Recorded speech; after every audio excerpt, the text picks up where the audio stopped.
Okay, right off the bat, I want to say, I'm not some kind of Q5 apologist. The changes that they forced upon the show were absolutely for the worse, and I'm not about to argue with that. And if you don't know what I'm talking about when I mention Q5, I don't really want to get into that whole story here. Other people have explained it better than I could, so go watch Phalus's videos on the Real Ghostbusters and then come back here. Throughout this video, I am going to gently push back against a couple of the things that he says, so I just wanted to make it clear that I respect his work a lot. It's been a big inspiration for me making this, and I generally agree with most of his points, even if there's a couple small areas where our opinions differ. So, why make this video? Well, in case you couldn't tell by looking at me, this show was a little bit before my time. I didn't grow up watching it, rather only having watched it for the first time a couple of years ago, so I have no deep-rooted nostalgia linked to the first two seasons.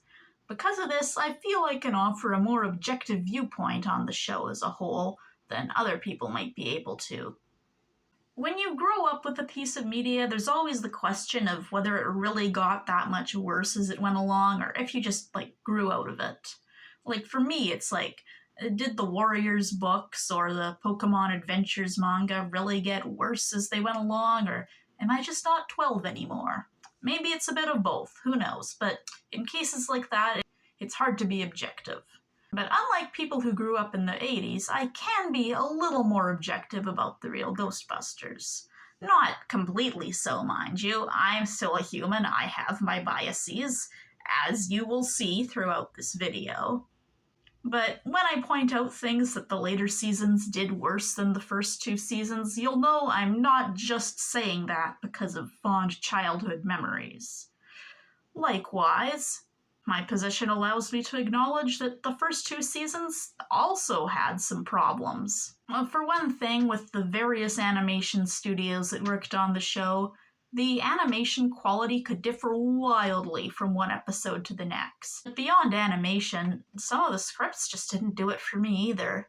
The first time I tried to watch the show, I almost couldn't make it past the first episode because I was just so unimpressed by the very first episode of the show. I was like, man, what is this? This is so lame.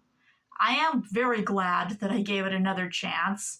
I ended up warming up to it a lot. It's now one of my favorite shows in general. But it was a close thing. I came very close to dropping it. I think a lot of older fans kind of want to put the first two seasons on a pedestal and act like every single episode from the later seasons is worse than any episode from the first two. But nothing's ever that black and white. And in this video, I hope to provide a somewhat more nuanced look at the later seasons, not shying away from the bad parts, while also acknowledging the parts that I kinda like. And last but not least, I decided to do this out of a sense of morbid curiosity. Hearing about how bad the show became just made me really want to see for myself how bad it really was. And once I did see it for myself, well, I just had to share the burden of my knowledge with someone.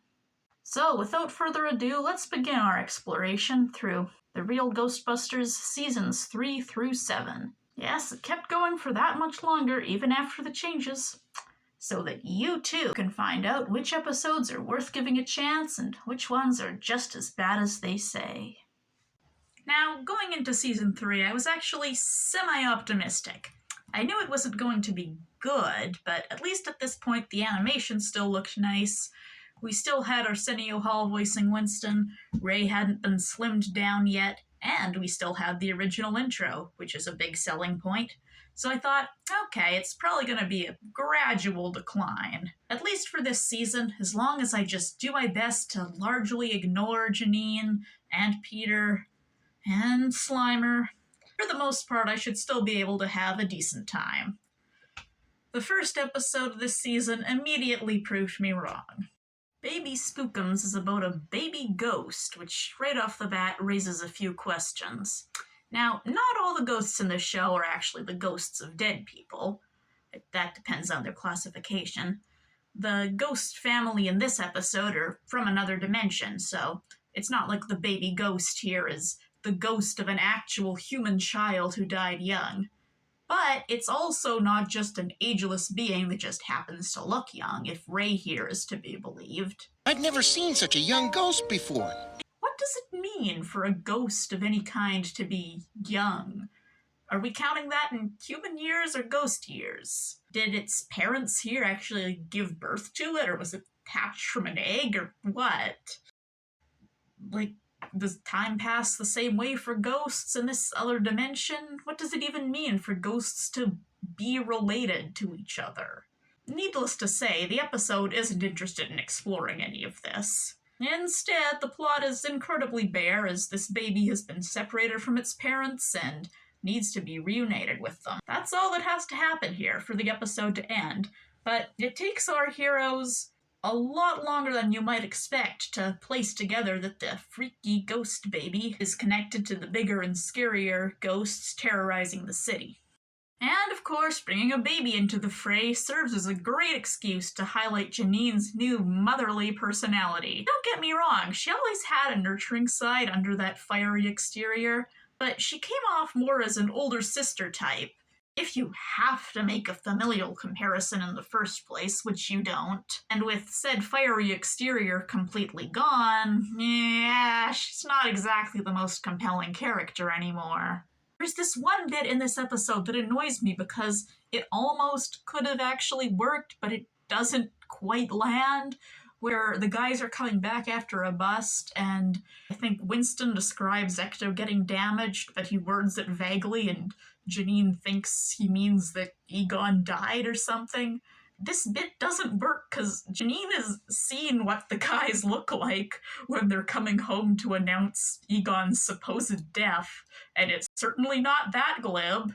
So I think this bit could have worked better if the guys were fucking with her on purpose, and then she got mad at them about it. But as it is, it just comes off as really forced and asinine.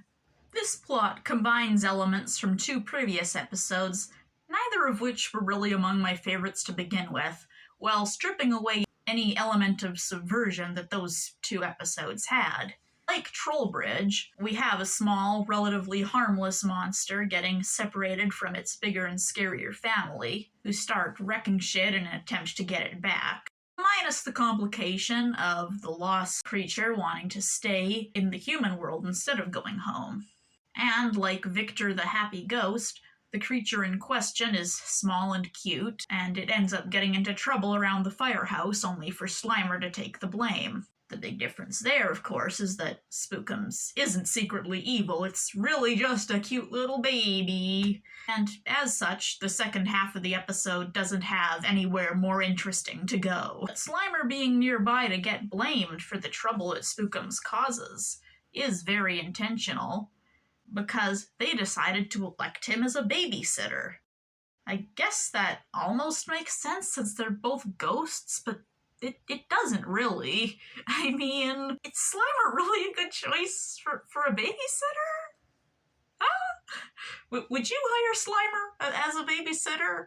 If you would, I just want to talk. Of course, as giving Slimer jobs he's not qualified for goes, I guess this is a somewhat minor offense in the grand scheme of things.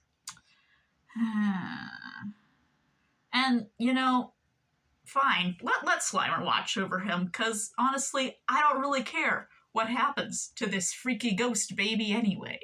I will give them this. Design-wise, Spookums is genuinely pretty cute. That's one of 2 points in this episode's favor. The other being that it gives us some very valuable information about Egon. My, mother used to call me Spookums. That's huge. This is a total game changer. I want to say this piece of information alone makes the whole episode worth it. But unfortunately, it doesn't even come close. It's just a very basic, dumbed-down story that feels like it's aimed at people around the same age as Spookums here. Next! Alright, so not every episode of the season is going to be completely terrible. Some are just kind of mediocre. Going in, I had heard something about a later season episode that involved characters getting stranded in the jungle, and I kind of assumed that the episode It's a Jungle Out There might be that episode. I was completely wrong about this. That's not what it's about at all. The actual jungle related episode comes much later. The only reason I even bring this up is because I worry that going in expecting it to be something different might have clouded my judgment of this one unfairly. The actual plot of this episode is that animals gain human intelligence and start acting out. Kind of like that novel 15 Dogs by Andre Alexis, except there's only one dog in this episode. I think that's pretty much the only difference between the two. But no, what's actually happening here is that this entity, Rawl, is possessing animals and forcing them to rise up and take over. I read a pretty compelling theory on TV tropes that Rawl is to blame for the animal characters in the Slimer spin-off shorts being able to act in more human-like ways. And if that's the case, that just might make Rawl the most evil villain of the entire franchise. I shouldn't be so mean to the Slimer spin-off, but I haven't actually watched it, so maybe it's good. Probably isn't. This episode begins with some really solid atmospheric tension as Rawl is released. I don't know why these people didn't notice the big, buff, scary animal guy laughing maniacally a few feet away from them, but whatever. We then transition to our heroes getting emotional over a dog movie, just as a stray dog that's hanging around by the firehouse gets possessed. Nobody questions the sheer convenience of a dog showing up outside their home just as they were talking about wanting a pet. They all just immediately go, oh wow, cool, free dog, just not looking into things at all, not seeing if it belongs to anyone else. Which, spoiler alert, the dog does end up belonging to someone else. So if none of the stuff with Rawl had happened and the dog didn't start acting in a suspicious way to get the plot in motion, the Ghostbusters would have just stolen someone else's dog. Great. But, of course, the dog is possessed, and so... Wait, okay. Literally just while writing this script, I realized that the first part of this episode is also kind of similar to Victor the Happy Ghost, and the gang adopts a cute creature, but it's secretly up to no good, and Slimer's the first to discover its true nature, but isn't immediately believed. I don't know why there are 2 episodes in a row that borrowed plot elements from that one. If they were gonna borrow from that episode, they could have at least recycled the cool part toward the end, where Janine comes to the rescue in Ecto 2. To be fair, she does contribute to saving the day in this episode too, but she does so in a much more timid way, and ends up helplessly cowering in the car with Slimer. And boy, they sure do cling to each other tightly. And she sure does smile placidly as he peppers her with kisses at the end of the episode. Which character was Janine supposed to be in love with again? Because this, I don't think that this isn't right. And speaking of cowering, when Slimer sees the dog standing upright, he obviously gets freaked out. You know, it's Slimer. But then when Peter sees the dog walking and talking, he also runs upstairs to hide under the blankets. It's a joke that really undermines Peter's character. His reactions to weird stuff happening tend to be a lot more subdued, and when he does get freaked out, it's pretty much never to this extent. Of course, Peter feeling at all like his old self in this era of the show is an exception rather than the rule, but this strikes me as a particularly egregious example. You hunt ghosts for a living. Why are you this scared of a rude dog? So they all get in the cab to go to the zoo, and they all get squeezed into the back seat, which is kind of fun, probably the highlight of the episode. But the stupidity never quite ceases, as somehow nobody notices that the cab driver is a gorilla until it turns around and looks directly at them. And then they all get mauled to death. Just kidding, they actually get imprisoned for their many crimes. Finally. Also, Rawl says that he's dealt with them permanently, which, I mean, he really hasn't. You know, they're just in like, it's not like a magic prison, it's just a normal cage that they're in. That's not dealing with someone permanently. I mean, I know the writers hadn't come up with this yet, but, you know, one of these guys is good at lockpicking. So Janine frees them and then acts as a diversion while they carry out their plan. Using a high-pitched frequency is a decent plan and all, but something kind of funny happens where, alright, you know how, like, at the end of, like, every episode of the show, they start playing the Ghostbusters theme during the climax? Here, the timing works out so that it looks like they're defeating the villain by just blasting their own theme song at him.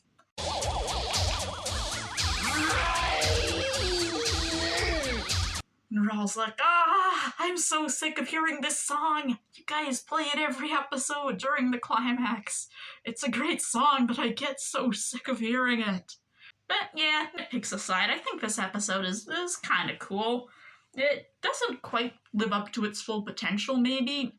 I think it would have been more fun to see a little more of the animals really actively taking over the city. Like, the process of it, rather than just, oh no, the animals are driving cars. That said, it is always fun to see a dog that can drive. Depending on where and how you're watching the show, some sources list the next episode as being Slimer Is That You? However, that's due to a mix-up, because Slimer Is That You is actually from the good era of the show, prior to any of the changes. That's a good episode, so I won't be talking about it. Instead, I'll be talking about the episode it was mixed up with, Transylvanian Homesick Blues.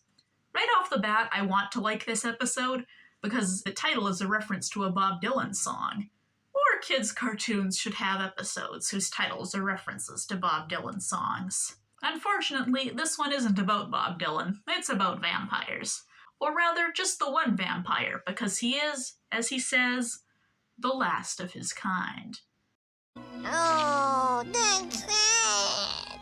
I guess he doesn't count all those vampires from No One Comes to Lupusville. What, just because they also got turned into werewolves at the end doesn't mean they count as vampires anymore? But, well, I guess those guys were a pretty isolated community, so this guy probably just hasn't heard of them.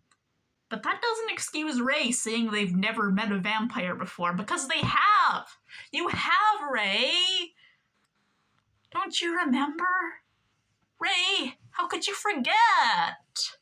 Anyway, the setup is that the Ghostbusters get a client who's very obviously a vampire, and he invites them to stay at his creepy vampire castle in what used to be part of Transylvania, where he lives because he's obviously a vampire. It takes them just long enough to figure out that this guy is, in fact, a vampire, that I was getting worried that was going to be the whole episode. Luckily, it's not quite that basic. They suspect their client is a vampire before he comes out and reveals it. The twist is that, despite being a vampire, he's not just luring them in to prey on them, he actually does need their help. The townsfolk, and specifically this one guy who's a descendant of Van Helsing, have been wrongfully persecuting him.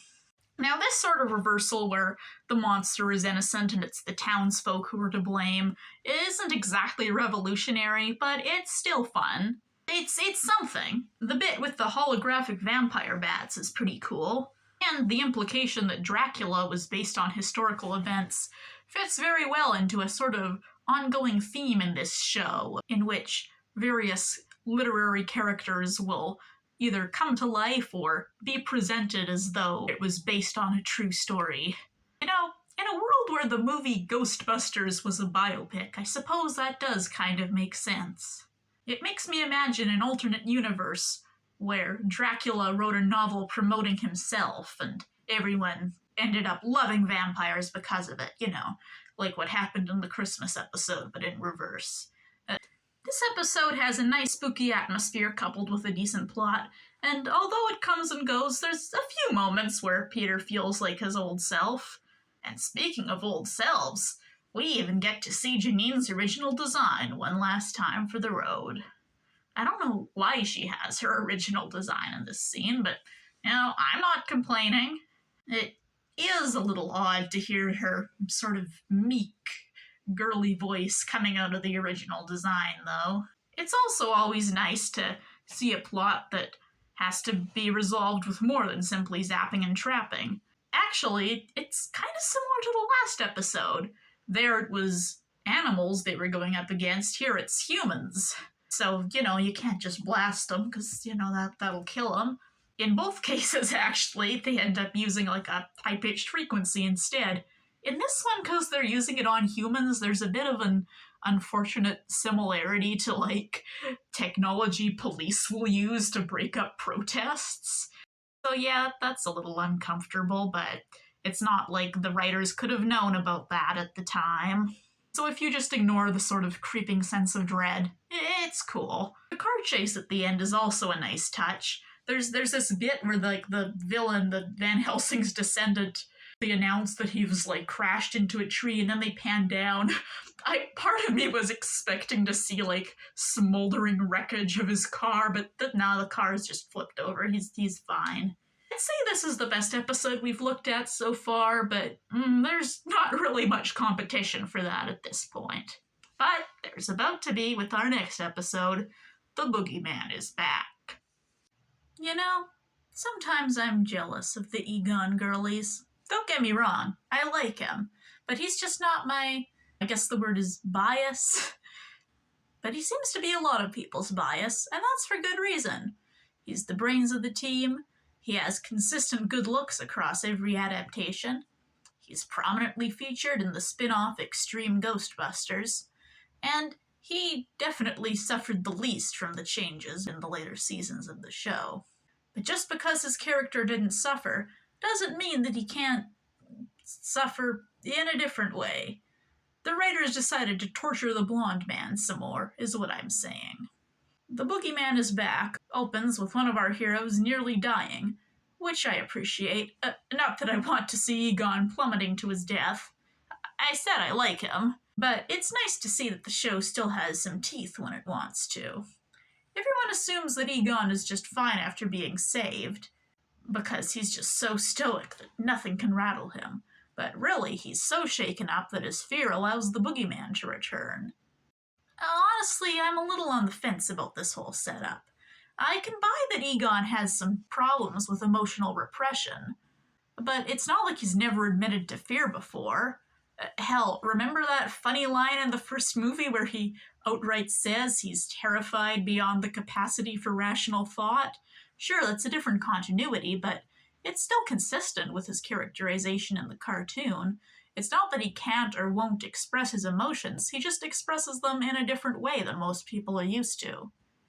Also, I can't stress enough, Ray asks Egon if he's okay after his fall, but Peter, the one who's known Egon the longest out of any of them, and is also a licensed psychologist, is the one who brushes it off and is like, no, Egon's fine. Nothing can ever scare him. It's not like he's ever directly told me about how scared he was before. I'd say he should know better, but given that it's the Dave Coulier version, I'm not convinced that Peter knows much of anything at this point. Also, while falling off a building is certainly one of the more extreme examples, these guys have near-death experiences, like, all the time. Is this seriously the first time one of these near-death experiences has affected one of these guys? But okay, with that out of the way, I do actually like this episode. Now, you could say that it's a little weird that in the 2 years since they trapped the Boogeyman, this is the first time anyone's fear has been deep enough to open a door for him to get back into this dimension. But, it works narratively and thematically this way, so I'll let that slide. The original Boogeyman episode already had a lesson about facing your fears, but there it was with a couple of random one-off kids rather than one of the protagonists we all know and love. This episode also places more focus on the importance of talking about your feelings with your friends, which is also an important message that the original didn't get into quite as much. It's basically like returning to a similar theme, but looking at it from a different perspective this time. The Boogeyman himself is still quite the intimidating presence, and the evil, twisted amusement park he traps the Ghostbusters in is really cool. So yeah, it looks like this is shaping up to be a really good episode. And that means every kid in the city is in danger. Including the Junior Ghostbusters. Oh. No, but actually, I don't hate how the Junior Ghostbusters are used in this episode. They only come in halfway through, and it's for a reason. They, being kids, are under threat from the boogeyman when he gets loose. This ups the emotional stakes because it's not just children in general that the Ghostbusters have to be worried about, but a specific set of kids that they have a bond with. Note that I didn't say an established bond, because they do nothing to establish who these kids are or where they came from or what exactly the Ghostbusters' relationship to them is. They're just kind of there now, and we all just have to deal with it. You know, I'd argue that the Carter kids from the original episode were more developed than these guys.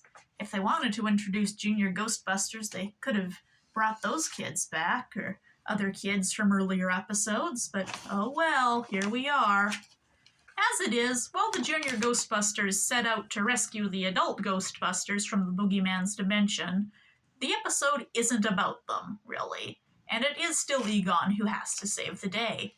And boy, look at him go. Some really impressive action there. And we even get to see the guys tied up. That's always exciting.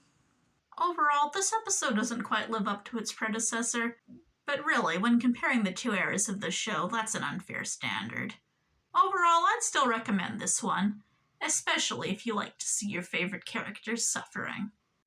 Once Upon a Slime is another episode whose title I misinterpreted going in. I thought it might have something to do with time travel. It's actually about fairy tales. I guess that makes sense considering the general demographic the show seemed to be aimed at this point. We start with Ray reading bedtime stories to Slimer, which, I mean, I guess if any of them was going to do that, it would be Ray. But, even for Ray, this is a new one. I really don't know how to feel about the way they're really leaning into, coding Slimer like he's a young child. Normally Slimer's the pet of the group, not, their infant son, At the end of the episode, there's even a bit where they say, oh, isn't Slimer too little to read a porn magazine? Ray, don't you think Slimer is a little young for that sort of thing? It's like the young ghost thing from Baby Spookums. It's just a strange vibe. I don't really like it. I guess I could see someone finding it cute, though. So, the plot kicks off when Slimer puts his fairy tale book on a machine that Egon's been working on, and the fairy tales end up coming to life. This is another instance of the thing I mentioned earlier, fictional things coming to life. It happens a lot. First, the guys get called to investigate a forest that's sprung up, and they come across a gingerbread house that tries to eat them. Slimer starts eating the house, because of course he does. And there's this weird bit where it's like they don't realize the house is made of gingerbread. They just think Slimer's started eating drywall. It's like, would it not also smell like gingerbread? You guys need to get your senses of smell checked, After that, their car gets stolen for the second time this season, and a whole bunch of fucked up and evil fairy tale creatures start attacking the city. I guess I like that Slimer at least tries to take accountability for his actions by returning the library book, but in this case that proves to be the wrong thing to do, because they need to put it back in the machine. This episode definitely kind of feels like it's trying to have a message for the kids, so maybe here the message is, actually, maybe you shouldn't return your library books, or else a giant might eat your friends. And speaking of which, I can't believe that giant was just sitting there tossing his food out the window like that. So that's really wasteful, man. I take back what I said about Rawl. This is the most evil villain of the franchise. There's a couple bits in this episode that I like. They all kind of involve Winston for some reason. I like the scene between him and Egon in the lab. I think that's cute and in character and all. Screwdriver. I think his smile in this scene is cute, even though the context is kind of dumb. I guess I like him and Peter clinging to each other when they're scared of the giant. But yeah, aside from a few brief moments, this one was kind of a drag. Next up is The Two Faces of Slimer. Yes, that's right. 2 Slimer-centric episodes in a row, but the whole show was quickly becoming Slimer-centric at this point, so I guess that tracks. Now, you'll remember how in the last one I said, I guess if any of them was going to do that, it would be Ray. Well, the same does not hold true here. This time it's Peter, who historically wasn't too fond of Slimer most of the time, who's fussing over him the most, although everyone joins in. That said, there are other moments in this episode where Peter feels refreshingly like his old self. He kind of seems to go back and forth. Slimer gets jealous over being excluded from a bust which the guys deem too dangerous for him, once again pushing the whole Slimer as a child angle by saying he's too little for it. And then when he goes to sleep, which is obviously something that ghosts do, he has a dream foreshadowing how the show will be rebranded in the next season. Around this time, he starts growing into a bigger, scarier version of himself when he's asleep, and he goes around terrorizing various establishments that sell foodstuffs. Now, it might seem odd to have a plot that's basically about a ghost getting possessed, but the way they explain it actually makes sense. Well, as much sense as any of the technobabble in this whole franchise ever does. Basically, some PK energy has been leaking out of the containment unit. Not enough to constitute a ghost on its own, but enough to warp Slimer into something a lot scarier. It's always compelling to see one of the good guys turn evil and attack their friends. I mean, it's happened before in this very show and been pretty cool. On the one hand, it's a little less compelling when it's Slimer.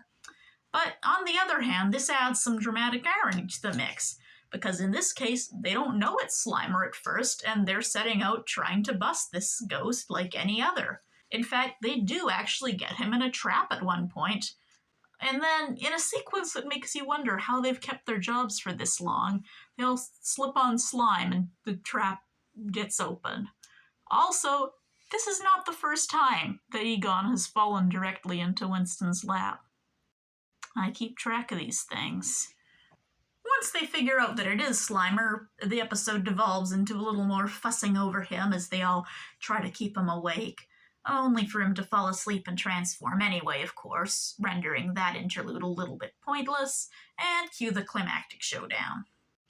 Now, this episode introduces the fact that Winston has installed a flotation device in Ecto-1 that can pop out from the undercarriage and just supports the whole car. And now, this is a pretty big contrivance that doesn't really make a lot of sense, but if one of the guys was going to install something like that, you'd kind of think it would be Ray, since he's the engineer of the group and also kind of more of a mad scientist. But yeah, I guess Winston is just the designated car guy, so everything to do with the car has to be related to him. Let's see, is there even anything else to say about this one? Oh yeah, they call the transformed Slimer Big Green, which isn't that like what they called Piccolo in that one really bad Dragon Ball Z dub? That's kind of funny, I guess. And there's a part that implies that ice cream is Slimer's favorite food, so damn, I guess he's just like me for real. I probably would have liked this episode better if it was from the era of the show where they were still allowed to be a little meaner to Slimer. As it is, it's still slightly better than the other Slimer-heavy episodes this season. A lot of that is just the fact the animation is nice. Because the animation's nice in this episode. Sticky Business sees the return of the semi-reformed Stay Puft Marshmallow Man, whose appearance in the cartoon has always been a bit of an inconsistency, since of course in the movie he was blown up at the end rather than captured. However, since the events of the movie were just that, a movie within the cartoon universe, it's easy enough to theorize that, maybe the directors just took some creative liberties with his fate to create a more dramatic set piece. I mean, this could be undercut by the fact that we see the Ghostbusters trudging home covered in marshmallow gunk and Citizen Ghost. But, it's nebulous. I've seen a lot of different fan theories about this, and I'm fine accepting any one of them, because it doesn't really matter that much. And if I don't like Stay Puft being in the cartoon, I certainly can't blame that on Q5, because he was there right from the original pitch pilot. Probably the best part of the episode is its beginning, which sees the Ghostbusters putting on a demonstration for some hospitalized kids. It's sweet to see them doing stuff like that. However, they learn that the program these kids are in is going to be shut down unless they can drum up $50,000. The opportunity to make that money presents itself when the president of the Stay Puft Marshmallow Company approaches them to help him make a commercial. Now, personally, if I was the president of a brand whose famous mascot had manifested as a towering monster that almost destroyed the city, I probably wouldn't want to draw attention to that by making a commercial about it. But, if this guy wants to do that, then more power to him, I guess. I guess it's fine, right? Stay Puft has been redeemed or whatever. It's not a danger. Except, actually, yes it is. It is still a danger. And this is a plot point. Because the Ghostbusters only even agree to do this because they need the money. But, even though Stay Puft, or as for some reason they all insist on calling him here, the big guy, he's, not actively malicious anymore, but he's still, very large and doesn't really have the best grasp on his surroundings or what's going on at any given moment. And it could still pose a huge threat if things go wrong, which, of course, they nearly do. So this president of Stay Puft basically bribes the Ghostbusters into putting themselves and others in potential danger just to make a commercial. And then this guy, never receives any comeuppance for this. It's just a very slimy businessman move. He is not punished by the narrative. He doesn't even get, covered in marshmallow goop as comeuppance or anything. It's just he endangered everyone to make a commercial, and then he gets away with it. So things get off to a decent start. The commercial, that is, not this episode, with Slimer riding on Stay Puft's shoulder and giving him directions, because naturally those two are best buddies now. Then the Phantom, another ghost that escaped the containment along with Stay Puft, shows up and starts wreaking havoc. The Phantom has fire powers, which personally I'm always a huge fan of.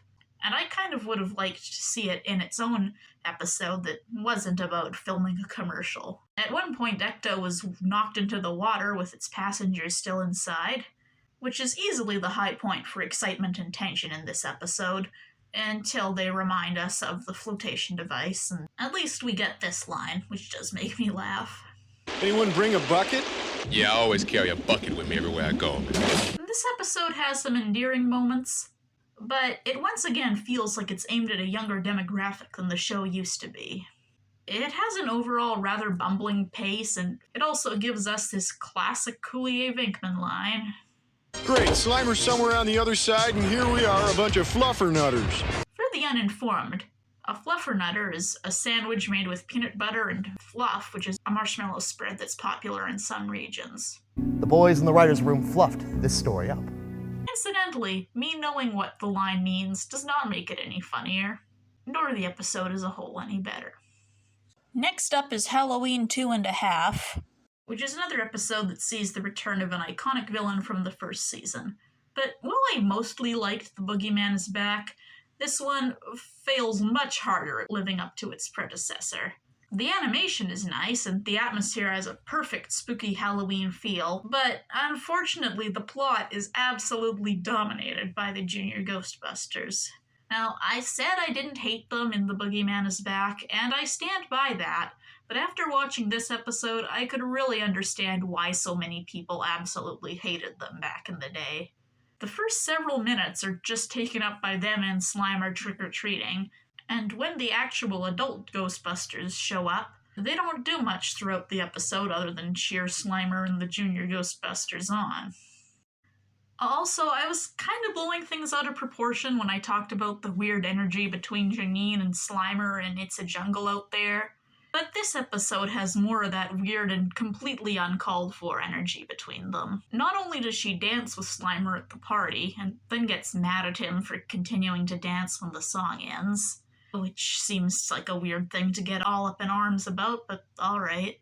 She actually, gives him a kiss later on, And like, okay, I know it's not supposed to be romantic, obviously. She's like the mother figure, and he's like the baby of the group.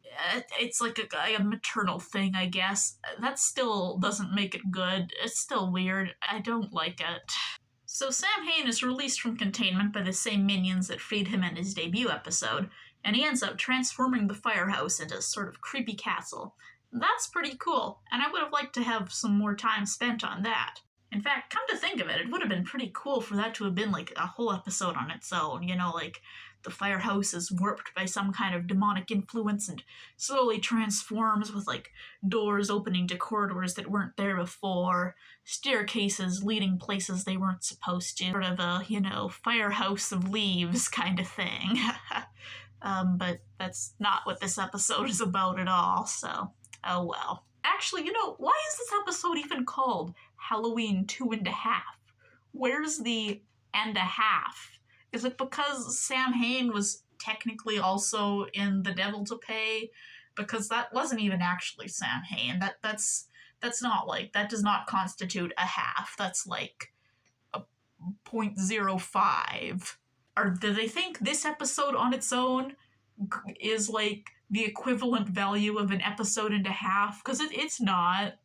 It's really not. I don't understand the title. It's not a good title. Now, we spend a lot of time fucking around with the Junior Ghostbusters, and that's bad enough. But toward the climax, they get captured, and Slimer has to fly in and rescue them, which he does by, let's see here, covering them in his slime so that they can walk through walls like he does. Yeah, sure, that works. Why not? And it's not like he even, like, coats them totally head to foot or anything. No, it's just, like, the same light spattering he's given to so many other characters throughout the whole show. Never with any effect like this ever before, or since. Okay, tangent time here. Bear with me. Let's compare this to my other favorite show that featured a heroic brunette New Yorker named Peter, and which started off pretty good before getting gradually worse as it went along. When Season 2 of Heroes introduced Claire's blood as a get-out-of-death free card, and then pretty much never used it again, that wasn't good writing by any means, but they did at least use it one more time in that same season, and they paid lip service to it later on, with a pretty good explanation for why it wasn't viable to use that time. And since real-life blood transfusions do require the blood types to be compatible, it's pretty easy to justify why she couldn't just give everyone blood transfusions. And also, she's usually off in her own subplot. She doesn't always know who's dying. In a different subplot, she's got her own things to worry about. Also, and this is the big one, prior to this reveal, Claire wasn't going around injecting other characters with her blood in, like, every other scene she appeared in. So I guess the point I'm trying to make here is that the later seasons of Heroes were still at least better than the later seasons of The Real Ghostbusters. A lot of really relevant and topical hot takes for me today. Anyway, the slime thing is ridiculous and makes no sense. There's way too much focus on the kids, and it's overall just a total waste of a great returning villain and a potentially cool plot. Hey, look! If I wanted to see a Little Busters, I'd watch that anime, am I right? Oh, or I'd just watch Afterlife again. What's Little Busters even about? I have no idea what that anime is. What genre even is it? Next up is Loathe Thy Neighbor, which is another episode I'd classify as pretty solidly mediocre. I watched some of these out of order, but if I had watched this one directly after the previous episode, it probably would have made a good cool down, because unlike Halloween 2.5, there's nothing in this one that really pissed me off. Certainly didn't piss me off enough to make me start referencing Heroes. That only happens when I'm really incensed about something. It's another plot where the Ghostbusters go to a creepy house, but this time, their clients are the knockoff Addams family. Except that the daughter is more of like a traditional teenage girl who's not creepy like the rest, so I guess in that way that's kind of more like the Munsters. So, the story's about the Ghostbusters contending with a creepy family who's like a parody of two sitcom families mashed together. That's quite the specific setup. I wonder if we'll ever see a premise like that again later in the show. So, the Ghostbusters have to stay the night, and of course there's a bunch of creepy stuff happening throughout the house. There's this whole bit about how their clients feed them a bunch of weird, gross stuff for dinner. All the jokes in this episode range from mediocre to whatever. Low calorie, I hope. There's this bit where they're having dinner and Egon takes a sample from the food to add to his collection of spores, molds, and fungus. If you haven't seen this episode, but that joke does sound familiar to you, it's because they just fully reused a joke from an earlier episode. It's kind of weird. At least this time he wasn't doing it in front of Janine and her family, though. Poor Janine has really suffered enough humiliation already. Now, there is, one, tiny bit I appreciate, which is, they're talking about, oh, the family's relatives are gonna come over. Maybe we're gonna be the entertainment. I like that, because, normally you'd expect them to say, maybe we're gonna be the food or whatever. I like that instead the threat is, what if we are forced to entertain them? Because, logically we know that these guys aren't gonna be killed and eaten, but yeah, you never know. They might end up being forced to, put on a silly little outfit and do a silly little dance. That doesn't end up happening, but, it could have. I might have liked to see that. Anyway, everything ends up being the fault of this little inventor boy who accidentally opened an interdimensional portal while trying to build a playmate for his weird little zombie dog. The entity that's been released as a result does actually look pretty freaky, and we get some decent tension at the end, but it's really hard to say whether the rest of the episode is worth a watch for that alone. I would lean toward probably not. Either way, it definitely can't compete with our next episode. The first time I watched The Grundle, I actually didn't pay attention to the writing credit and didn't realize that it was written by J. Michael Straczynski. Despite how terribly that reflects on my observational skills, it proves that I don't think this one is good purely out of bias. The Grundle has a solid plot and theme, and the titular villain is genuinely quite scary. And this time, there's a good reason for the plot to center around a couple of kids, as children are what the Grundle preys on, hence it being so creepy.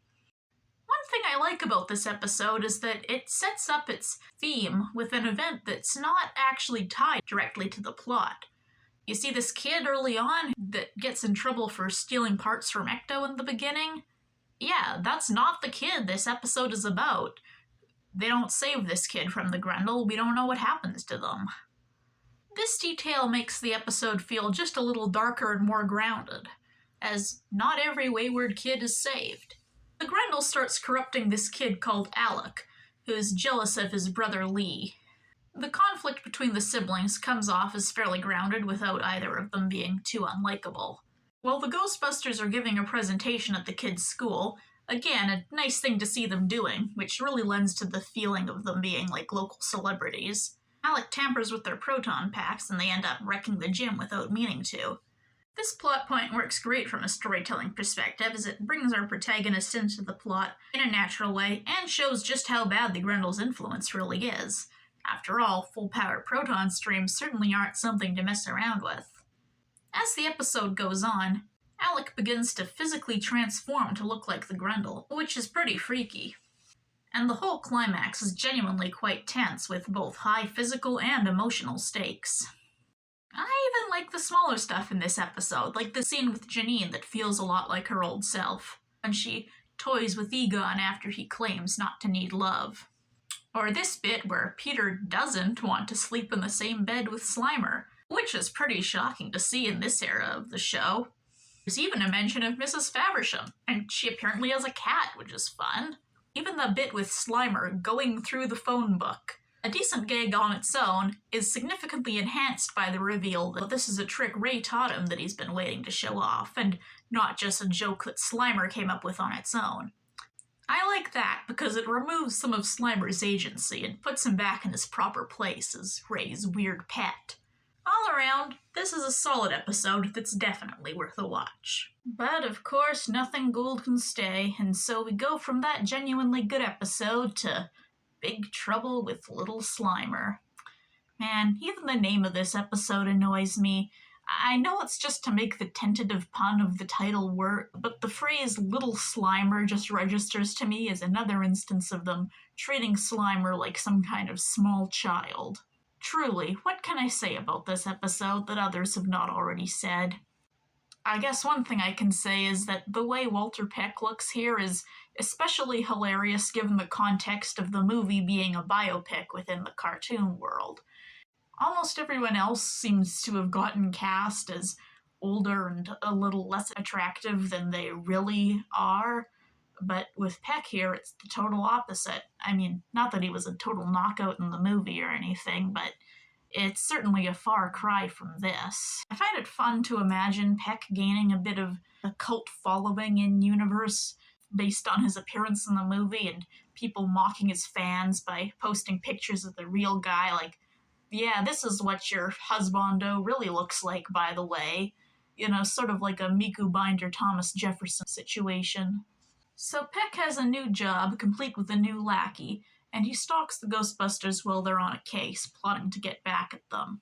His first attempt involves making a phony call about a ghost at a government research facility, which backfires because, through sheer contrivance, there really is a ghost there.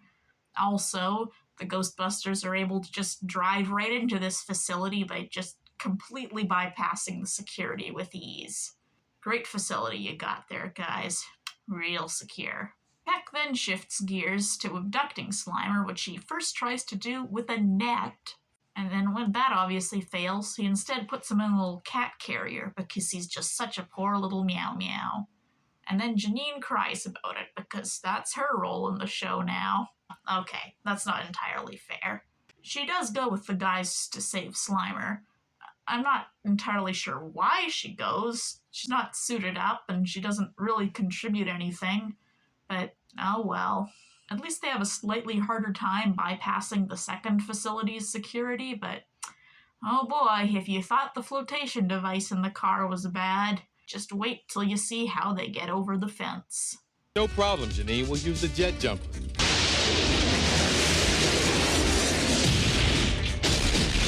Hey, if this is what we're doing now, why do we even need Ecto 2 anymore? They might as well just modify Ecto 1 so that it can fly. Anyway, Peck's whole deal this episode is just bizarre.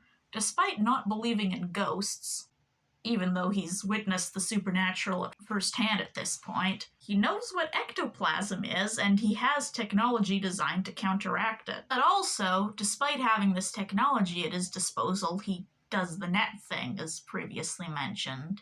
He has this whole team of scientists working for him. None of them know what the fuck Slimer is. They want to study him. And then he also has this cyclotron thing, which isn't explained that well. A cyclotron is like a machine that tears things apart, which is certainly what the cyclotron ends up doing, although it also starts malfunctioning almost as soon as it's turned on, so it's not very good at its job. It's not even really made clear why everyone assumes that Slimer being torn apart by the cyclotron means he's gone for good.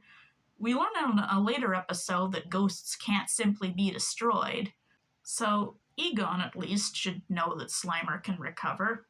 Now, the consciousness of ghosts can be more or less destroyed if they're absorbed by a bigger spirit, but there's no other ghosts in this facility, so obviously that hasn't happened either. Did they think he's ascended to the afterlife or something? Because if that were the case, you'd think they'd kind of be happy for him on some level, right? Even though it would still be sad to say goodbye. And boy, they sure are sad about this. Just completely miserable. As a side note, it strikes me as a huge missed opportunity that they didn't play the song Remember Home in this scene. Wouldn't that have made it so much more poignant? Will you remember all the laughter? Will you remember all the love? Well, okay, maybe it just would have made it even more melodramatic and cringeworthy, but still, I would have liked hearing Tahiti's music again. It's been too long. I miss them. Now, to be fair, I do actually like the performances in this scene. Well, 3 out of 5 anyway. If nothing else, it at least makes sense for Ray to act this way, considering he's previously cried from an emotional dog movie and his favorite comic book series being cancelled. The others, well, I have mixed feelings on how in character their reactions are. But sadly, all the angst is for nothing, as Slimer turns out to be fine. And everyone loves him, and they give him a medal because he's just so great. This episode had potential, but it was just an absolute mess. About the only worthwhile part was when we got to see Egon in the shower toward the beginning. And even that's not enough to make it worth it, because we see Egon shirtless again later on, so it's not like this is our only opportunity. And no, by the way, him showering with a ghost isn't inherently out of character. He may be smart and usually stoic, but he's not always like a totally rational guy. He does weird stuff all the time. I mean, there was even that part in Ghostbusters 2 with the mood slime, although, admittedly, I don't actually love people bringing that up as a justification for why him showering with Slimer makes sense, because I don't want to think about him doing with Slimer what he did with the mood slime, especially given the whole child coding of Slimer thing that's been going on. You know what, let's just drop this discussion and move on. The copycat centers around a shapeshifter that copies other people's appearances, which is a setup that I automatically love in concept. The episode gets off to a bit of a slow start as the gang investigates the client's house but doesn't find anything. There's some annoying filler with the copycat running around and messing with Slimer, but things pick up a bit after they get back to the firehouse. At this point, the copycat starts messing with the team and trying to pit them against each other. The music, when it sneaks up on Winston while he's working on the car, is maybe a little too intense for the scene.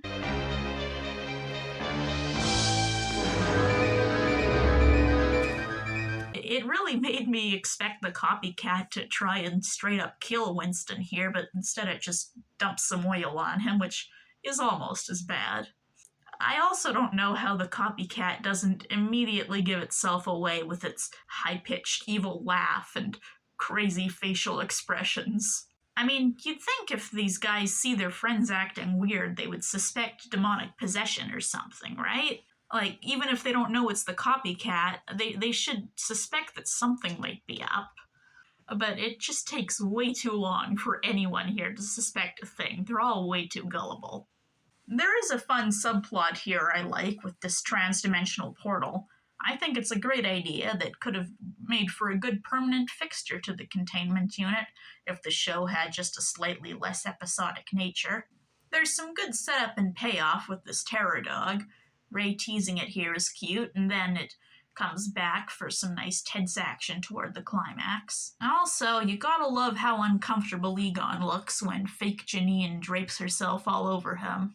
You've gotta wonder what the copycat thought their relationship was, and whether Egon would have reacted the same if it was the real Janine. I don't know why Peter and Winston decided to argue right next to the couch where Janine is lying down, apparently trying to rest. That seems a bit thoughtless of them. I do like Egon's line about how he'd never say just because. It's like what I was saying earlier. The other characters are all total idiots in this episode, but Egon never misses. Once everyone knows there's a shapeshifter in their midst and can stop passing around the idiot ball, the sequence of them trying to hunt it down is kind of fun.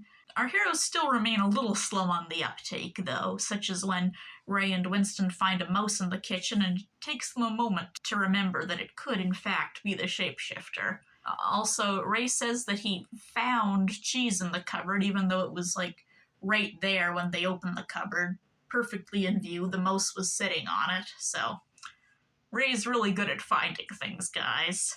There's even a fun bit of continuity toward the climax of the episode where Captain Steele makes a reappearance. The way they goad the copycat into changing into Slimer is a clever enough solution that I want to appreciate, but Unfortunately, the ensuing back and forth between it and Slimer is quite annoying.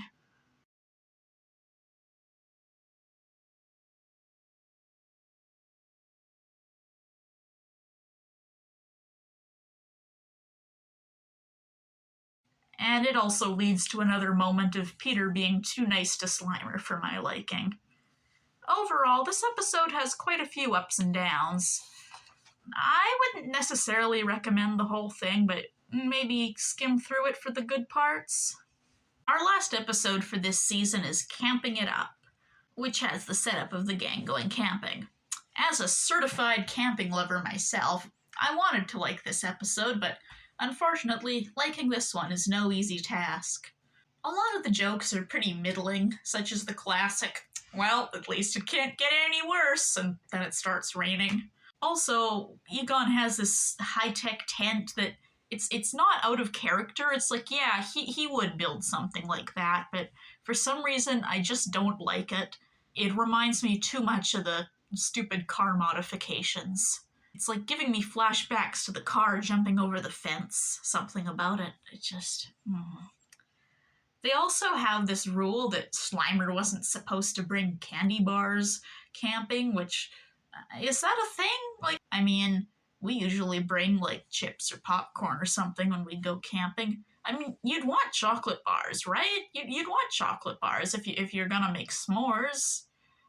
This rule just strikes me as kind of odd. At least one good thing I can say is that everyone's camping outfits are pretty cute. I like how they sort of evoke the colors of their uniforms. It's always a special little treat for me to see these guys in different clothes. Oh, also, Slimer has a toy steering wheel in the car. I guess I can't be too mad about that since we saw the same thing back in the Season 1 episode. Actually, no, I think I can still be annoyed by it. This episode introduces the most terrifying concept seen in the franchise yet, the idea that Slimer has to use the bathroom. At first I thought he was like using it as an excuse to justify him flying off to eat his candy in this one scene, but no, he really does apparently need to relieve himself here. I feel like if that was a thing, we would have heard about it before now. I mean, where does he usually do it? Like, does he have a litter box or something? The way he talks about it makes it sound like he's used to using, like, regular toilets, which, given everything about him, is just a horrifying concept. I mean, who's cleaning up after that? Surely he's not himself with his little ghost hands. I know his whole thing is that he eats a lot, but I always just kind of assumed that whatever he ate just sort of disappeared into the ether. If he actually, like, has a digestive system, that just raises so many questions about his biology. Like, is his diet healthy for his species? Question mark? But, you know, this isn't a parabiology class, alright? This is camping. And that means it's time to meet Bigfoot. See this critter hanging around a few times early on? And through a contrived series of circumstances, they keep just missing it? Because this plot is pretty thin and they needed to drag it out as much as possible. When our heroes finally see it, they all react in a totally over-the-top way. Sure, they don't have their equipment with them. And yeah, Ray was just telling a scary story, so I guess they're a little on edge, but geez, this is just... They're really freaking the fuck out over this thing, huh? It's like Peter hiding from that dog all over again. Everyone just gets scared way too easily in this season, given their line of work. Anyway, when they finally track down the Sasquatch, it turns out it's actually friendly, and they let it come back to their campsite with them because, yeah, bringing what amounts to a large wild animal into your campsite is always a great idea. Now also, the Sasquatch claims Egon's tent, so Egon ends up having to share a tent with Ray. I wonder if anyone's ever written fan fiction about that. If they have, it's probably a lot better than the actual episode. They eventually work out that the Sasquatch is from another dimension and needs their help getting home, so... Hey, wait, hold on. Isn't that kind of similar to the first episode of the season? Yeah, for some reason it turns out that both the first and last episodes of this season involve kind of similar plots in a way. with the sympathetic creature that's gotten lost and needs to go through a dimensional portal to go home. If I thought the writers had done that on purpose, I'd give them props for bringing things full circle, but I'm guessing it was probably a coincidence that it worked out that way. The little quest they go on to get their Bigfoot buddy back home is kind of alright. It reminds me of the sort of adventure stories I read as a kid, complete with the obligatory going over a waterfall. And their goodbye to Bigfoot avoids being too saccharine, although it kind of toes the line. Also, Ray suggests fishing here, and it doesn't sound like he's making a joke. Oh, I thought as long as we were here, we could get in some fishing. They don't have any fishing equipment on them at the moment. What do you want to do, Ray? Catch fish with your bare hands?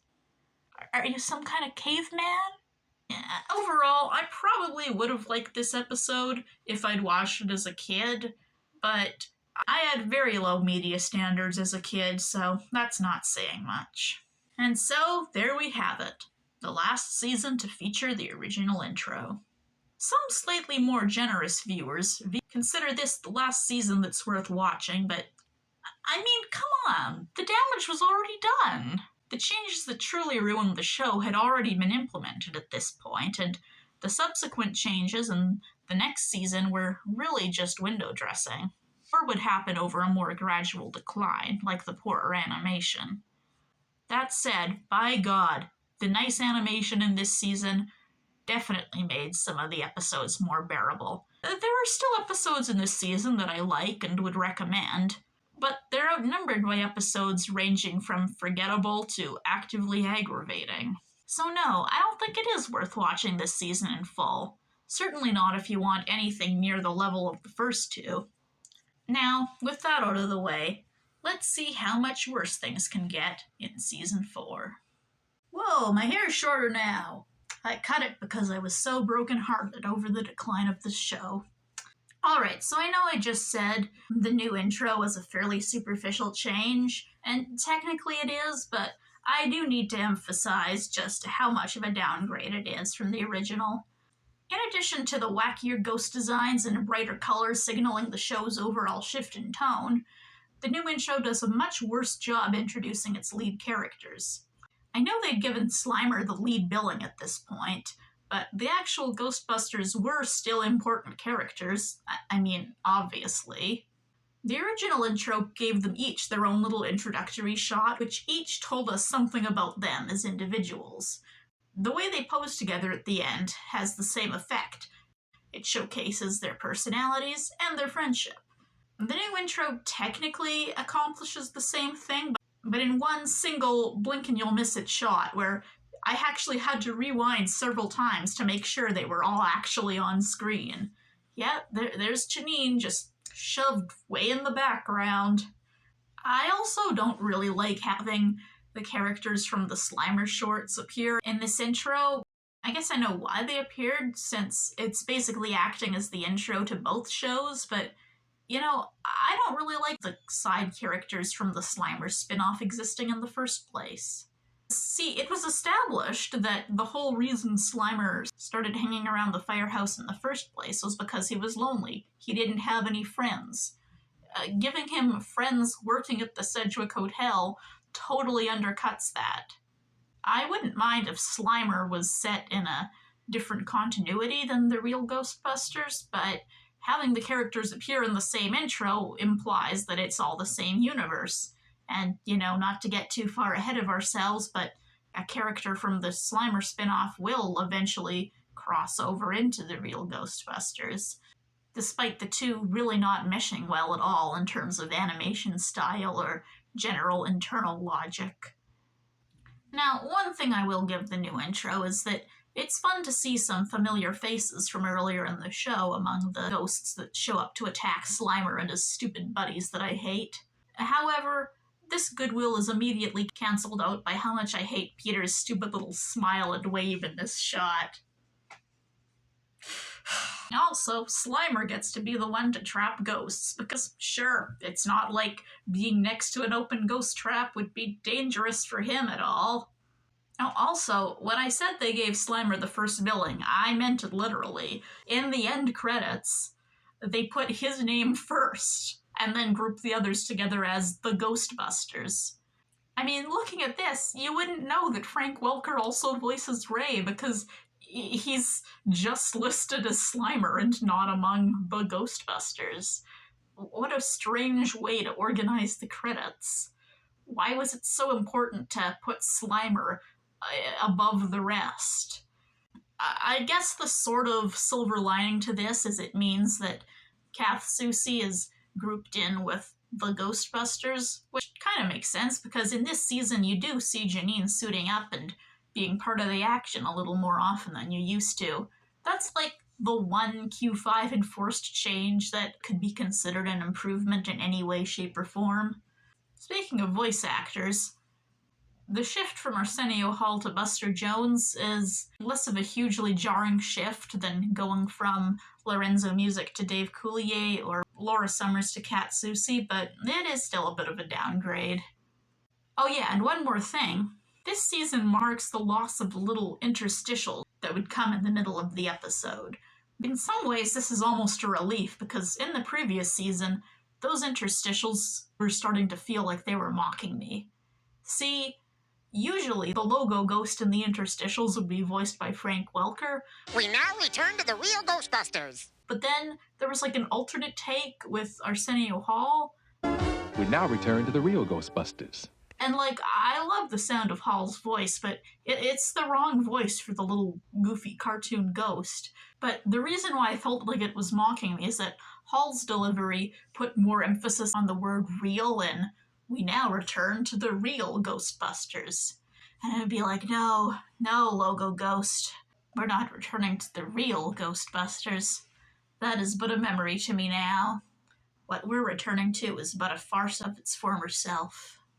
Come to think of it, I guess them changing the name of the show to Slimer and the Real Ghostbusters is probably why they got rid of those interstitials. What, they couldn't be bothered to record a new take with the new title of the show? Anyway, let's finally move beyond all that and into the actual contents of this season's episodes. The Joke's on Ray is the second episode of this show to center around Ray inheriting property from a recently deceased uncle, making this the third time in his life overall that he's inherited property from a dead relative. Really quick, I want to compare two similar scenes here. The last time something like this happened, everyone was quick to offer Ray their condolences, and he assured them that he wasn't that upset by it because he had never actually met his uncle. This time, Slimer starts bawling, and Ray has to remind him, Slimer, you never met my uncle. Slimer's feelings have become the priority here. Ray describes this uncle as long lost, but does say that he actually met him, albeit a long time ago, and he does seem rather saddened by the news. But who cares about that? What matters is that Slimer never met him. Who cares? If someone died, if Slimer never met them. Also, Ray's dead uncle was named Gaylord. Talk about burying your gays, am I right, fellas? Also, I would be remiss not to mention that Slimer is in a high chair in the opening scene of this episode. Yep, still doing the child coding thing. So, Ray's uncle Gaylord left him a joke shop, which turns out to have a secret room in the basement, which Ray explores and unwittingly releases some imps. From here we squander time on Ray pranking his friends. This section of the episode kind of explains why nobody was able to suss out the copycat sooner, because Ray in this episode kind of acts a lot like the copycat did, but he's not even being influenced by the imps or anything. He's not, like, possessed. He's just acting like this. That said, it's really on the others for not realizing Ray is up to something with this camera prank, given that he's already been playing pranks around the firehouse for a while at this point, and he also laughs very conspicuously before ducking down behind the fake camera. They really should have seen that one coming. So all this stupidity makes the imps grow bigger and stronger, and soon they start pranking the Ghostbusters themselves with some phony calls. Things pick up at this point with some decent action scenes. We see the guys nearly plummet to their deaths, which is always a favorite around here. Have heavy stuff thrown at them, be thrown around themselves. We even get to see Egon tackling Peter and Winston to safety, which might be the highlight of the episode, because I always like to see these guys protecting each other. It's sweet. The imps are challenging opponents because they're immune to particle throwers, which leads to another classic Coulier-Venkman line. Not to worry, troops. We're gonna send those yo-yos back where they came from. Peter, our throwers are useless against them. Oh, yeah. Well, I didn't say it'd be easy. Instead, they have to get the imps back in the box they were released from in order to trap them. Which leads to a climax that's not terrible, but definitely a little underwhelming compared to the action leading up to it. During the chase back to the shop, Ray rides the never-seen-before Ecto-3, which is sort of like a unicycle, except it actually has two wheels. One of them's to support this little side carriage that Slimer rides in, because why would you ever design a vehicle that Slimer couldn't ride in with you? I think this is kind of fun, as its resemblance to a unicycle sort of evokes, like, circuses, which in turn evokes, jokes and stuff. It kind of ties it to the theme of the episode, but without having one of the characters actually, point that out and make it obvious, like, hey, Ray, looks like you're riding a unicycle, kind of like a clown would ride. They don't do that. They let it speak for itself, we end on a somewhat predictable note, as Ray swears off of jokes. Just in general. No, he doesn't even say no more pranks, he just says no more jokes, which, are you planning to never tell a joke again in your life, Ray? Anyway, the others agree only to end up pranking him in revenge. Whatever. Aside from the action and around the third quarter of the episode, this one can best be summed up with an iconic quote from the good era of the series. It wasn't that funny. Flipside is one of the few later season episodes that you'll see people discussing semi-regularly in a fairly positive light. The concept it introduces, an alternate reality where the roles of ghosts and people are reversed, has inspired numerous fan works, and for good reason, because it's a pretty interesting concept. But is the episode itself that good? We open with a mysterious tornado in Central Park, which Egon explains isn't really a tornado, only for everyone to act like he started speaking in tongues with his very basic rundown of weather patterns. See, this is one of the subtler ways that the show has been dumbed down. In the past, other characters would sometimes be able to understand Egon's technobabble, but here, he can't even describe the weather without the rest of the team needing it spelled out for them in super basic terms. So they go to the park to check it out, and Peter, Ray, and Egon get pulled through a portal into another dimension. From a narrative standpoint, I'm not really sure why Winston couldn't go with them. I guess he goes back and reports it to Janine that Slimer was with him, and Slimer speaks in full sentences now, so he could have just been the one to go tell Janine what happened. And it's not like Winston really contributes that much to getting the others back at the end either, so yeah, narratively, there was no reason for him to not come along with the others. And he doesn't even have, an alternate counterpart in the flip side either. It's very odd. Despite what you might have been told, the later seasons don't usually treat Winston that badly, so him just getting blatantly left out of this one is just very strange to me. I don't know why it happened like that. Pretty much everything about the Flipside dimension is cool, from the much-needed eerie atmosphere to the designs of the ghost versions of our heroes. A place like this naturally raises a lot of questions that the episode doesn't really have time to answer. You can see why people would want to step in and expand this world in fan content. Now, I've seen some people assume that this thing in the fridge here is this world's Slimer counterpart, which would raise a lot of questions because, it's still a ghost. It's not like a human or anything. Not that being a human would raise less questions, but Anyway, I think that's a little much of an assumption. It could just be a random ghost that's hanging out. Hey, you never know. Maybe it's one of Flip Peter's girlfriends. Speaking of which, I appreciate that Peter saw someone sleeping in his bed and went, "Oh, hey, that must be Winston. You know how he's always sleeping in my bed?" Now, this is a nitpick, but I don't really see how reversing the input-output chambers on a proton pack would cause it to shoot out what appears to be a stream of ghosts. Proton packs don't suck ghosts into them. That's what the traps do. It was like they tried to use a trap and it shot out ghosts, and they were like, "Oh, the input-output is reversed." That would make like 5% more sense. It's a fun visual, but it's really quite nonsensical. The fact that the humans gain the ability to fly in the Flipside world, whereas the ghosts seem to mostly just walk around like humans, is kind of an interesting choice. It sort of reminds me of the Superman lore, you know, like going to a different world with like a different atmosphere, a different environment will like give you powers that you didn't have back home. But what really makes me curious is the People Busters containment unit, which serves as the guy's means of escape.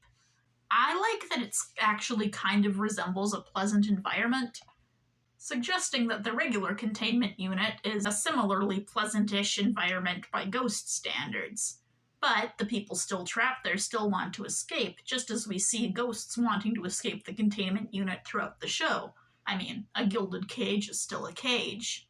But what I don't get as much is, if everything is supposed to be opposite, is the People Busters being able to go inside their containment unit when the human Ghostbusters obviously can't go inside theirs.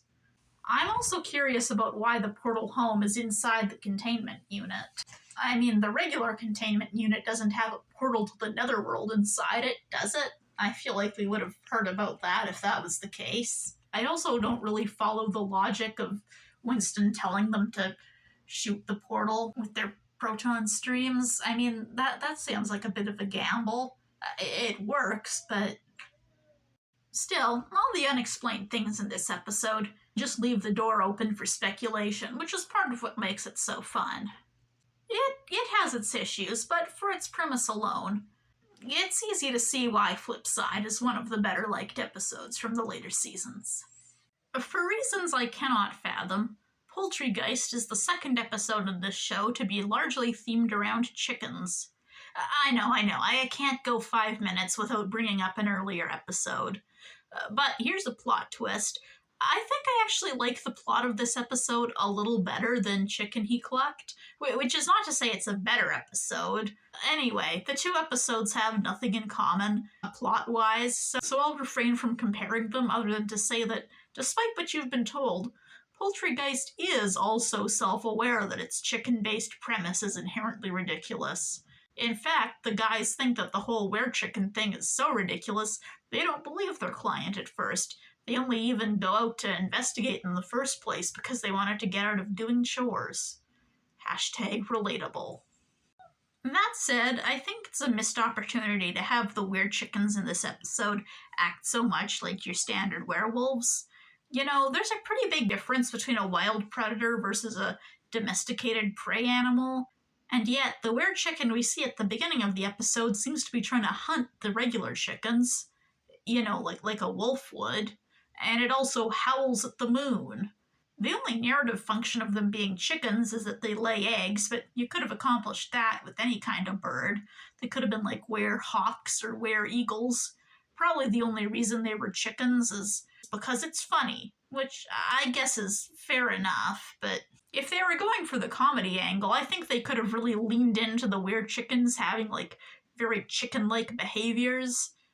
Like, imagine something like Kate Beaton's comic about brown recluse Spider-Man, but with chickens instead. You know, I think that could have been something. It kind of seems like they're trying to have their cake and eat it too in terms of coolness versus goofiness, and it ends up feeling like a bit of a missed opportunity on both fronts.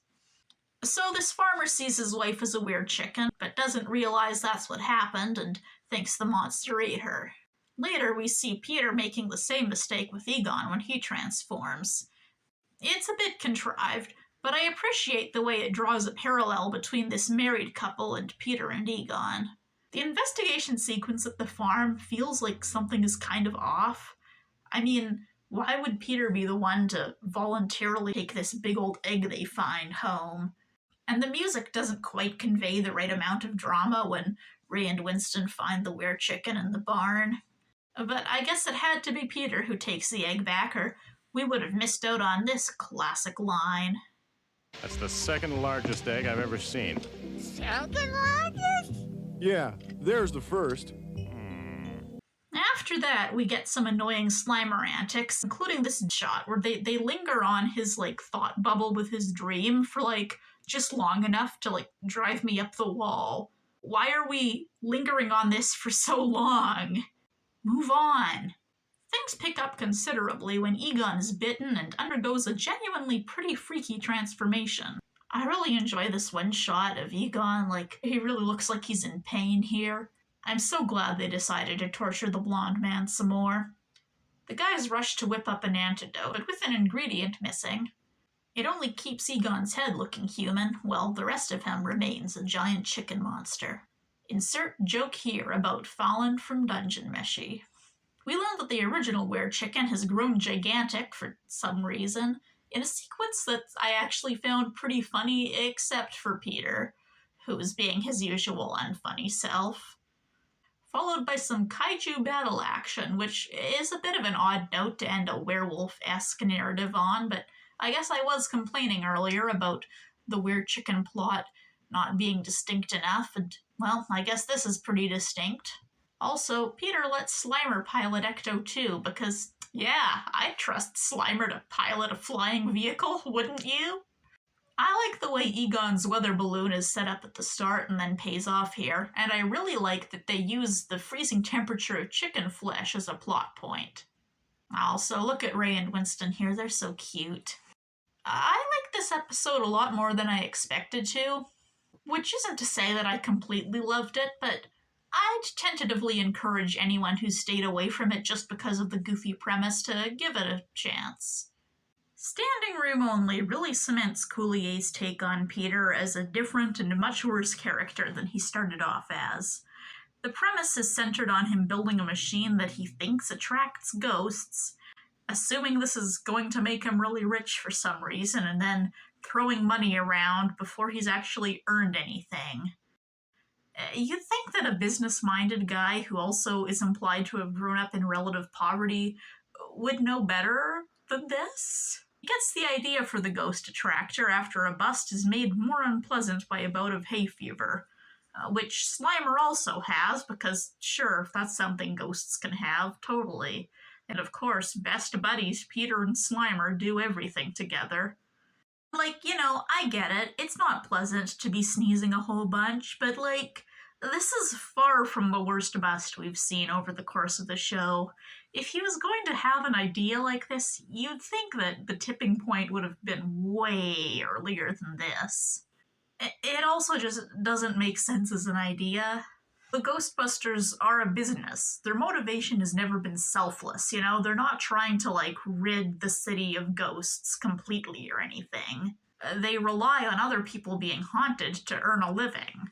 So bringing all the ghosts into one place just runs completely counter to their whole operation. I guess he could maybe sell the patent to someone and earn money that way, but who's going to buy that patent? The only people I could really see wanting one of these ghost attractors for themselves would be other eccentric scientists looking to study ghosts, but even then, surely there would be a better way than this. But in the end, none of that matters, because as Egon repeatedly tries to tell Peter, the stupid machine doesn't even work the way it's supposed to. As much as I really hate to defend Peter in this episode, it's weird to me how Egon claims so confidently that building a machine to attract ghosts is impossible, but then admits he's never tried. What evidence are you basing that claim on, then? Who else has tried and failed to make a ghost attractor that it's impossible? I think this bit could have worked better if he actually had tried making one before and failed, and so he was speaking from experience when he said it was impossible. But the way it's done here just feels kind of asinine. The one thing I appreciate about all this is that when Peter turns the machine on, Ray asks if Slimer feels anything. Good job remembering that Slimer is a ghost, Ray. You'd be surprised how often that gets forgotten around here lately. Now, technically there's some precedent for Peter building a machine that doesn't work, but the last time that happened, it was something he built in a hurry, out of necessity, and it did actually serve its purpose before breaking down. This time he just builds a useless piece of junk for no reason and then acts like a huge jackass about it. Hey, maybe they were going for some kind of like father, like son thing. Charlie Binkman sold ghost propellers that didn't really work, and now Peter's built a ghost attractor that doesn't work. Maybe we really are all just cheap knockoffs of our fathers. Yet another frustrating thing about this episode is the way it squanders a pretty good villain. See, we learn that the ghosts are flocking to the firehouse because this old and powerful entity called Mikra is approaching and absorbing smaller entities as it draws near. We learn that many of the world's deserts were made that way because of Mikra, which is some pretty metal lore to drop out of nowhere and then not really elaborate on. And Mikra has a pretty sick design to back it up. Needless to say, things pick up once Mikra enters the scene, at least until they cut back to the firehouse and they're still doing the asinine ghosts lining up to take a number thing. And the Ghostbusters' solution for defeating Mikra is luring him out to sea with a trail of ghosts. The ghosts that have been coming to them to seek shelter. They are using the ghosts who came to them for help as bait and leaving them to be devoured. Look, I know these guys fight ghosts for a living, but we've encountered sympathetic ghosts before on this show, and these ghosts must be like a baseline level of both intelligent and cooperative for them to be going along with this stupid little take a number thing. And said ghosts are already inside traps or the containment unit when the Ghostbusters come up with this plan, so it's not like the ghosts are even like willing sacrifices. They can't consent to this. Jesus Christ, this is fucked up. The writers obviously did not realize what they were doing here, but what the hell, man? In the end, it turns out that Peter accidentally built something useful somehow, and they give him a badass moment that feels totally unearned after how he's acted through the whole rest of the episode. And of course, the final shot is him and Slimer having another buddy-buddy moment. Outside of the scenes with Mikra, about the only worthwhile thing in this episode is, I guess Janine gets to be part of the action. That's kind of cool. She even gets to drive Ecto-1. Oh, and there's the single moment in the episode where Peter has any charm at all, where he puts a pair of sunglasses on Egon over top of his regular glasses. That was cute. Other than that, I think this is my most hated episode yet. The one thing I knew about Robo-Buster going in was it involved Janine having a boyfriend who turns out to be evil and Egon getting jealous about it. This made me a little worried going in, because jealousy subplots can be fun in small doses, but they can get old really fast when they're dragged out. Luckily, that part is over and done with pretty fast in this. Also, when Janine presents her obviously evil boyfriend to the guys, both Ray and Peter are casually leaning against Winston on either side of him. I really do like the casual intimacy in this show, but this setup just looks kind of ridiculous. And oh hey, it looks like Ecto-1 has a car phone now. I guess now Peter has no excuse for not calling his mother. Other than the fact that she's implied to be dead. Yeah, even in the better era of the show, there were some minor inconsistencies now and then. So Paul's evil plan is to steal technology from the Ghostbusters and use it to create a robot, the titular Robo-Buster, that supposedly destroys ghosts altogether. This innovation threatens to put the Ghostbusters out of business, until all the psychokinetic energy from the ghosts that the robot has supposedly destroyed coalesces into one massive spirit that threatens to wreak havoc. If that plot sounds oddly familiar, that's because something very similar to this happened in the IDW Ghostbusters comics. Was Ron Alexander inspired by Paul Smart from Gross Chick Industries? Who's to say? Given how many references the comics made to the cartoon, it wouldn't be too surprising. Either way, it's a cool connection. The first half of the episode suffers greatly from Janine's overhauled personality, but when she realizes Paul betrayed her, she takes initiative in going off to angrily confront him. It still would have been better with her original design and personality, but in terms of post-Q5 storylines for Janine, I'd say this is probably the second best. Now, I don't know why she decided to bring Slimer along when confronting a guy with a robot that supposedly destroys ghosts, but she does, and so we get our second Slimer fake-out death of the show. Now, some would say it's inherently ridiculous to do a fake-out death with a character that's already a ghost, but believe it or not, it can be done effectively. I've actually seen a different animated show that features a ghost hunting business which pretended to kill off its blobby green ghost character in a way that genuinely brought many adult viewers to tears. Now, even at its best, the Real Ghostbusters was not exactly Mob Psycho 100. But when comparing this episode to the previous Slimer fake-out death, I do think RoboBuster does it a little bit better. It's something that happens midway through to increase the stakes rather than what the whole episode has been building up to. The morning scene is less dragged out and melodramatic, and even Peter's lament about Slimer's last meal feels more grounded than his comment in Big Trouble with Little Slimer. That felt way too over the top, but this actually feels like the kind of small, sad realization someone who's grieving would get hit with every now and then. Like, oh, that's right, they're never gonna be able to eat their favorite food again, huh? Well, I mean, in this case he does, because he's actually fine, but, it's better. Oh, I missed you! Hi, Peter! I missed you! It's still not, great, but it's better. Besides the aforementioned IDW comic parallel, this episode also has a few things in common with the show's pilot episode, Ghosts Are Us. But I think this episode actually does the idea of a rival ghost removal service better. For one thing, Paul announced RoboBuster at a big conference, and then made a commercial for it, rather than just showing up out of nowhere one day. And it also seems like the whole nearly putting the Ghostbusters out of business thing happened over a longer and more realistic time frame.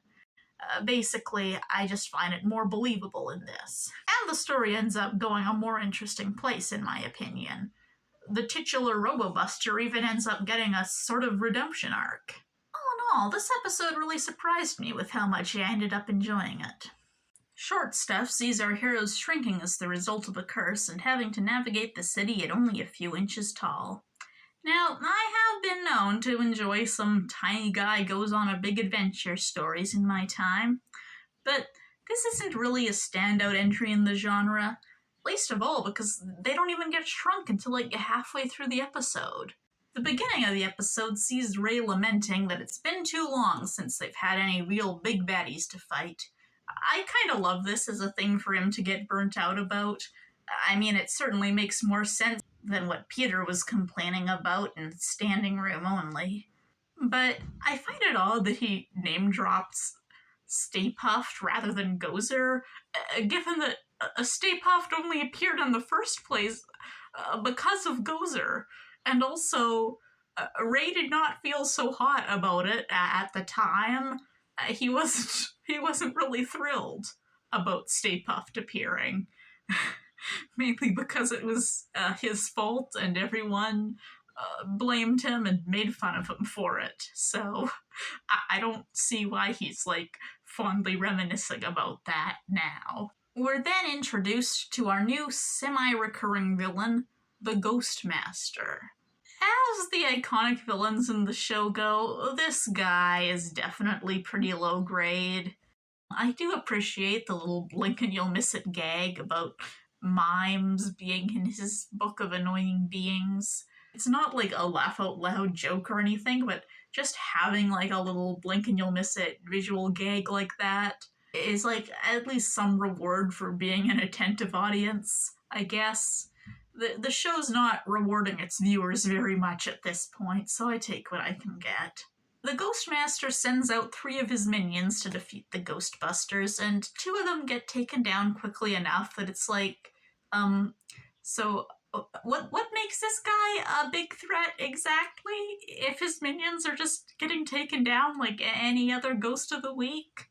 I've mentioned before that Egon is the one who suffered the least from the changes made to the show. That really shines through in this scene. Color me paranoid, but I'm starting to think somebody's out to get us. Us? We don't have any enemies. Yeah, everybody loves the Ghostbusters.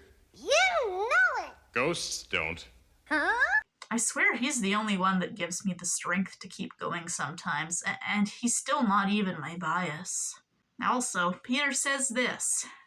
In the old days, the ghost didn't come barging into headquarters. Which is really rich for him to say, considering.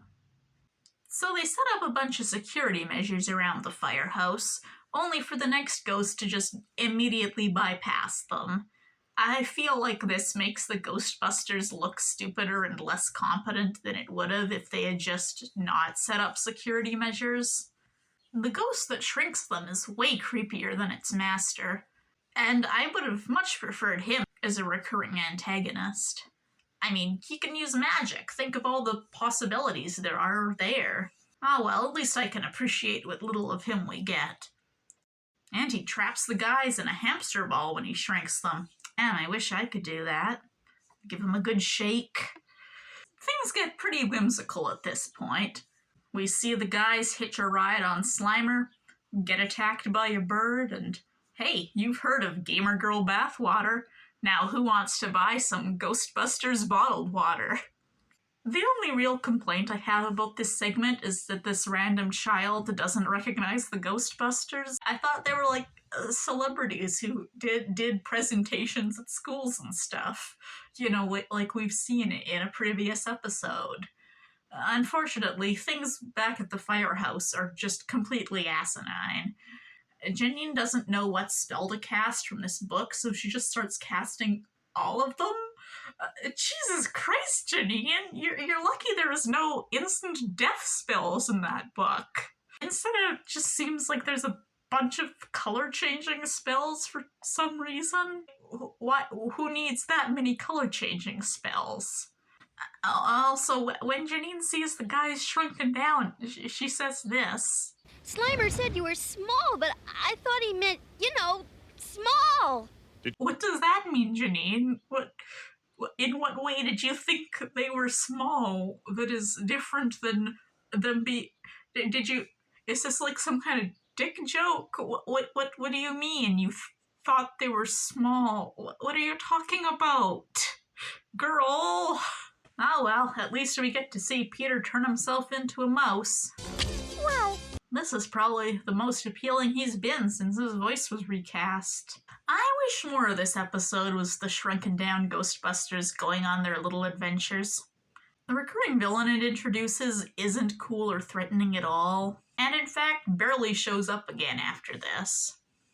As it is, while I quite enjoy parts of this one, there's just too much dumbness to really warrant a wholehearted recommendation. Damn, I wish we could have seen Peter get carried off by that bird. And then he's just gone. Just write him out of the show. That would have been a good way to kill him off, I think. Have him be carried off by a bird. Would have made the show a lot better. Follow That Hearse is a message episode of sorts. The message in this case being environmentalism. On paper, it's kind of nice to see this franchise tackling that topic, considering how it's approached the subject previously. You had the Environmental Protection Agency in the movie being unreasonable antagonists, even though they definitely had a point. And then you have Nexa and the Devil in the Deep complaining about how his home has been destroyed by humans, only for Peter to go, well, just move somewhere else then, like he's Ben Shapiro or something. As for the delivery of this message, it may leave a bit to be desired, although I don't mind the execution as much as some people. After getting off to a somewhat promising start with an opening scene whose tense atmosphere is only somewhat undercut by the characters' goofy voices, we learn that Winston is entering Ecto-1 in a car show. He tells Slimer not to eat in the car, but doesn't seem to have a problem with Slimer being in the car in the first place. I mean, come on, you're gonna give your partners a hard time about muddy boots and fingerprints on the windows, but you're okay with having a floating glob of goo inside your car unless it happens to be licking a lollipop? And of course, Ray doesn't care about messing up the car. It's not like he bought it in the first place or anything. Yeah, the car guyification of Winston has really reached its peak in this episode, and while it's not a trait I inherently oppose, it really seems like the writers forgot that he's not the only one who has any vested interest in the car. The payoff to this car-related setup is that the Ghost of the Week possesses Ecto-1 and makes it start attacking the guys. Kind of like what happened back in Season 1 with Killer Watt. And admittedly, I find the car possession stuff almost as cool here as I did the first time. Peter even has a line that actually made me laugh, which was kind of shocking. Yeah, though turning old hearses around in narrow garages used to be my hobby. But I gave it up. Too much stress. And then the car throws him in the garbage where he belongs. Winston tries to have an I know you're in there somewhere moment with the car, which doesn't work out so well for him, leading to a moment where his friends think the car has eaten him. And they seem slightly less sad about this than they were for either of the two Slimer fake-out deaths. And then we get to see him shirtless. Another special treat for me. I don't know why Janine gasps so dramatically when Peter puts a hand on her shoulder here, but I mean, I get it. I wouldn't want him touching me either. This is the start of a running joke of sorts where the guys will borrow Janine's car and then wreck it.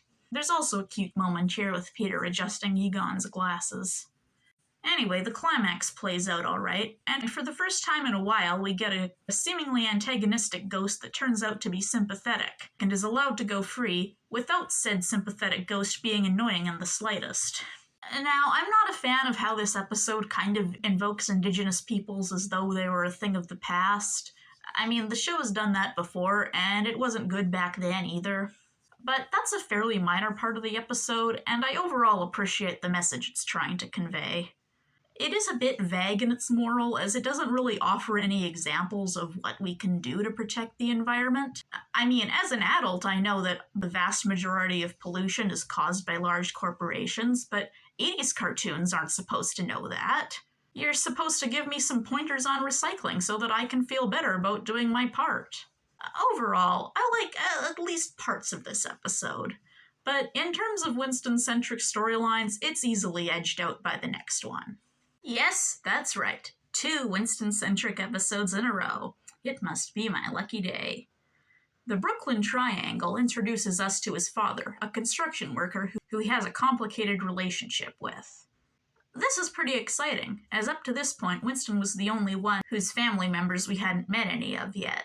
We'd met Peter's dad, of course, Ray's aunt, and then his cousin, Egon's uncle, and we even got to see Janine's family, even though sadly none of them were really developed. Funnily enough, there's a line in Ain't Necessarily So where Winston says he doesn't have a next of kin, implying that he doesn't have any living family members. I guess the writers changed their minds about that somewhere down the line. The episode's title refers to a mysterious hole that's opened up under the city, causing a bunch of items to go missing. We see Peter get mad at Slimer for the first time in a while when he thinks Slimer's eaten his sandwich, only to then put his arm around him a few moments later. But oh well, the return to form was nice for the few seconds it lasted. Overall, there are some charming character moments in this episode, like Ray trying to talk to the demons here, or Egon using his old microscope to look at Janine's yearbook photo at the end here. Also, I've gotta say, Janine's bedraggled look in this episode is easily the hottest she's looked since her redesign. As for the central father-son relationship, I honestly love how it's portrayed. It's similar to the conflict between Egon and his Uncle Cyrus in Cry Uncle, with Ed not believing in ghosts and wishing that Winston had chosen a different job. But the stakes are a little higher since the familial relationship is more immediate.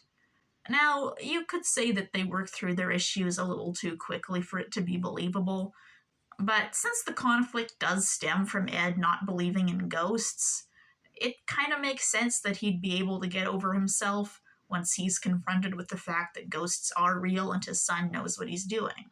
It's also made clear that their relationship did have a strong positive foundation in the beginning, so it's easier for them to work through their issues and get back to that than it would be for, say, Peter to overcome his lingering resentment toward Charlie.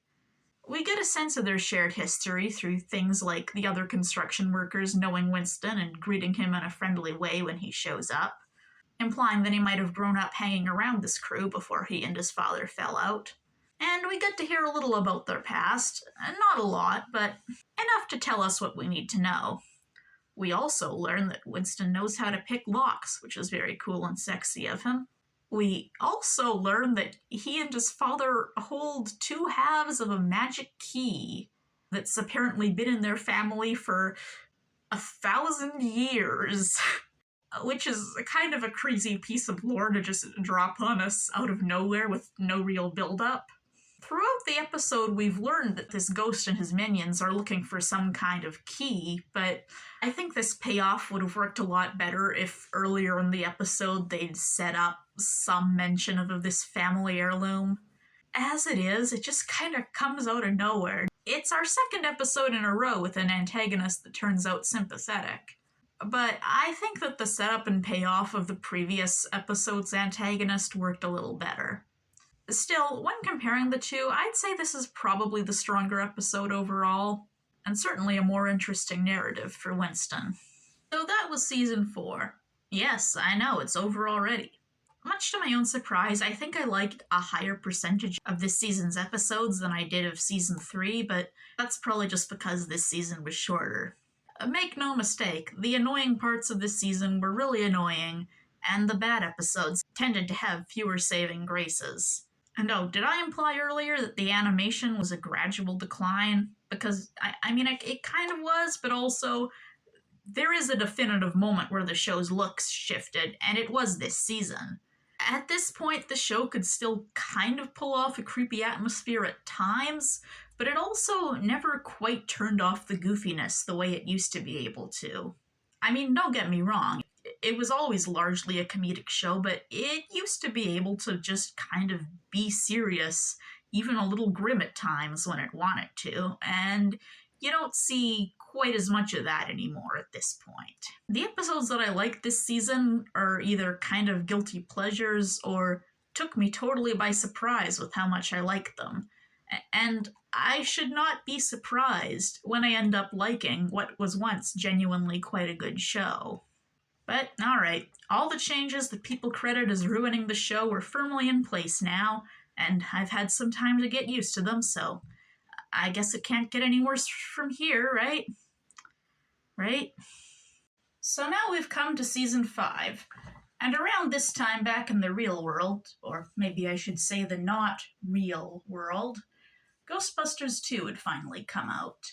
Now, a few things about this movie were actually inspired by the cartoon, like Janine now having red hair, or Slimer still being around. There's also smaller stuff that may or may not have directly correlated to the cartoon, like Egon's hair being styled slightly bigger, although still a far cry from his cartoon appearance, obviously. Or even stuff like Winston no longer having a mustache, or Peter no longer being quite as much of a total asshole. The extent to which any of these were directly inspired by the cartoon may vary, but it all kind of added up to make the movie canon feel a little closer to what kids had gotten used to seeing in the cartoon. But just as life imitates art, so too does art imitate life. And so Janine got yet another redesign in the cartoon to match her Ghostbusters 2 appearance.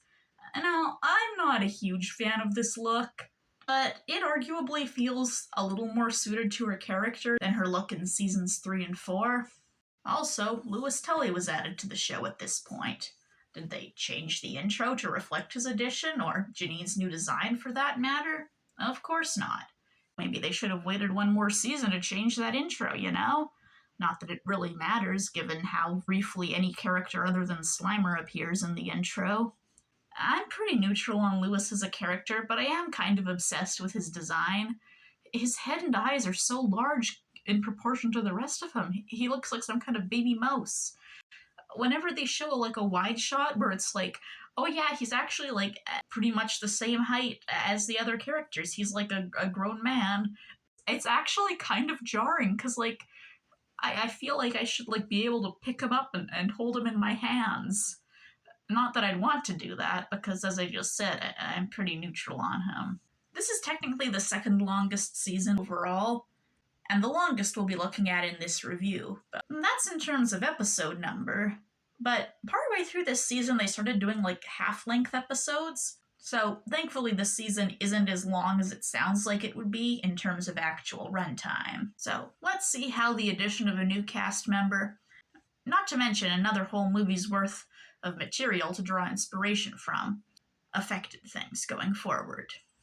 Something's going around sees Peter supposedly developing an allergy to ghosts, forcing him to quit his job and move out of the firehouse. This is a pretty compelling premise, and I wish more of the runtime was devoted to the impact this would have, not just physically, but psychologically. We do get some of that, which I enjoy, but a lot of the episode is also taken up by what can generously be described as body horror, but make it wacky for the kids. Right from the beginning, this episode annoys me, as for some reason we open on this random ghost doing a little dance. This isn't the villain of the week. They catch him like 5 minutes in, so I don't know why we're wasting time establishing him at the beginning. We then cut to Peter arm in arm with Slimer until he remembers he's not supposed to like getting slime all over him, and he makes Slimer answer the phone as punishment.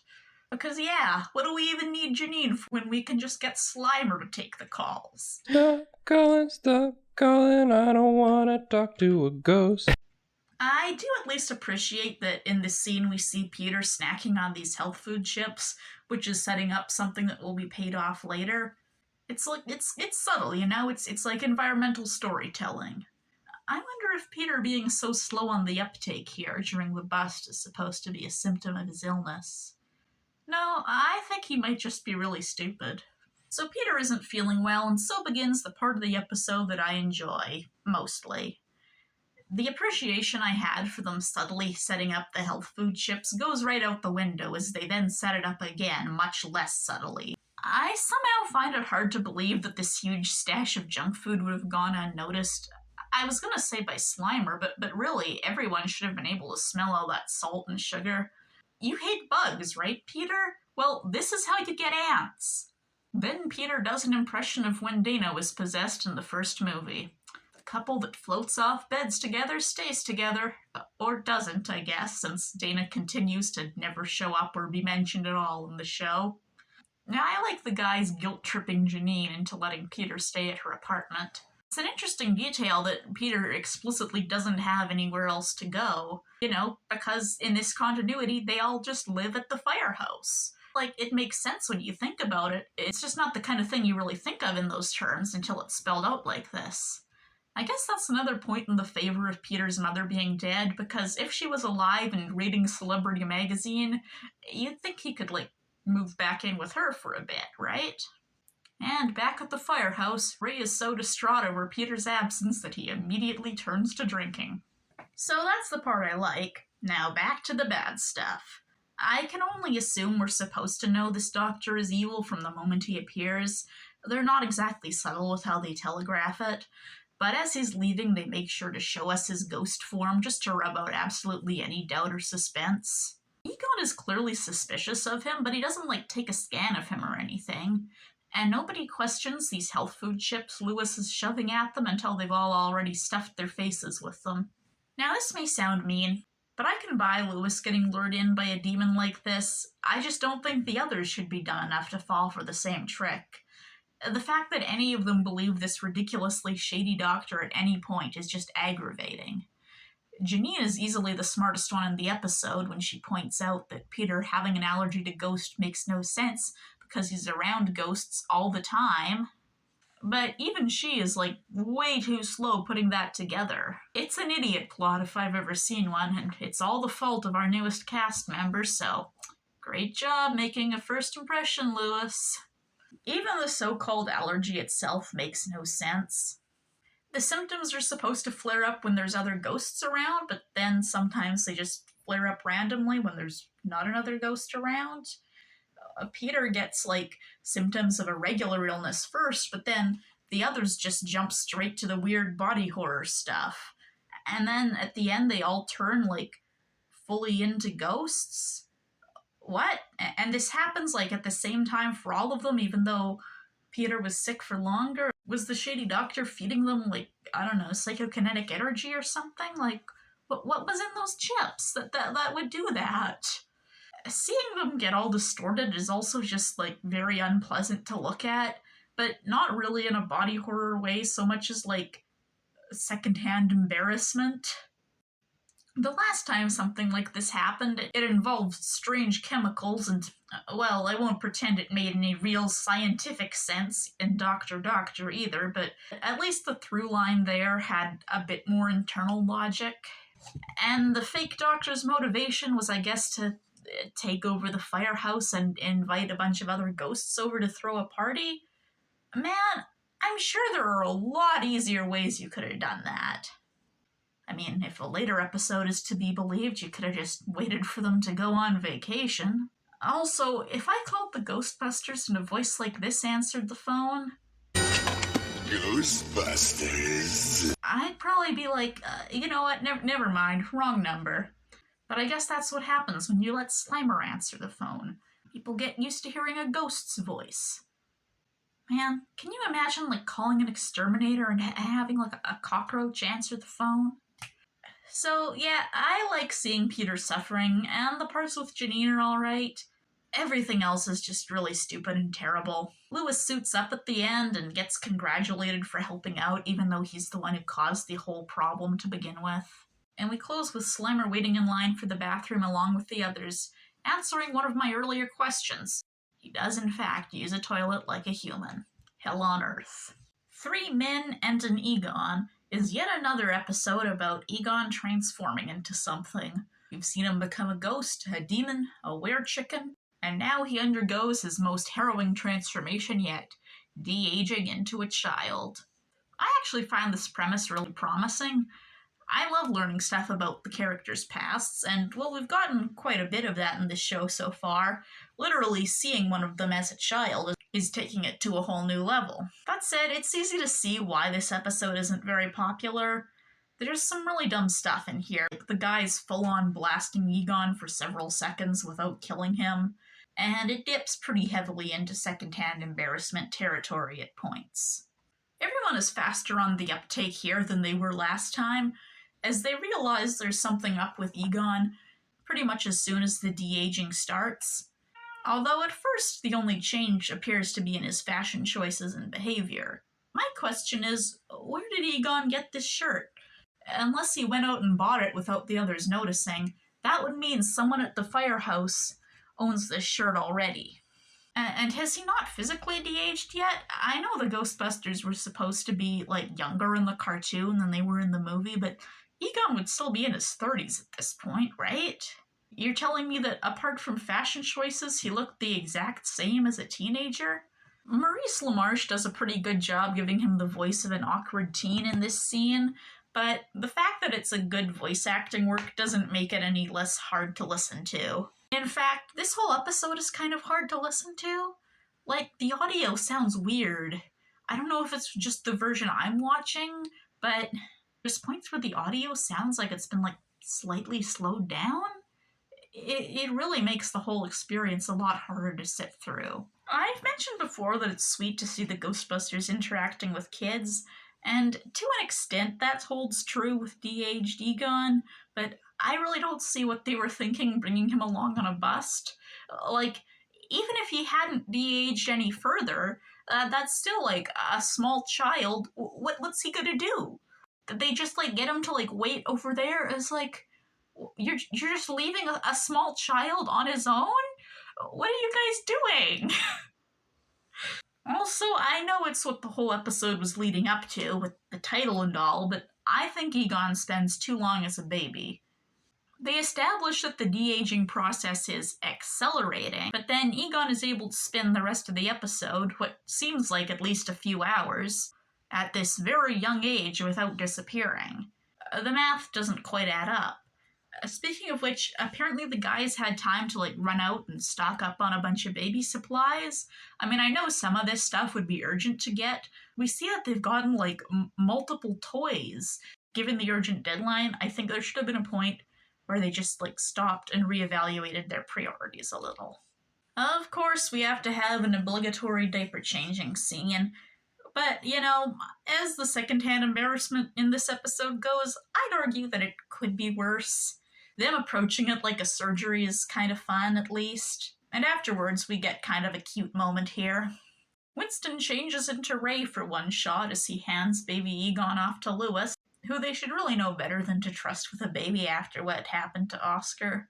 But thankfully, Lewis leaves. And so, for the second time in the show, Slimer is assigned the role of babysitter. This time for a human child. Great. Perhaps Shakespeare and the aforementioned diaper change may have been bad, but Slimer babysitting is easily the most embarrassing part of the episode for me. And in a shocking plot twist, it turns out Slimer isn't actually that great at watching kids, as Egon crawls out the window and they nearly lose him. I don't understand why they have to hold on to Slimer and him stretch himself down. I mean, Slimer could fly down and grab him, right? We've seen him lift weight that's must be equivalent to a human infant before, with carrying around big stacks of food and stuff. Once Egon goes back to normal, we get to see him shirtless yet again, and he denies that the events of the episode could possibly have happened. I do love when Egon gets all cantankerous about certain plot lines being too ridiculous, but his reasoning here just makes no sense. No, Egon, you would not remember if you had been a baby because no one remembers being a baby. And what does he mean that he has nothing in common with babies? Every human was an infant once. I don't know if him communicating with this baby at the end is supposed to imply that the experience left some kind of mark on him, or if it's just another one of the many languages he's fluent in. I think I'm more forgiving of this episode than most, but for all that it's fascinating to see Egon at younger ages, there is undeniably a lot to cringe at in this one. Before I committed myself to watching every episode, before this project was even a twinkle in my eye, I was looking through a list of the later season's episodes, and was immediately excited when I saw the title, Elementary, My Dear Winston. At this point, I was still kind of under the impression that Winston gets sidelined more than he actually does in the later seasons, so the revelation that he did actually still get storylines focused on him was kind of huge for me. And they remembered that he likes mystery novels. It makes me really happy that they remembered that. Because, as we'll see later in the season, the writers weren't always so good at remembering who was supposed to be interested in what. But being where I am now, do I think the episode is actually any good? This plot is yet another fictional characters coming to life story, which is strangely common in this show. In this case, characters from the Sherlock Holmes novels. I like the way Moriarty forms from a skeleton here. It's pretty creepy. I don't really understand why Holmes and Watson have these bluish skin tones. It's a major plot point that they're not the actual ghosts of dead people, so there's no reason for them to look like that. I mean, we see Moriarty gaining more color when he absorbs evil energy, so maybe these guys would get more natural human complexions if they absorbed some energy? Who knows? When we cut to our heroes, they're all playing football, except for Peter, who famously doesn't like football, even though I'm pretty sure he's supposed to have played it in college. And wow, they really were taking influence from the second movie, because here's Janine flirting with Lewis. Lewis, I'm impressed. You're so athletic. This was already a pretty controversial thing in the second movie, but at least there it was the team had been split up for years. You can surmise that things between Egon and Janine just didn't work out, and maybe they haven't seen each other during that time. I mean, you don't have to like it, but it makes sense. But in the show, Janine has been in love with Egon this whole time, and the relationship has seemed pretty reciprocated. It was already kind of weird when Janine was like dating another guy in Robo-Buster, and it's even weirder here. Speaking of Lewis, a couple episodes ago he heard some groaning from upstairs and assumed it was a ghost and grabbed a proton pack. But we've gone from that overreaction, swung right in the other direction, to everyone feeling a sudden chill as a pair of glowing red eyes float by, and they're all just like, huh, that was weird. Oh well, back to playing football. After their first confrontation with Moriarty, the guys trap Holmes right after he saved their lives. Everyone makes fun of Winston for thinking that fictional characters could possibly come to life because it's not like that exact thing has happened multiple times before on this show or anything, including the episode that previously established Winston's interest in mysteries. Nah, that kind of thing never happens around here. And even if they don't believe it's really Sherlock Holmes, they know that ghosts can be benevolent, and this guy just saved their lives. Why the fuck would they trap him? What are they doing? But then they see him playing the violin, and they're like, oh, it really is Sherlock Holmes, because nobody else would ever be capable of playing the violin. Man, I was really excited about this one, but we're about halfway through, and I mean, Winston hasn't even gotten to do that much, really. I don't know, I guess this one really isn't all that.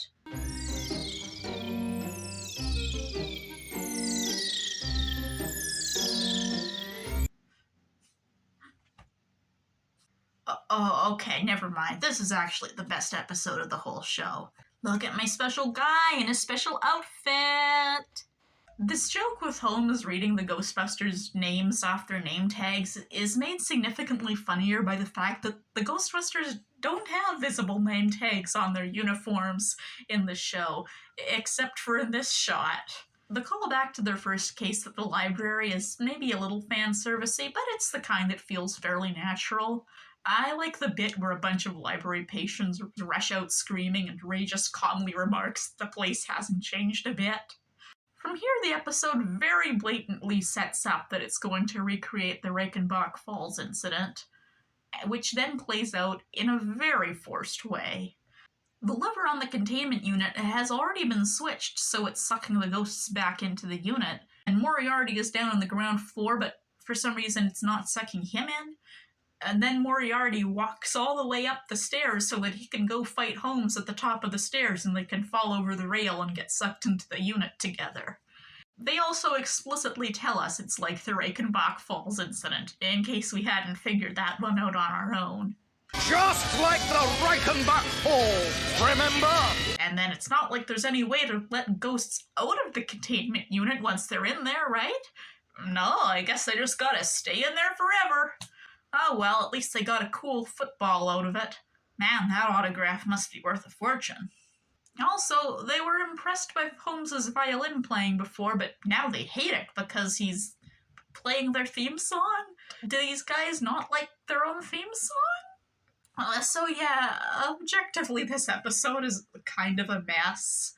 I just really like Winston's magical girl transformation into a detective outfit.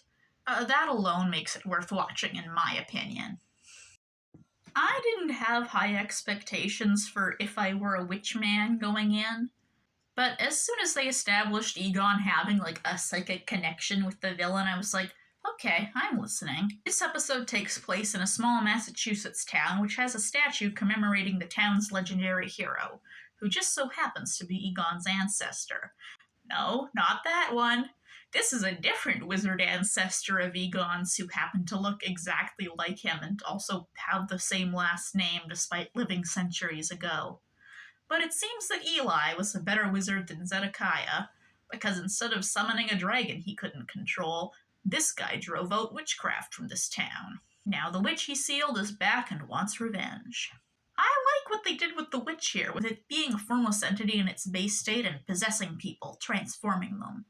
When you first see it, you think it's going to be like the world's most generic Halloween witch, but instead they put an interesting twist on it while establishing stakes for one of our protagonists. I also like having this artifact that's sort of an old-fashioned containment unit. Whenever they do stuff like that, it really makes sense, I think, because, like, yeah, in a world where ghosts exist, of course various people throughout history would have found ways to fight and capture them, using whatever technology was available to them at the time. Even the witch's plan involves some competent storytelling, with her minions stealing Egon's glasses, which she uses to get some of his DNA, and then Egon spends the rest of the episode on a different pair of glasses, which almost looks like he could have borrowed them from pre-Q5 interference Janine. Damn, is it really okay for him to be wearing glasses that pointy? Kids might get scared, you know? I quite enjoy all this stuff with the girls' school they have to infiltrate. From these girls in the background crushing on Egon to, well, given some of the remarks I've made up until this point, it probably doesn't come as much of a surprise that I enjoy these disguises they adopt. Pity Lorenzo music was replaced by Dave Coulier. The only girl I'll ever love is Venkman and Drake. Also Egon, who actually looks a lot cuter than Peter does here, but I couldn't think of a rhyme for him. In the third act, it becomes yet another Egon transforms into something episode. Really? So soon after the last one? But unlike the last one, this time they remember that blasting someone with proton streams at close range will kill them. So instead they have to chase after him and throw a potion at him before he can finish pondering his orb. This episode is surprisingly well written for this era, and I'd rank it as one of the strongest of the season. And not that the standards for that are very high at this point, but still. The title Partners in Slime immediately made me nervous, but fear not, this actually isn't an especially Slimer-heavy one. No, the slime in the title refers to mood slime. That's right, more inspiration from the second movie, which Peter must be coated in from head to foot so that he can pass as a ghost in Ghost Town. Now, I hear you say, Emma, what the fuck is Ghost Town? Do you mean the Netherworld? No? Do you mean the flip side dimension? Are we going back there? No, not that either. This is the new thing, and it's not explained particularly well. The setup is that Janine and Lewis get kidnapped while they're out shopping and are held hostage by Poso, a mafia-type ghost. Damn it, on Janine's birthday, too. Well, I guess it's kind of a blessing, because this way she doesn't have to hear Peter's terrible, annoying Elvis impression. Good thing they brought Slimer along on their shopping date so that he could fly home and let everyone know what happened. Except that Pozo sends the guys a video laying out the terms of his ransom, like right after Slimer fills them in, so yeah, there was really no narrative reason for Slimer to be there at the start. And then Egon pulls Pozo up on their database, and Peter and Slimer comment on how ugly he is, even though they just saw him already like a few seconds ago. They're not seeing him for the first time here. I do enjoy the idea of a ghost that wants to use ghost-busting technology for their own gain, to gain control over other ghosts. They don't really bring that premise to its full potential, though, mainly because, like, Pozo's plan fails before he can actually get any of the tech. The idea of, like, sort of mafia-type ghosts, it just kind of keeps coming up. Not even just in this season or even just in this show, but like across the franchise as a whole. It's kind of a neat idea. It sort of fits with what we've seen of the underworld, you know, the underworld, also like sort of a mafia term. It kind of makes sense. I see what they're going for. The Ghostbusters strike an uneasy alliance with another ghost, Shifter, who they have to venture into the containment unit to get out. While they're there, we get a cameo from Stay Puft, who at this point is, I guess, officially just known only as the big guy. That's the big guy! And we also get a cameo from Sam Hain, who's apparently been reduced to playing card games. And when this device to pull the ghosts back out of the unit goes off, Sam Hain flies away from it because he'd never want to escape containment. Speaking of Sam Hain, though, I do have something positive to say about this episode. Remember how I complained about in Halloween 2.5 how Slimer only coats the junior Ghostbusters with like a tiny bit of slime, and this somehow gives them the ability to walk through walls? This episode is that utterly idiotic moment done right. Peter has to be coated totally from head to foot, and in like a specific kind of slime, not just any old slime, in order to gain limited ghost powers. He can't phase through things, but he can fly, although it takes him a while to get the hang of it. I kind of appreciate the back and forth he has with Shifter, as it's nice to see someone talking down to Peter and putting him in his place. And of course, they go through this whole arc about, learning to trust each other, and by the end, they've developed a sort of friendship based on mutual respect.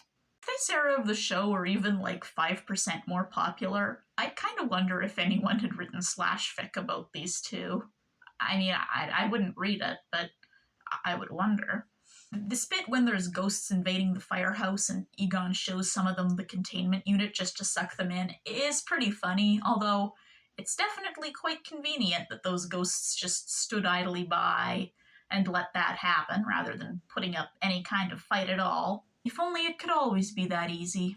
We end on Peter making a fool of himself, which at this point is basically all he ever does. All things considered, it's always a bit painful to get a story centered on Peter in this era of the show, but this is about the best way they could possibly do it.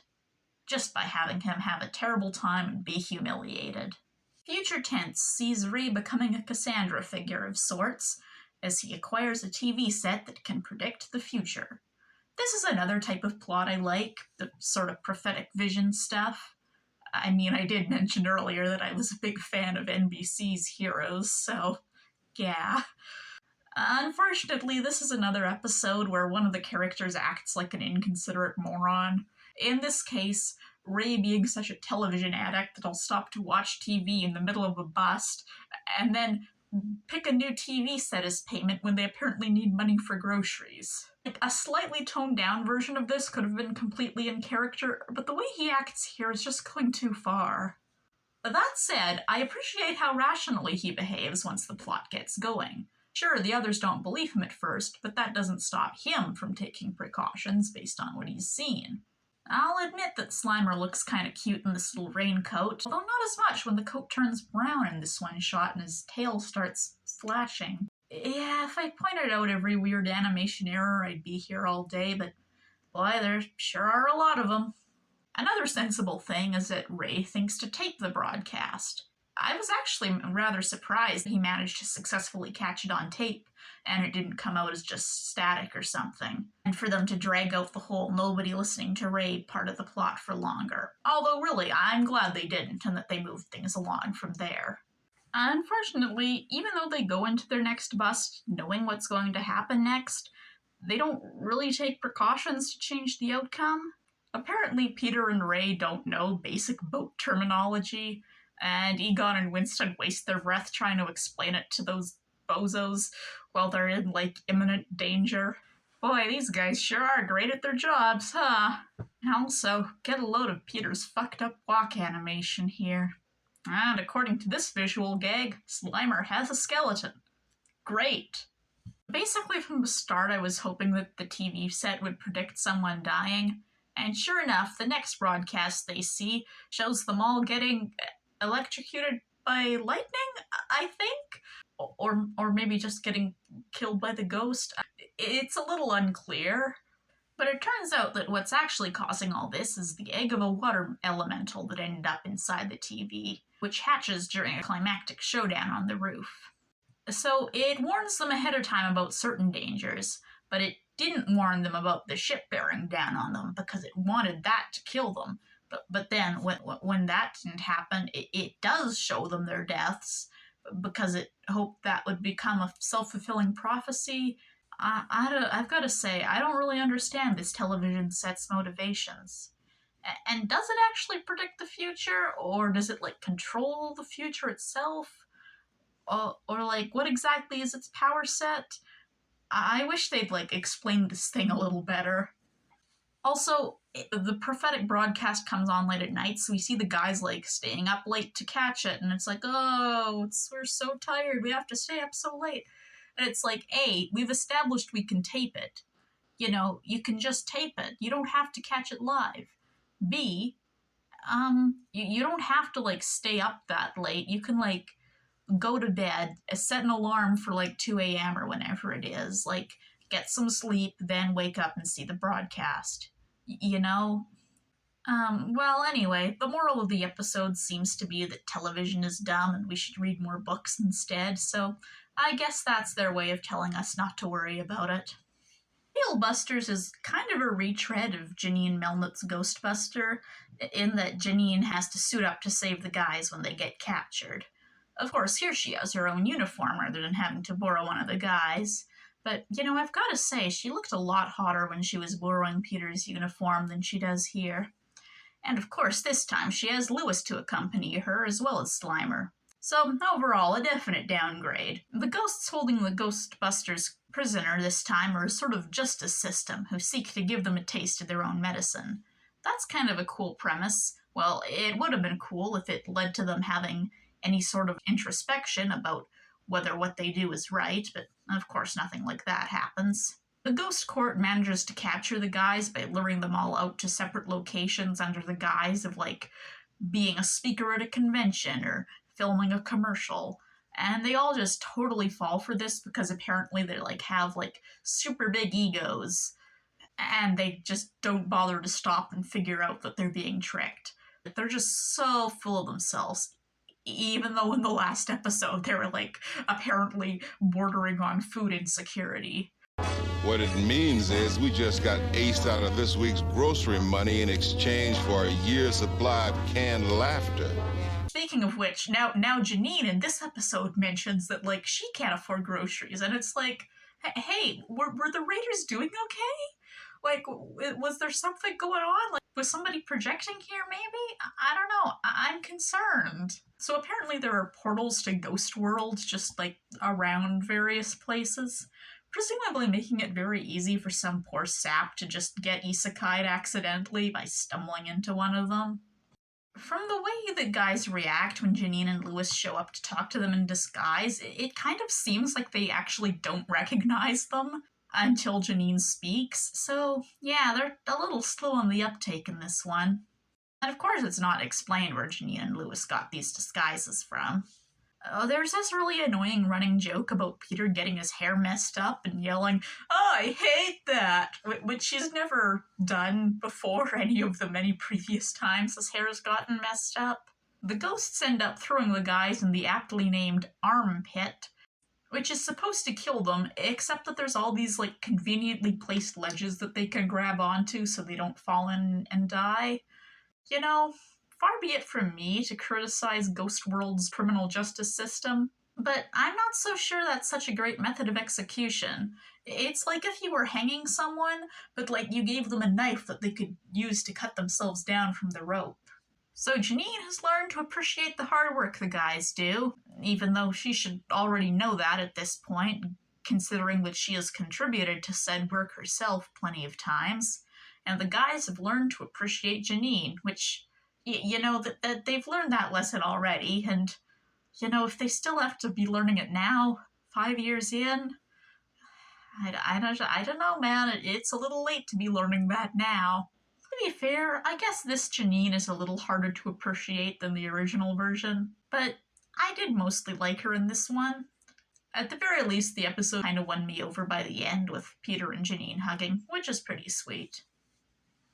Live from Al Capone's tomb uses a similar framing device as Egon on the Rampage, being framed as live television footage, although this episode abandons that framing device much more quickly. And what are the Ghostbusters doing at Al Capone's tomb, you may ask? Well, we're here tonight because Peter sold the TV rights for lots of money before we could stop him, and now we're stuck on national TV and I'm not having any fun at all. This is about the level of behavior I've come to expect from this version of Peter, but the fact that Egon went along with it, however reluctantly, is strange to me. Even stranger is the fact that he apparently didn't know what they were doing until he got there. He didn't think to ask until then. I will admit, though, this bit made me laugh. Louis Tully and Janine Melnitz. Hi. Anything to say to the millions of folks watching at home? Hi.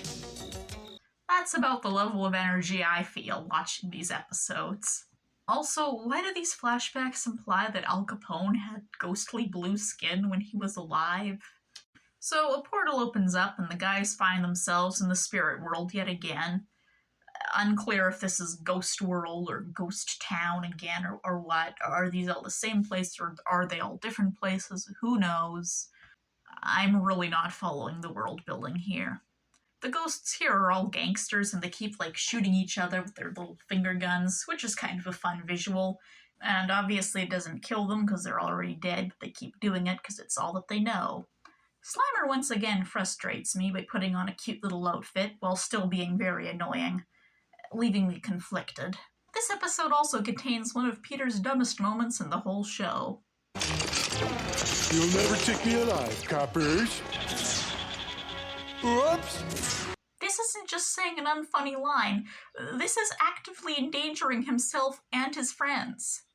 Apparently their proton packs don't work here because this ghost spirit world, whatever it is, runs on magic and not science. And this frustrates me because, like, the whole point of the Ghostbusters franchise is that supernatural things can be combated with science. Like, that's the whole point, is that they build scientific inventions and catch ghosts with them. If science-based technology didn't work on ghosts, none of these jackasses would be able to accomplish anything. Like, if you don't want their proton packs to work, you can just say, you know, they don't work here. You don't have to say, it's because this place runs on magic and not science. But anyway, they have to put magic crystals in their proton packs for them to work. Sure. And Al Capone seems to be under the impression that he's still in Chicago, which, I mean, no, buddy, you're really not. At least there's a cool bit in the climax where Winston, like, crashes the Ecto-2 into Al Capone's giant baseball bat. It's not really explained how Winston got out completely unscathed, because he was, like, pretty high up when it crashed still, but then he's just fine.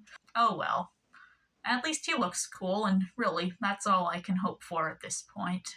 The Halloween Door, in addition to being the show's third and final Halloween episode, is also a special episode in a couple of ways. For one, it sees the return of Straczynski as a writer, and for another, is a primetime special with pretty nice animation. There's even not one but two musical numbers in this. The first of these is diegetic, with the Ghostbusters putting on a presentation at this school, which almost makes me want to imagine the second one being diegetic as well. Like, this giant freak shows up and just starts singing at you. What would you even do in that situation? Also, I have to say, the Boogaloo is not a very intimidating name. It just seems a bit too goofy for the level of threat it supposedly poses. The villains of this episode wanting to get rid of Halloween or any other scary or challenging media is often taken as a commentary on what Q5 did to the show, and yeah, the commentary is pretty heavy-handed, honestly.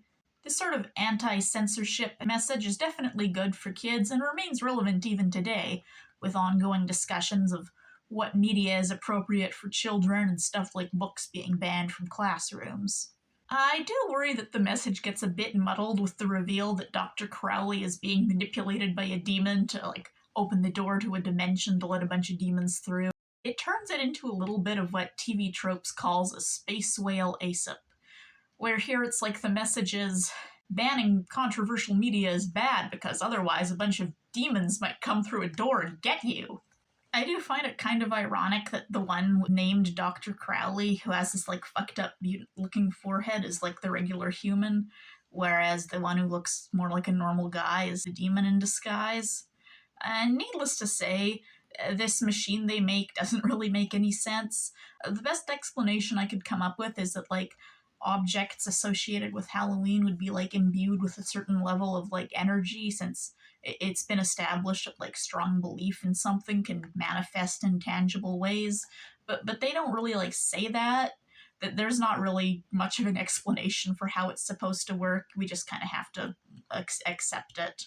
But, you know, I don't want to sound like I'm being too hard on this episode, because it really is a lot of fun overall. There's plenty of funny dialogue. The aforementioned musical numbers are quite the treat, especially the first one where we get to see the guys all singing and dancing. It's nice to see the Ghostbusters putting on a performance like this for a crowd of kids who actually appreciates it, unlike that kids' party from the second movie. And despite my nitpicks, the plot and message are still pretty good overall. I like seeing Peter and Ray at the climax running around dodging the Boogaloo's attacks, and then Peter squirming in its grip when it catches him. And hey, did this little girl who shows up at the end to resolve the plot say her name is Emma? Hey, that's my name. Have I actually been this little girl all the time? Big if true. The resolution is very like How the Grinch Stole Christmas in a way, but like a Halloween version, not to be confused with the actual Halloween Grinch special, which is its own thing. But you know, it's like, doesn't matter if the material trappings of this holiday are removed, because the people still believe in it. This might kind of undercut the like importance of not censoring media that I was talking about earlier, but given the direction the episode goes, I think it ties the themes together fairly well. It strikes me as a little bit of a contrivance that time gets conveniently dialed back at the end. I mean, in previous episodes, when we've seen like everything getting reset back to normal when the villain is defeated, it's usually because of like a powerful entity choosing to put things back to normal. And here, like, the Boogaloo doesn't really accept his defeat. He's not like, oh, okay, you won, I guess I'll put things back to normal. So if it's not him doing that, I don't really know why that happens, but oh well, I guess some other cosmic factor could have stepped in. Anyway, the team all putting their arms around each other at the end is pretty cute. Although I don't really know where Janine and Lewis came from here. We don't really see them again after Slimer rescues them from the firehouse earlier on. But then they just kind of pop in at the end, like, yeah, we're here too. I gotta say, right at the end, I really could have done without Slimer doing his and me thing from the intro. Like, because it's a primetime special, we didn't get, like, the usual intro and outro. But they just couldn't let us go one episode without a reminder that this is still Slimer's show now, huh? Oh well, I can't let any of that detract from my enjoyment too much. I may consider it just a tad overrated, but the Halloween Door is still a pretty fun time, and definitely a lot better than the previous Halloween episode. And how better than to follow that brief, shining, kinda sorta return to form than with Venkman, the episode where Peter gets superpowers and acts like a jackass yet again. This is the first of the half-length episodes I mentioned, which means that the plot has to get going right away, and we're not even spared a second before being barraged with annoying Slimer antics. Peter is working out to bulk up for beach season, even though he's, like, perfectly fit already. Like, you look great, dude. You don't need to be doing this. Come on.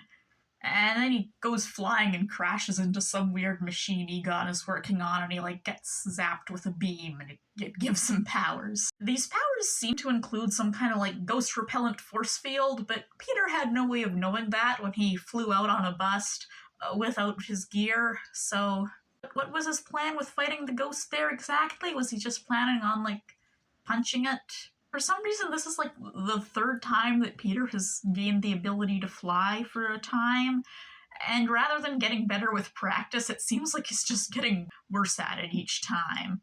Like, is it really hard to just look where you're going? While I may get some catharsis out of seeing everyone else be equally exasperated with this plot, lampshading how asinine this all is and how much of an idiot Peter is being doesn't actually make it any easier to sit through. About the only part that amused me at all was this bit where Peter claps Winston on the shoulder and accidentally knocks him down. That was, like, kind of funny. Sort of like with the ghost attractor thing all over again. Egon tries telling Peter that his condition is temporary, and apparently the others are telling him this too, and he's just, like, refusing to listen to any of them. Other guys, like, get Slimer to, like, act as his sidekick, and somehow they have, like, a little, like, sidekick costume prepared for Slimer that matches the superhero outfit Peter orders for himself, even though this is their first time seeing that outfit, so how could they have designed Slimer's outfit to match when they didn't even know that Peter was going to have a superhero outfit, let alone what it would look like? I've really taken Slimer speaking in full sentences to a whole new level here, as here Slimer fully becomes, like, the voice of reason, and is, like, demonstrably smarter than Peter. I mentioned before that some of the episodes used, like, a slowed down version of the Ghostbusters theme in the climax.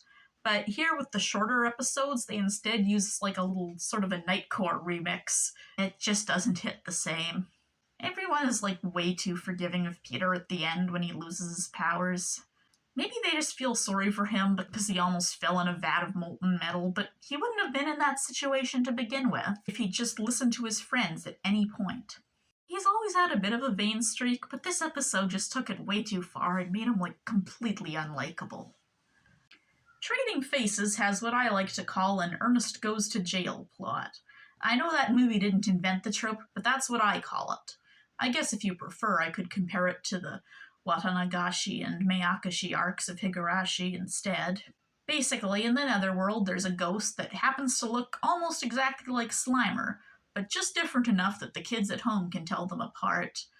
Although apparently not different enough that Slimer's close friends can tell them apart. The difference is that this ghost is evil, unlike Slimer, who, as we all know, is a paragon of virtue. Janine has somehow found this mirror that's like a portal to the Netherworld, and the evil ghost comes through it and switches places with Slimer, and then it chucks Lewis through the portal as well, just for good measure. Frankly, this plot could have gone unresolved, and I wouldn't have been too torn up about it. Like, just leave those two in the Netherworld. That's fine, I don't care. I feel like the plot takes a little too long to get going properly, given the short runtime, as Slimer doesn't get shoved through the mirror until like about a third of the way through. I would say I wish we could have spent longer on the fake Slimer masquerading as the real Slimer, since that's like kind of the more interesting part. But really, even that isn't that interesting. I just kind of wish we didn't spend any time on this episode at all. Speaking of time, the whole thing does seem to play out in universe over quite a short span of time, which in theory has the advantage of making our heroes not seem quite as stupid as they would have had they taken longer to figure things out, and yet they still end up seeming a little bit slow on the uptake. And also, with this short time frame, it ends up feeling like it all happens too fast to feel important or noteworthy. After they get Slimer and Lewis back, Egon says the portal is closed now. Why is the portal closed? What happened to cause that? I guess they just ran out of time to, actually come up with a proper resolution. So it's just like, yeah, the portal's closed because they came back through it. Also, for the first time in the show, not all the Ghostbusters are present in this episode. Maybe that was, to save money on voice actors? But it just creates a bit of an uncanny vibe. Unbelievably, I actually thought this one might be kind of fun going in, but I was wrong. It's just really annoying. Transcendental Tourists is about a ghost family being upset that their longtime vacation spot has been overrun by humans, just as coincidentally the Ghostbusters are also going on vacation in the same place. And by the Ghostbusters, I actually just mean Peter and Winston. Yes, just like last time, the whole gang is not here. But while in the last episode it was only mildly odd, and you could easily justify, maybe the other members of the team are, out on a bust or something while the plot is happening. Here it's just, really strange. Why are they going on vacation and sharing a motel together without their teammates? And why is Peter so happy that there's not going to be anyone else around during their stay? The fact that they've brought Slimer along doesn't even really undercut the homoerotic implications, as they kind of just end up feeling like Slimer's two gay dads, especially with the comparisons the episode draws to the Ghost family. Sadly, the gay vacation dads have pretty much no charisma here, and there's a bunch of annoying saccharine stuff as Slimer befriends the little girl from the Ghost family. It's interesting that the ghosts show these more freaky appearances at this one part, which you'd think would be their true forms, but then they default back to these humanoid appearances. They don't want humans to be around, so why would they bother making themselves look more human? So it's those are their true forms. I don't know, it's a little unclear. Also, at one point they disguise themselves as horses, which the guys are riding on, but how long did they allow themselves to just, be ridden as horses before revealing themselves? Why would they subject themselves to that? I don't really like the setup that these ghosts who were last here 100 years ago are oh no, there's humans here now. Because, there already would have been humans there 100 years ago. If they were, upset by, the development of the area or like a certain type of human, like, you know, the way things have changed, that would be all fine and good. But like, don't act like the landscape was completely untouched and unpopulated 100 years ago. That's just not true. That said, I do like this Ghost Dad slime camera. That's a pretty neat idea. Peter doesn't want to do any busting while they're on vacation, and only changes his tune when the ghosts start antagonizing him. There's like no concern given for all these people who were driven out of town by the ghosts at the start of the episode. That just goes unresolved. At one point, the ghosts possess Mount Rushmore and make the heads sing, and then at the end, after the ghosts have already gone home, the heads like sing again, and it's like, well, why is that happening now? What are the implications there? And there's this thing I've noticed in a couple of these episodes where like a character will like start reacting to something like a second before the thing they're reacting to actually happens. It's just kind of funny to me. So yeah, the strange homoeroticism is probably like the most interesting part of the episode, but even that's not that good. Look, I don't need this terrible episode's help to imagine Ghostbusters Yowie, okay? I do that by myself all the time. Surely You Jost has a remarkably similar opening to Once Upon a Slime, with Slimer begging Ray to read him another bedtime story and then skulking off downstairs with the storybook when Ray says no. There's arguably some character development on display here, as this time we see Slimer kind of trying to read the book himself. Between this and his aforementioned increase in eloquence, it's almost like he's growing up in a way. Aren't you proud of him? I'm not. The bigger difference, though, is that this time the storybook creatures that subsequently appear aren't manifested from the book, but rather visitors from another parallel dimension, which we seem to be getting a lot of lately, popping in coincidentally at the same time. There's this dragon who claims to be the last of her kind, and she's being hunted down and needs their help. Janine gets kidnapped and taken to the land of fantasy, which could have been avoided if she wasn't still working super late at the firehouse after all her employers were tucked into bed, and the guys have to go after her to get her back. I like the gag of them going into the subway with the dragon in tow and then everyone else rushing back up out of the subway because they're scared of the dragon. That's probably the highlight. It's like just subtle enough that I appreciate it. This is another one where I feel like the plot takes too long to properly get going considering the short runtime. The Land of Fantasy is a fun setting with a lot of potential for antics and adventure, but all the Ghostbusters really have time to do once they're there are like steal these sets of armor from these knights who are conveniently bathing and then go fight the villain. Sadly, the knights don't shriek and throw things at them the way you might expect to see when this sort of thing would happen in an anime. Also, given the short runtime, I feel like the climactic battle kind of takes too long. It reminds me of that meme comic with the two people who keep repeatedly jumping in front of each other to protect each other. First, the Ghostbusters shoot this evil guy, and then he starts shooting them, and Slimer tries to defend them. And then the villain starts shooting at Slimer, then the Ghostbusters have to defend him by shooting the villain again.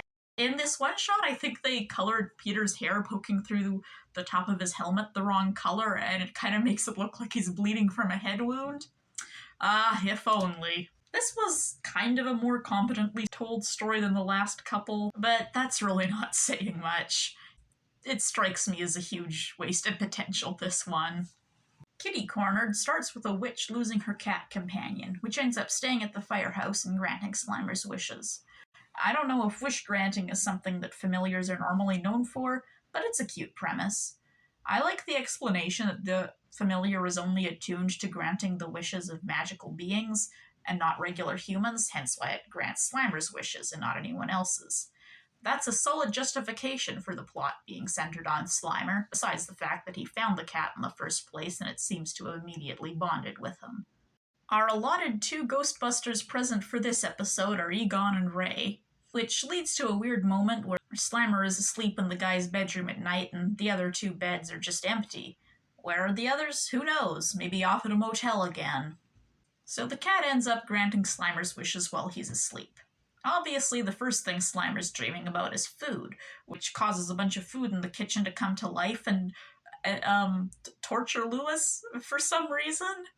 I don't really know why the food would do that. I mean, The reason Slimer wants food is because he likes to eat it, but the food here isn't really making much of an effort to, like, get to Slimer and get in his mouth.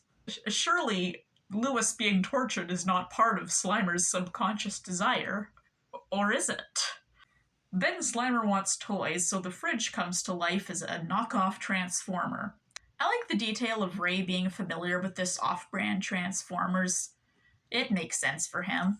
And in fact, Ray and Egon are both pretty good this episode. I like Ray goofing around singing into a wrench at the beginning. I like Egon complaining about how all the plot shenanigans are interrupting his experiment. They feel like themselves, which is, it's nothing to write home about, but it's more than I've been able to say for some characters throughout this season. Finally, Slimer starts dreaming about Christmas and a bunch of seasonal stuff starts appearing. Liking the holidays hasn't really been an established Slimer trait up until now, and neither is playing with toys, really, for that matter. It was like the writers knew they couldn't have him just wish for food, they had to, follow the narrative rule of threes, but they didn't really know what else he'd want, because, he's basically just driven by hunger most of the time, right? So they just gave him, all the desires of a generic child. Funnily enough, this is the second time that an illusory Santa Claus has appeared in this show, neither of which were in the actual Christmas episode. At the end of the episode, the guys go to turn in, and Lewis walks into their shared bedroom along with Ray and Egon, even though he does not sleep there. What you doing, Lewis? Trying to get in bed with one of them while their other partners are out? By God, the polycule is in shambles. There's charming parts to this one, but it just feels way too childish in tone for me. Slimer's curse sees Slimer winning the lottery, which raises the question of what a ghost needs with money. I know there was a reference back in Season 1 to Slimer having an allowance, but it didn't really make a ton of sense back then either. Unfortunately, the truck carrying Slimer's earnings crashes through a cemetery on the way over and accidentally knocks some old rich guy's tombstone over. I don't really know how these guys managed to lose control of the vehicle so badly. Yeah, the road is a little bumpy, but there weren't any severe weather conditions. I think this guy might just be a bad driver and needs to get another job. So it turns out that the guy whose grave they desecrated wanted all his money to be buried with him, but it ended up going to the government instead, and so now Slimer's earnings are cursed until the money is returned to the grave. This is one of the more fun episodes we've had in a while, although fun doesn't necessarily mean good. The whole gang is here again, and they feel more or less like themselves, but for this era of the show, which does in fact mean that they are quite stupid. The things Slimer buys with his money are coming out screwed up in various ways, which could really only be supernatural, but Peter just writes it off as a coincidence. But they see this record player, the way it malfunctions. There's obviously something wrong, but then when Slimer shows Winston the new car he bought, Winston is just like, wow, cool, gets right in, and then a moment later, so does everyone else, just without a second thought. After what they've just witnessed, yeah, cool, great. It's not like a car suddenly malfunctioning the way they all just saw that record player malfunction could possibly be dangerous.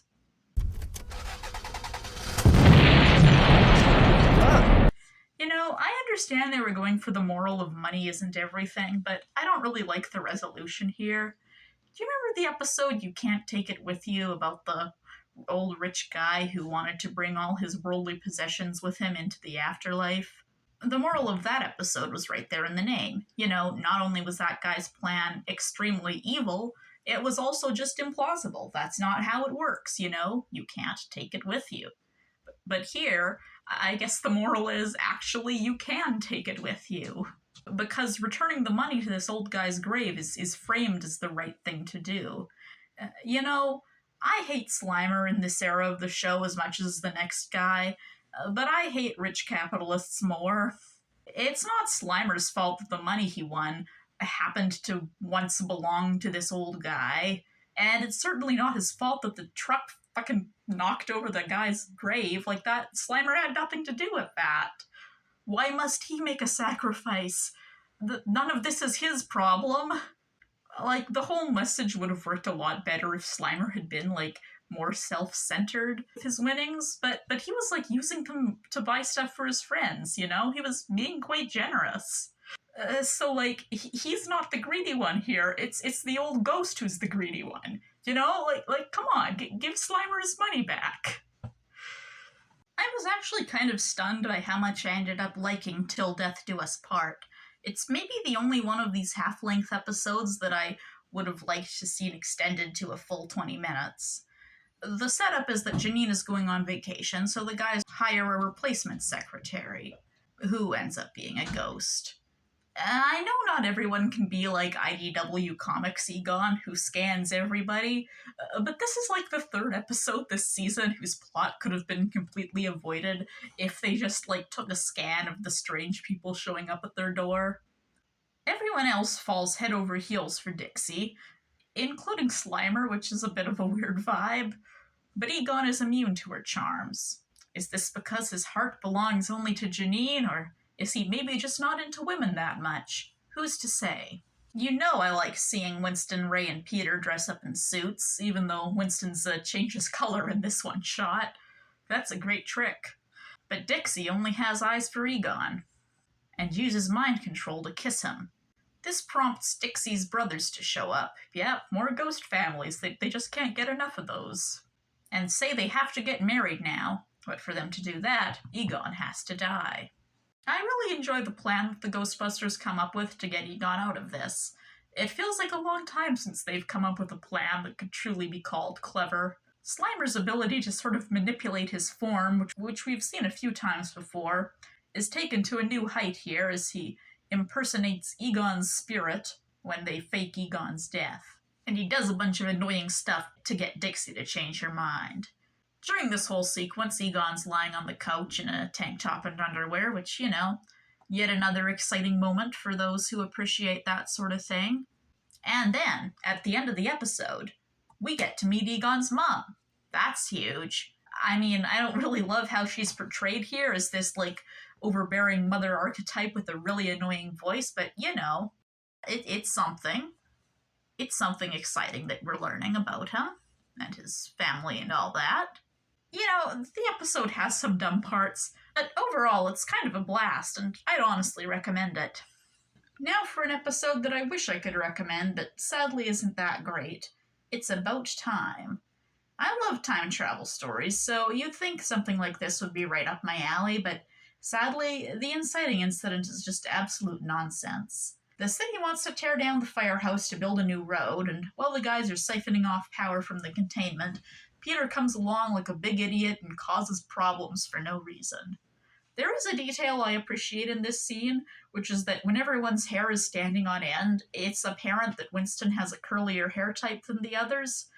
The only reason I point this out is that in the past, when we've seen their hair being like blown by the wind or something, they make it look like he has straight hair. So, you know, it's nice to see some, like, attention there.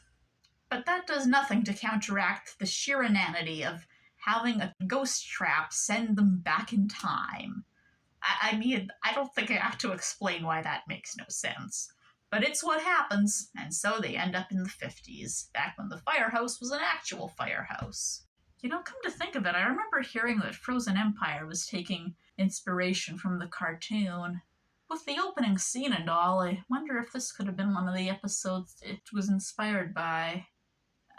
Probably not. But I guess you never know. It's kind of ironic how in this opening scene, Ray's talking about how much he loves the 50s, and they're like, oh, but Ray, you were only born in 1959. And then when they go back to the 50s, they go back to 1959. So Ray just goes back to the only year of the 50s that he was technically already present for.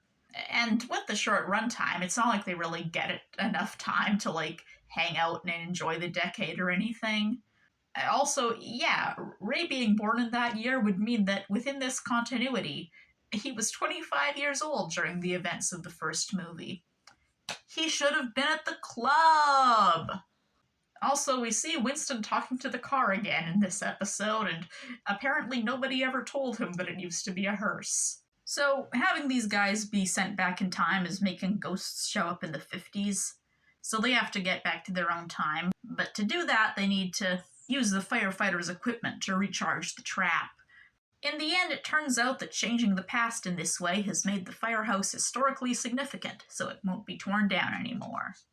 Because, yeah, sure, I guess the fact that some firemen who lived there decades ago fought ghosts one time makes the location more important than the fact that it currently houses a team of people who fight ghosts and save the world on a regular basis. Sure, great logic there, city officials. These guys really have their priorities straight. This is probably the episode that the shorter runtime hurt the most.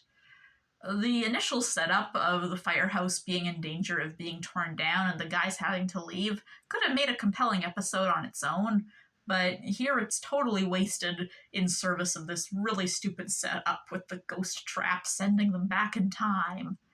And again, they don't really get to spend enough time in the 50s, really. Like, the through line of Ray loving the 50s, I think, could have worked a little bit better if they had more time to, like, hang out and enjoy being in that time. And then he was like, oh, I don't want to leave, but I have to for the greater good.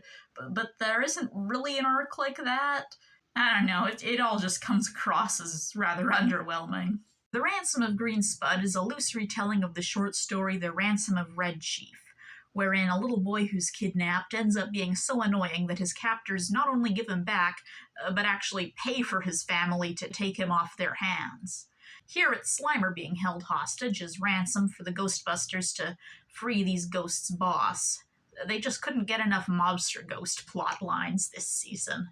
I say it's a loose retelling because while Slimer acts similarly to the little boy in the original story, they changed the resolution, and I think the comedic narrative becomes weaker as a result. The whole setup of, like, Slimer being carefree and irritating while he's being held hostage just isn't as funny without the same payoff. It's also missing the element of the hostage actually preferring their kidnapper's company to their original guardians. I guess I just couldn't bear to paint Slimer's relationship to the Ghostbusters in a bad light. Also, this is petty, but it bothers me that Green Spud in the title is written as one word, when Red Chief in the original story's title was written out as 2 words. The inciting incident involves these ghosts being able to just float right into the firehouse while the Ghostbusters are out, which, yeah, this is what happens when you start letting Slimer answer your calls, guys. You forget that he's not actually qualified to guard the building. And to think this could have been avoided if Janine were here, but she's inexplicably absent. The strategy of using a specific signal played over the radio to locate Slimer almost sounds clever when they're setting it up, but then you're like, wait, but how will that actually help them locate Slimer? And then the answer to that turns out to be that it makes the building that they're in warp and distort. This makes no sense to me, because for one thing, I'm pretty sure they're supposed to be in an actual building and not like some sort of ghostly construct. But if they were in a ghostly construct, it would probably be created by the ghosts holding Slimer hostage, certainly not by Slimer himself. I don't think a Class 5 would have enough power to, like, if he's resonating at a specific frequency, then so do his surroundings. I don't think that's how it works at all. This ghost that the kidnappers want to free, Spiderlegs, is kind of hot. She was supposedly a particularly mean one, so it would have been kind of fun to have an episode where we see them catching her, rather than wasting our time on all this nonsense. Portraying Slimer as annoying on purpose doesn't actually make it any less annoying to watch, especially when the episode doesn't even stick the landing of the story it's based on. Remember how I called the Ghostmaster a semi-recurring villain? Some of you may have noticed that I haven't really brought him up again since his introductory episode, while others of you may have forgotten who the hell the Ghostmaster even is. And for that, I couldn't blame you, because he's pretty forgettable. There was a visual reference to him in Jailbusters, but the aptly titled Revenge of the Ghostmaster is his second proper appearance, and also his last appearance, so let's hope he gets in some pretty good revenge while he can, eh? The episode aims for something resembling a more serious tone with some higher stakes. The Ghostmaster takes on a more active role this time, coming to the human world in person, and has apparently given up on having minions with distinct personalities, as he now commands a bunch of non-speaking but apparently sentient floating orbs. He puts a force field around the Ghostbusters that causes any electronic device to power off within a certain distance of them, which does a lot for the tension, as it means they can't rely on most of their usual tech. They have to leave the firehouse and run for their lives as they're actively pursued. I like how in this sequence Peter rides a skateboard and Winston uses roller skates while Ray and Egon are on bikes. I kind of like when things are individually customized to feel fitting for each of them. And I really like Ray having this candle on his hat. That's cute. It turns out the Ghostmaster is in a bit of a weakened state, probably from keeping the force field in place, which I guess could be used as justification for how he somehow doesn't notice Slimer spying on him here.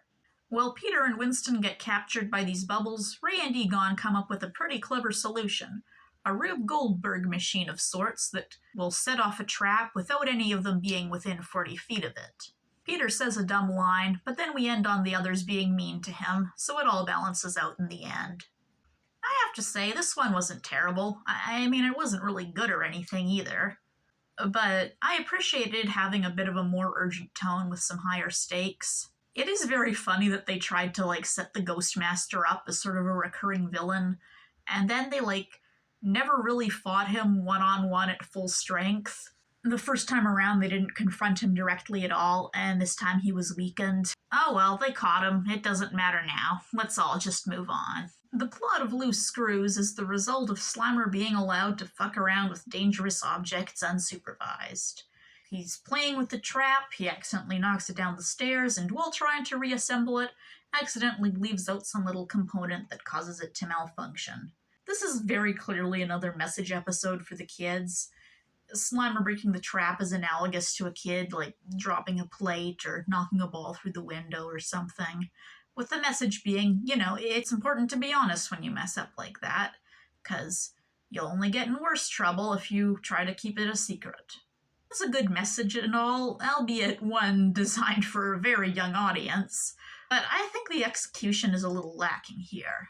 The ghost they catch doesn't seem particularly powerful, but when dispersed into smaller parts, it's able to possess a whole bunch of objects at once and generally cause a lot more chaos than it did when it was one cohesive entity. The math just doesn't quite add up for me. And I mean, that's basically the whole episode summarized right there. The plot is extremely basic. I guess I like seeing Slimer having to learn a lesson and be reprimanded for it. Ray gets stapled to the wall at one point, if that's something you're into. Oh yeah, and Peter addresses Winston as Tex at one point, which is odd because normally he uses that nickname for Ray. And by normally, I mean he does it once or twice in canon and then almost constantly in fan fiction. Having him address someone else that way makes me wonder if we've had it all wrong, and Tex is just a generic nickname he uses rather than a nickname for Ray specifically. But then again, maybe it's the writers who were wrong. Slimer's Streak is the show's second train-related episode, and right off the bat it's clear that something has gone terribly wrong. And no, I'm not talking about this terrible animation moment where Slimer seems to clip out of existence for a moment.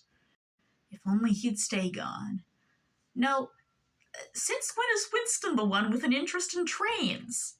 Peter is supposed to be the train enthusiast here, and yet here he's saying he knows nothing about trains? I mean, I guess this version of Peter doesn't know much about anything, but in Last Train to Oblivion, we saw Peter info-dumping about trains, and none of the others gave a shit, very clearly. What is this? Some kind of weird extension of Winston being the driver?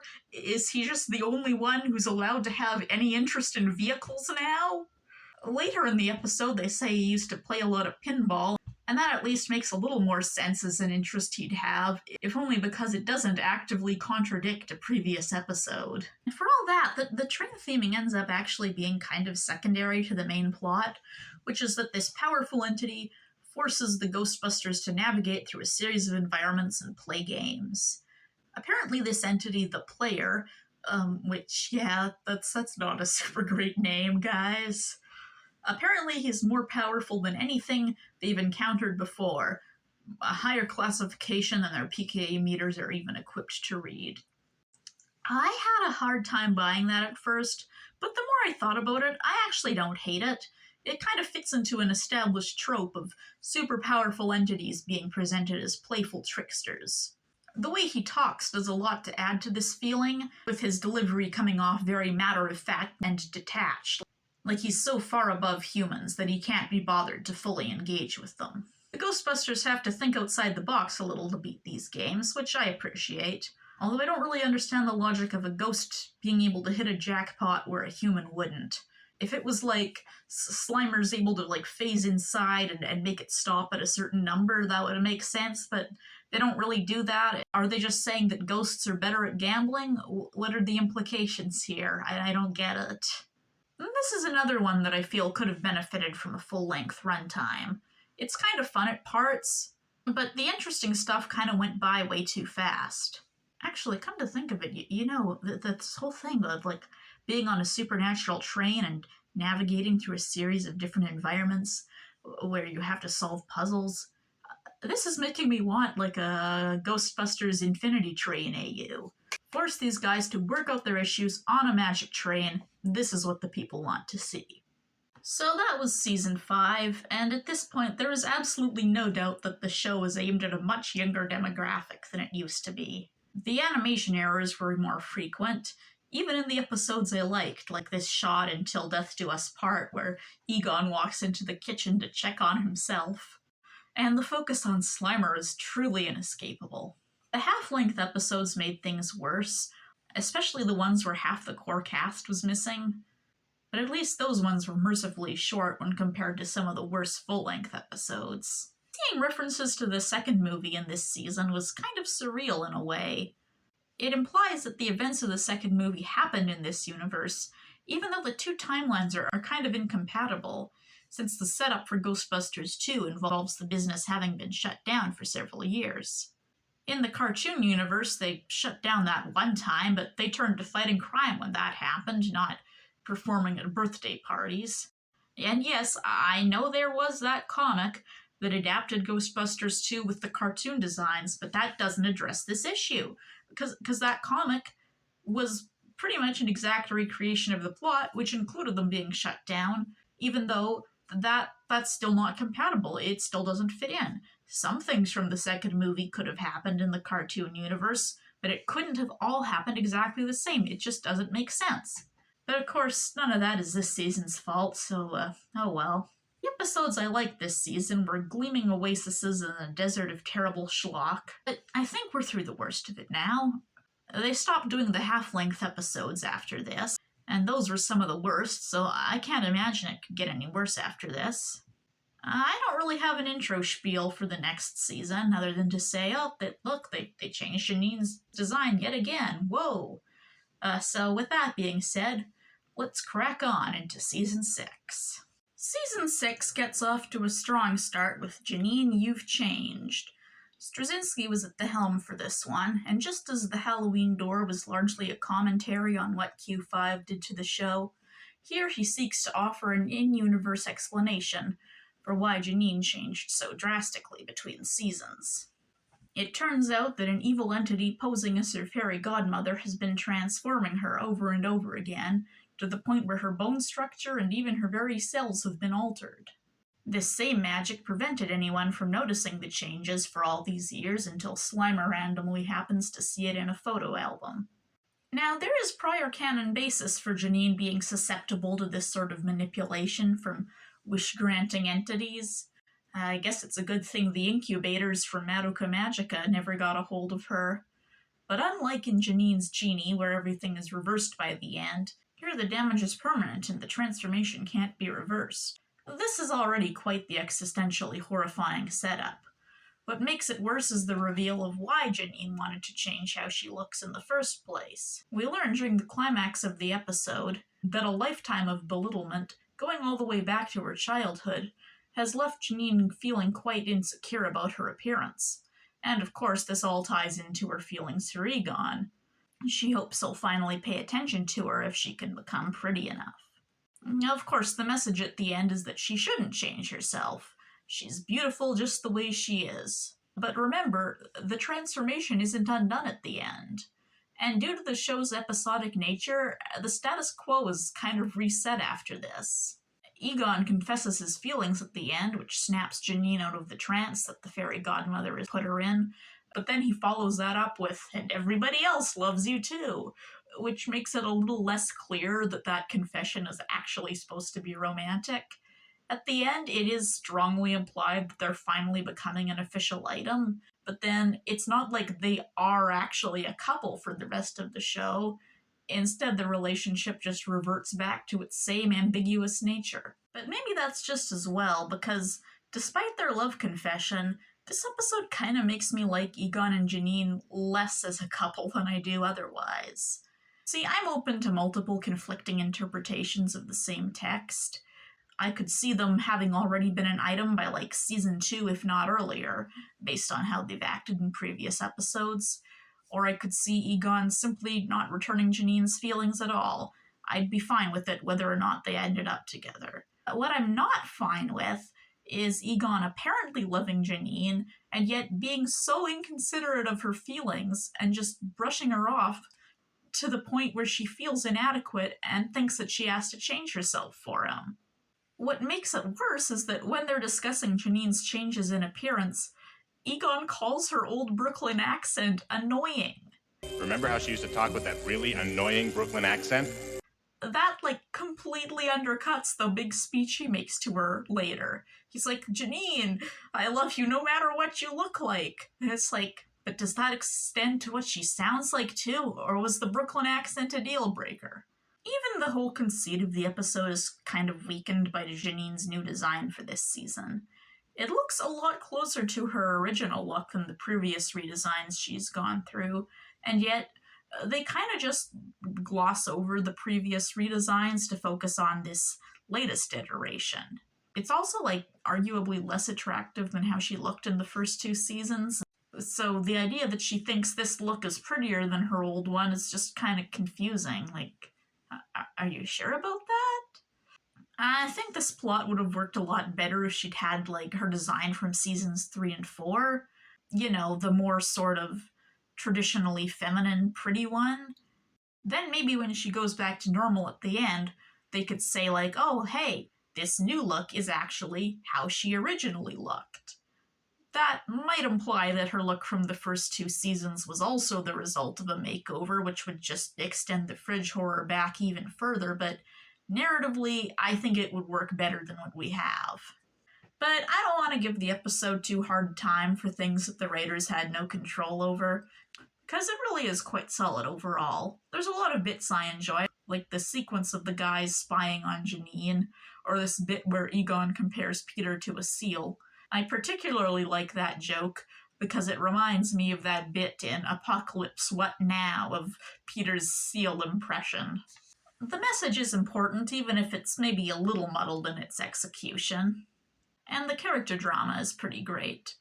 It makes me existentially sad about Janine and casts the previous few seasons in a much harsher light, but that was the intention, so mission accomplished, I guess. Come to think of it, didn't Q5 also want to remove Ray from the show altogether at one point? If they had gone through with that and then Straczynski had come back to make an episode explaining that, I shudder to think how that might have gone based on this one. You Can't Teach an Old Demon New Tricks is the show's second episode to be themed around magicians, which also features someone getting stranded in a pocket dimension. Yeah, the writers might have been running out of ideas at this point. The guys are approached by a magician called Straczynski. Yes, that's his name, although as we see on his card here, it's spelled a little differently, who tells them his assistants are vanishing for real. Ray reveals that he used to want to be a magician as a kid, which you'd think he might have mentioned in the previous magic-themed episode, but I guess that's not a huge continuity error or anything. I guess it just didn't come up at the time. It is kind of funny how they established that people are going missing, and then Ray gets in this vanishing cabinet, and it's like, oh my god, did he disappear? Who could have seen this coming? Oh no, it's okay, he's fine, it's just the trick working as normal. But we have figured it out. This cabinet is what's making people vanish, so we'd better all be really careful around it. Or we could just all stand directly in it.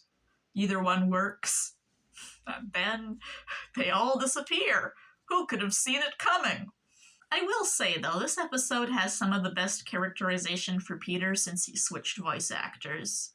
Him being protective of Ray is somewhat of a constant, as we've previously seen in The Man Who Never Reached Home, as well as this one comic storyline where Ray ends up getting abducted by a spacecraft, and Peter is, like, very worried when he finds out.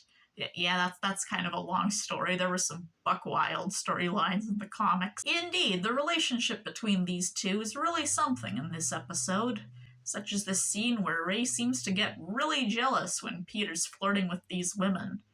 Why are you so riled up about that, buddy?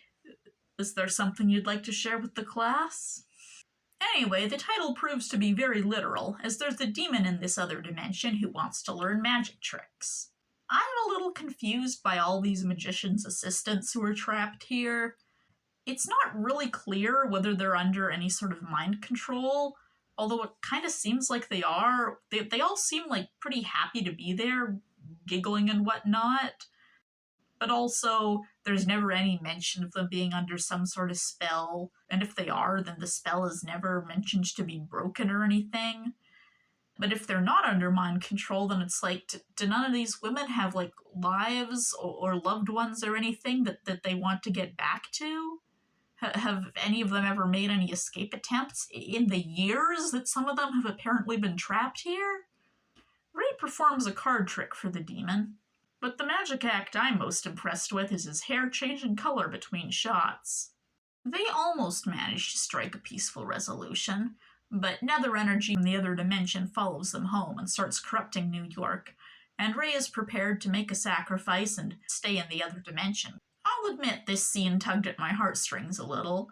Obviously I knew things would resolve just fine, but the emotions here are conveyed decently well without being super melodramatic.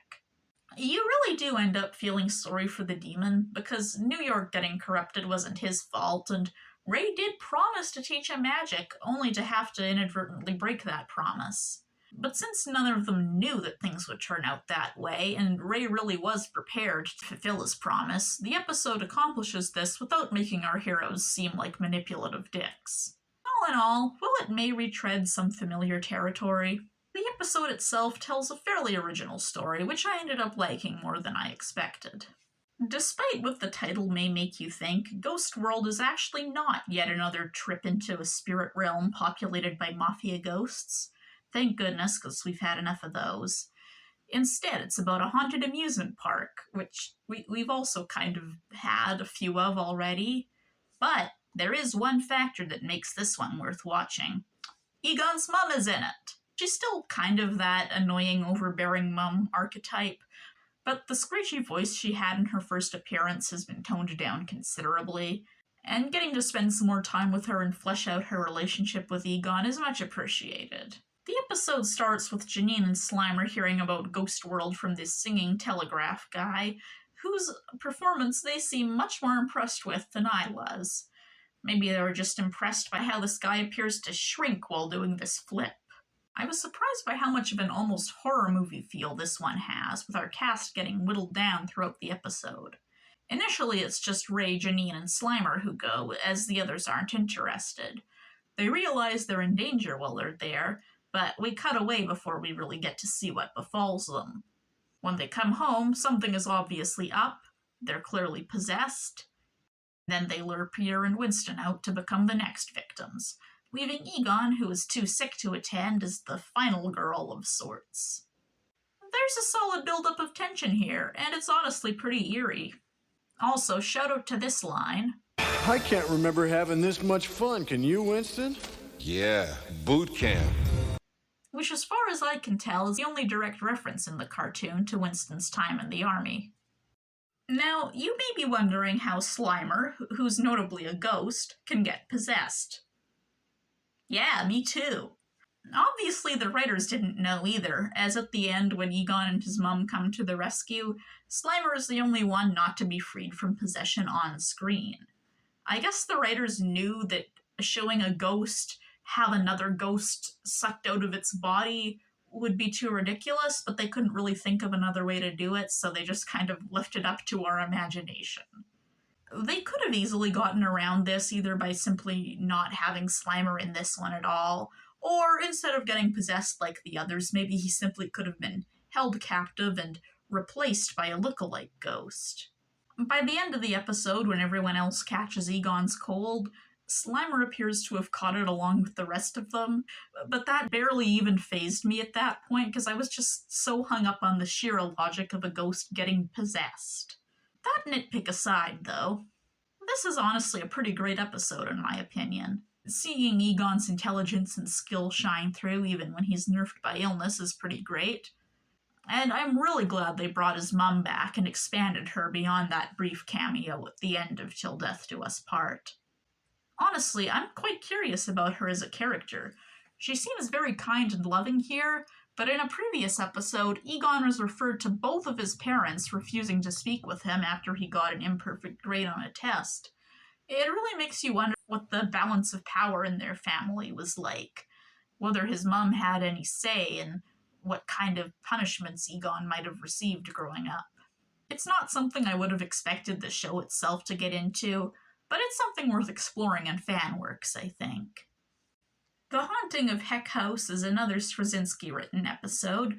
Not that I think that's like the be-all end-all, but I figure I may as well make a note of it in case someone just wants a list of the episodes he was a head writer for. As the title suggests, it's a classic haunted house storyline.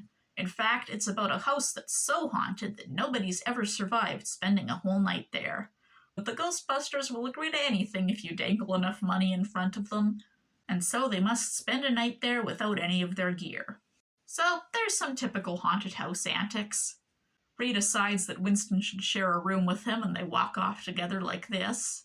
Egon hides out in the library until Peter comes in and reminds him of the movie. Some skeletons sing a song at Slimer in an homage to vintage cartoons, etc., etc. Classic haunted house stuff. When the guys decide to leave, they discover they're trapped inside. Oh, Peter, didn't anyone ever tell you not to mine at night?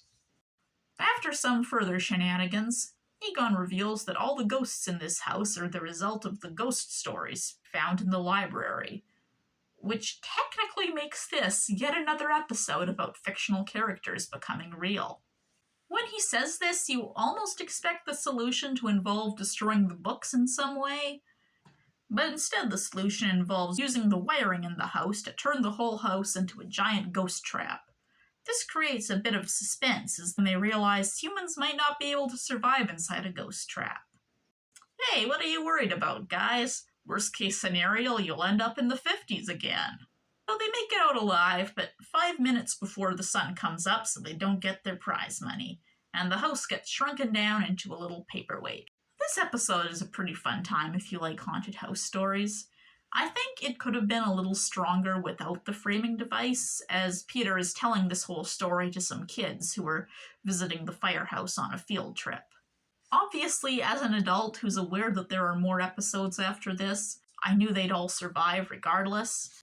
But the episode does have like a fairly suspenseful tone at certain moments, so I think it could have been a little stronger if they tried a little more to make it seem like someone might actually end up dying. Okay, we've had a streak of back-to-back bangers, but it had to run out sometime. Mean Green Teen Machine is about some Teenage Mutant Ninja Turtles parody ghosts. Basically, the whole conceit for the first half of the episode is that these ghosts like pizza.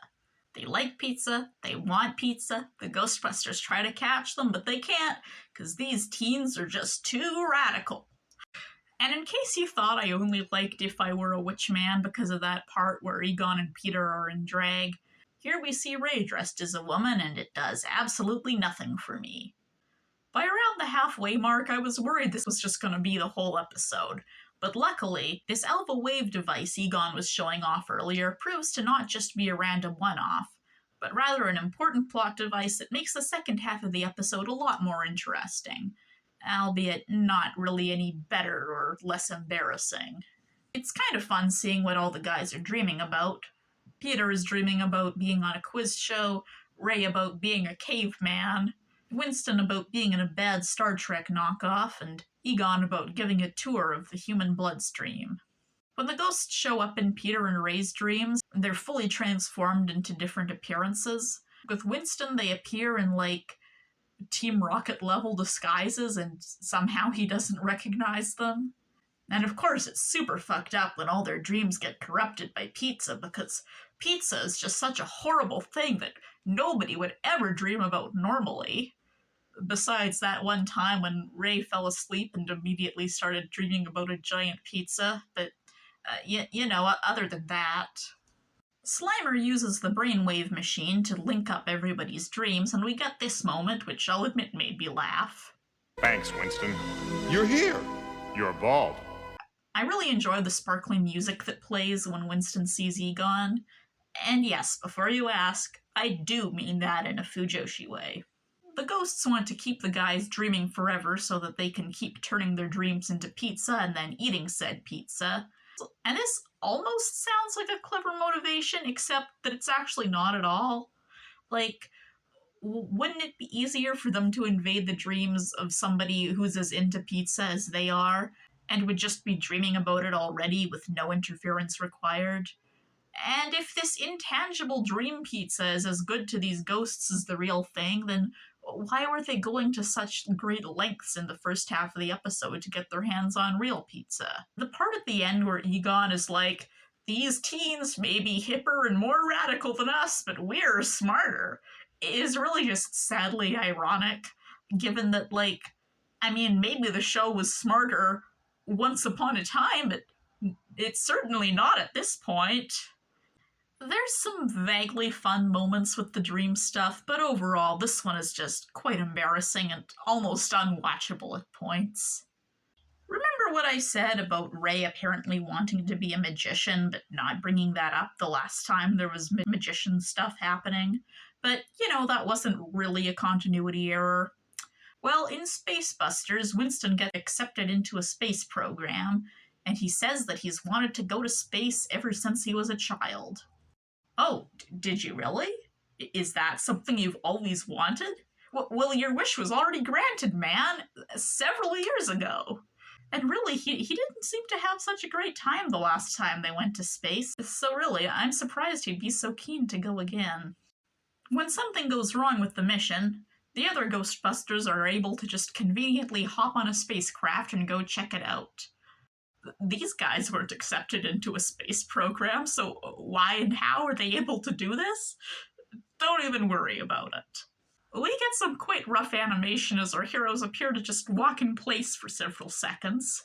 Come on, guys, you're never gonna find Winston walking in place like that.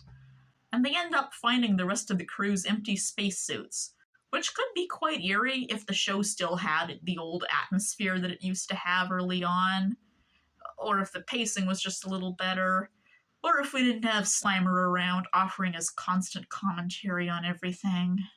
We learn that Winston has basically been living out a survival horror movie for the past however long it's been until the other guys got there. The timeline isn't super clear. I wish we could have seen more of this playing out rather than just hearing about it after the fact, because it sounds sick. There's a bit where Peter punctures the hull like an idiot, and for some reason Slimer is the one who's then in danger of being sucked out into space. Slimer? The one who would not be in danger of dying if he did get sucked out on account of being a ghost? Look, there are situations where it makes sense to have Slimer be the damsel in distress. This is not one of them. And then in this shot, everyone has blue uniforms. Great, they all match. Now, we do get a little bit of that horror movie flavor that the episode feels like it should have more of, as Ray and Egon get swallowed up by this ghost. Honestly, I'm quite confused by this thing's feeding process. They say it feeds on people's energy, whatever that means, and these things that fly out of it at the end and back into the empty clothes look a lot like disembodied souls. But it's not like their energy or souls or whatever gets sucked out of people's bodies. the bodies are also swallowed up physically. So does it somehow, like, break people's bodies down into these balls of energy when it swallows them? And yet, somehow this does not immediately kill the victims, as they would only die once a certain level of energy is drained. But, like, how long does it take to drain that energy? Because the process is also completely reversible, as we see at the end. Everyone is just fine after the ghost is defeated. I just don't really follow. Also, the climax does that thing where they establish an urgent countdown. Remember, only 20 seconds of food before the packs blow! But then what they're doing takes longer than the amount of time they specifically said that they had left to do it. Those proton packs should have already overloaded by the time that trap is opened. There's a subplot in this about Slimer befriending a mouse, and I kind of expected them to have to, like, say goodbye to the mouse at the end, but instead they bring it home with them. Needless to say, the mouse is never seen again, so that's just a plot hole they introduced for no reason. At the end, they linger on this shot of Slimer in sunglasses for just an absolutely unnecessary amount of time. I think this episode could have been really cool if it had been made in the first 2 seasons. You know, I might have even taken it over Season 2's actual space-themed episode. But sadly, it's dragged down by all the trappings of this era, and ends up pretty bad with only occasional flashes of something cool. My Left Fang is set in a European town whose local ghost population has been decimated by an ectoplasm-sucking vampire. It's always fun to visit a different setting every now and then, and the setup of the townsfolk wanting their ghosts back rather than wanting them gotten rid of is a fun little twist. The humor oscillates wildly between stuff that's actually kind of funny and just painfully unfunny, and you can probably guess which one there's more of. This bit where all the townspeople rush right past the Ghostbusters to go celebrate Slimer kind of serves as a perfect encapsulation of what the show became. When they're getting off the train at the beginning here, Peter says that it's the first vacation that they've had in 3 years, which kind of made me raise an eyebrow, like, hey, what about that vacation that he and Winston took in the last season? I mean, maybe he just means the last vacation that the whole team went on, but I mean, even then, the camping episode would have only been like... I guess that would have been like 3 years ago at this point. Man, how time flies. With the reveal that this terrible driver from the beginning is working in league with this lady to resurrect the vampire, I almost wonder if his terrible driving at the beginning was like an intentional attempt to stop the Ghostbusters from foiling their plan. I mean, that might not have been intentional on the Raiders' part, but it kind of makes sense when you think about it that way. There's this vaguely surreal bit where the No Ghost logo on the side of the vehicle moves on its own. It's like a cute throwback to the mid-episode interstitials, but also this show doesn't usually have those, like, cartoon logic moments, and it's like, is that diegetic? Because, like, the last time that the logo on the car was alive and moved on its own, it was the copycat in disguise following them home. So, like, that's kind of scary if you think about the implications. Promise me you'll think about the implications! The main thing dragging this one down is how little sense the villain makes.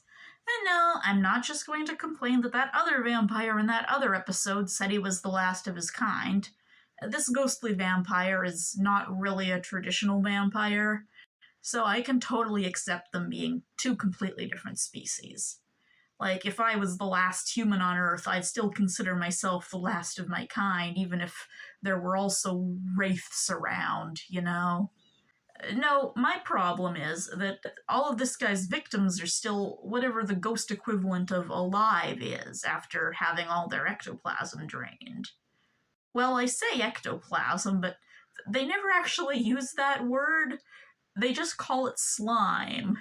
Since having the slime sucked from me by Count von Blukenwoten, the Count is a slime-sucking vampire. Which ends up lending some lines of dialogue in the episode an undertone that they were probably not supposed to have. But hey, I guess vampire stories have always had an erotic element to them. But seriously though, is this vampire just never finishing the job? I mean, if a ghost gets, like, what gives it physical form sucked out of it, wouldn't it be reduced to just wisps or nothing at all? Instead, they just kind of lose their powers, but they're still, like, have the same physical form, just sort of shriveled up. I don't follow the logic of that at all. In the past, Slimer has been under threat of being consumed by bigger, scarier entities, and it's been made clear that if that were to happen, Slimer as an individual entity would be gone. But here he gets drained and he just, like, flutters weakly down, and he's not even, like, less tangible, because, like, Peter can, like, gently cradle him in his arms, so it just doesn't really make any sense. The solution Egon comes up with at the end is kind of cool, with the idea that vampires are weak to sun because of ultraviolet rays. I also like him facepalming at the end here. That's about how this whole visual makes me feel. All in all, this one's kind of a mixed bag, but it definitely leans more toward the side of stupidity. Confession time. It took me way too long to get the joke in the title of Russian About. Straczynski has complained on record about not being able to reference the Necronomicon by name in this one, even though it was name-dropped in an earlier episode. And as much as I understand his frustration there, I honestly don't mind this nameless book bit that they have instead. It's kind of funny. As the title suggests, this one sees the gang going to Russia for a conference on the paranormal, only to be accused of stealing a book which can be used to summon the old ones. Peter has a love interest in this episode, which we haven't seen in a while. The last time was in The Halloween Door, of course, another Straczynski-written episode.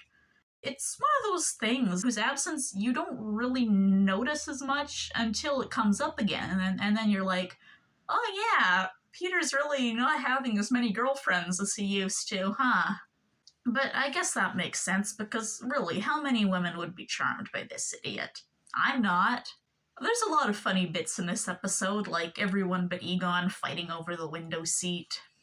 Or Peter's aforementioned love interest telling him that he means nothing to her. And we've even got Slimer having nukes shot at him. So we've got some solid writing with a pretty cool plot. We've got fun outfits. We've got a hot lady. What more could you want? I guess if I have to nitpick, the cultists reciting this silly little cheerleader chant to summon the old ones is a bit goofy for the more serious tone the episode dips into in its second half. But it's not that big a deal. In the end, we see Peter stop being a jackass for long enough to perform a heroic act. Given that it is still the Dave Coulier version, I kind of wish this could have ended with him actually dying, but oh well, I guess you can't have everything. Whether he gets the girl or not is kind of debatable, given how Egon is the one with his arm around her when they all walk off at the end. But given how she kisses all of them in turn, who knows? Maybe she's just joined their polycule. I tend to have a little less to say about these better episodes just because there's less to make fun of, and this one isn't necessarily a standout among the better episodes either. But I'd say I at least somewhat recommend it. But you know what episode I don't recommend even a little, unless you happen to be a big fan of the Slimer spin-off? The Slob sees the bumbling antagonist from the Slimer shorts, Dr. Dweeb, cross over into the show proper, bringing his different animation style and wackier cartoon logic with him. They don't even have the good graces to make a meta-joke about how these two worlds don't really mesh together. This idiot just shows up with his four-fingered hands and his pink dog, and we all just have to deal with it. Speaking of dealing with unpleasant things, this one is fittingly set against the backdrop of hot garbage, as sanitation workers are on strike during a hot summer. For some inscrutable reason, Slimer is trying to sabotage his friends by bringing flies into their home. They don't explain why the fuck he's doing this. He just is. And yet, when Dr. Dweeb shows up, they all still try to defend him. I would have just let that idiot take him at this point. You really do need to be familiar with the spin-off to understand this one, because it's largely a throwback to an episode of said spin-off about a ghost called the Sleaze, who's really gross and stinky. In this one, we meet the Sleaze's brother, the Glob, who's also really gross and stinky, and eventually the two ghosts fuse together into the titular Slob, who's even grosser and stinkier. Riveting stuff. No, but actually, the idea of two ghosts fusing together is kind of interesting and could have been cool to see in a different context. A very, very different context. Dweeb lures the Ghostbusters out to the dump with a phony call so that we can get even more gross-out humor. And while they're away, he's able to just stroll right in and tamper with the containment unit. Gee, if only the Ghostbusters had some kind of employee who would still be at the firehouse while they're away and could prevent things like this from happening. Maybe even someone who could take their calls instead of Slimer being the one to answer the phone? But nope, this is another one where Janine is inexplicably absent. In fact, she really hasn't been around much at all lately. It's kind of a shame that we got an episode focused on her character development, only for her to then just sort of fade away into the void. At one point, the Glob captures Slimer and kind of looks like he's going to fly into the sun with him, but sadly, we can't be so lucky. Everything about this episode is just so embarrassing and hard to sit through, from the unfunny writing to the at times quite rough animation. The most worthwhile thing I can take away from it is this piece of trivia. You had to blast that picture of Einstein your mother threw away when you were 12. I was 5 and it was Socrates. And it's not even like a good piece of trivia. Also, Ray says this when they're capturing the slob.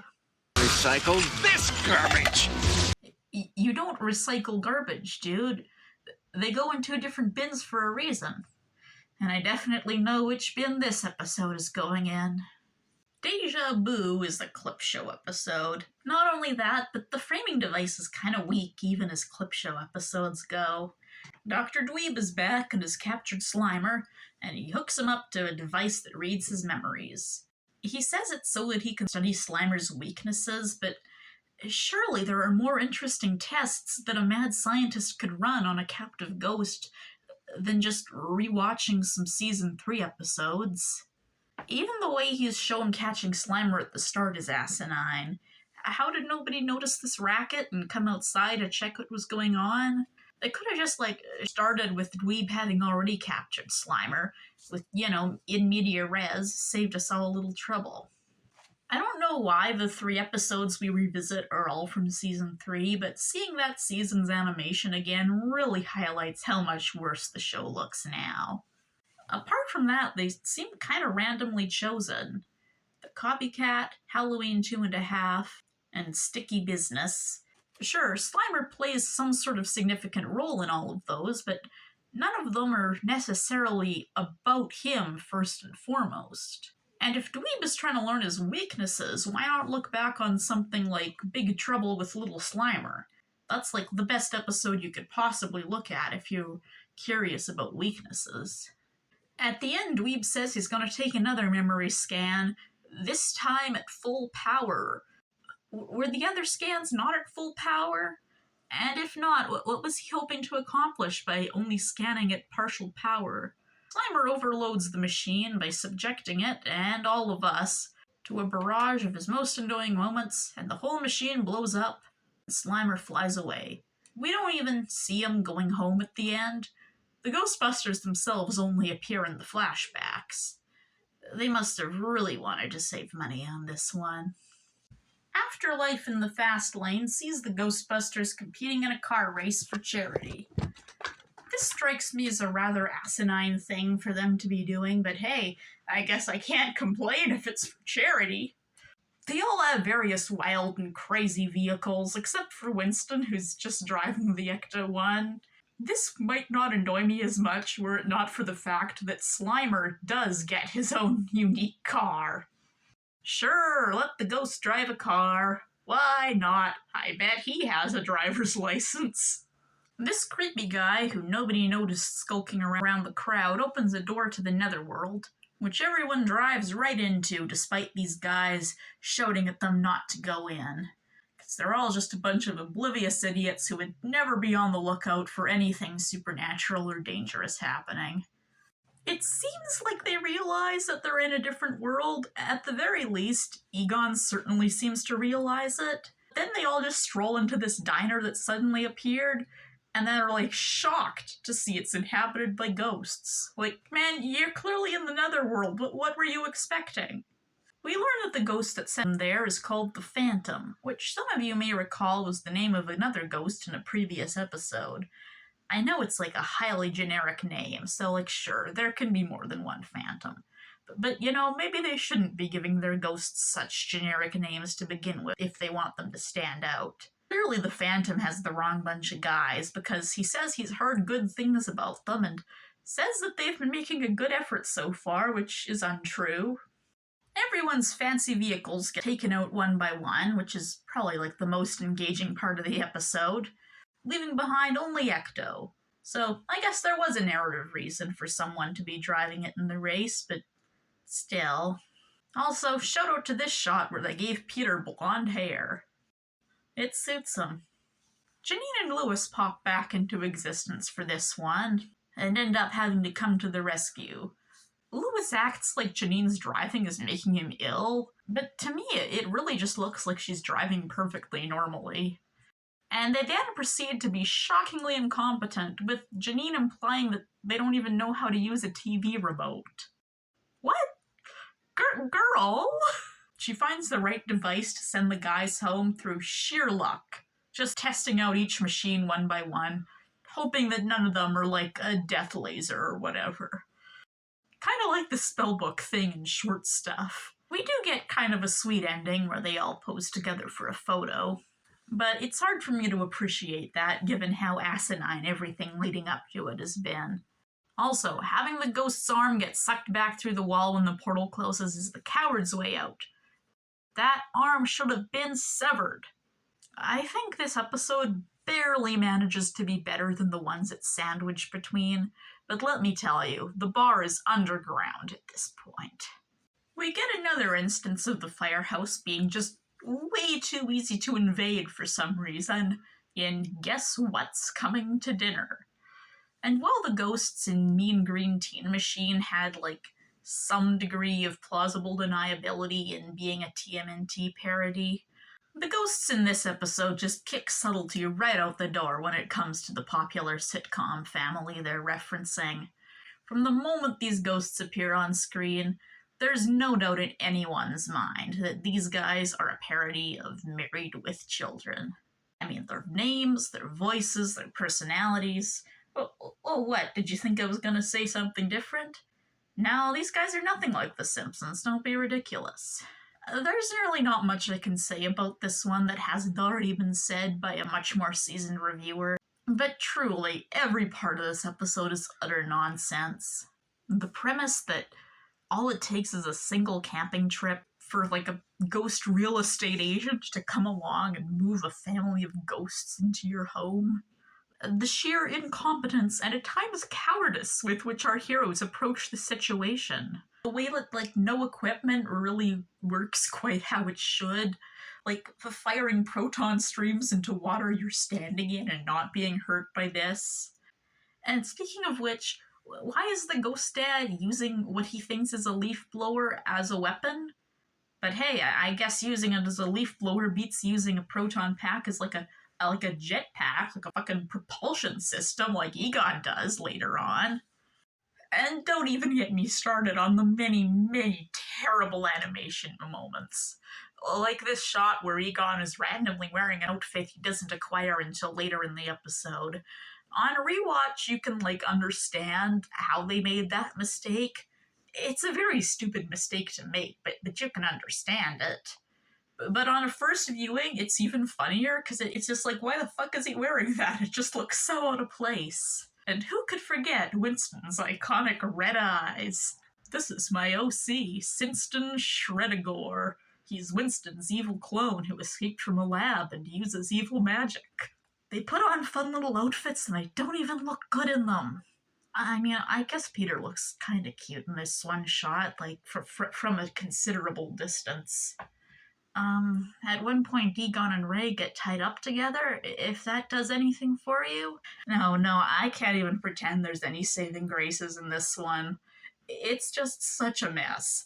But it's bad in such an entertaining way that I almost do kind of want to recommend it for, like, a so bad it's good factor.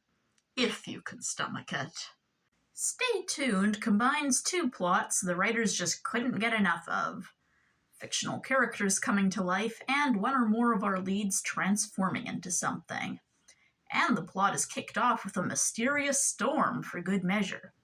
Ray acts like a total jackass and disregards his friend's wants so that he can watch an annoying cartoon about a ferret, and frankly, the fact that this is Ray's favorite show doesn't even read as in character to me.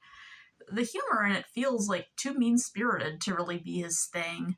Ray has the brilliant idea of using a lightning rod to get better TV reception, and some strange lightning zaps the TV set and brings Sammy K. Ferret to life.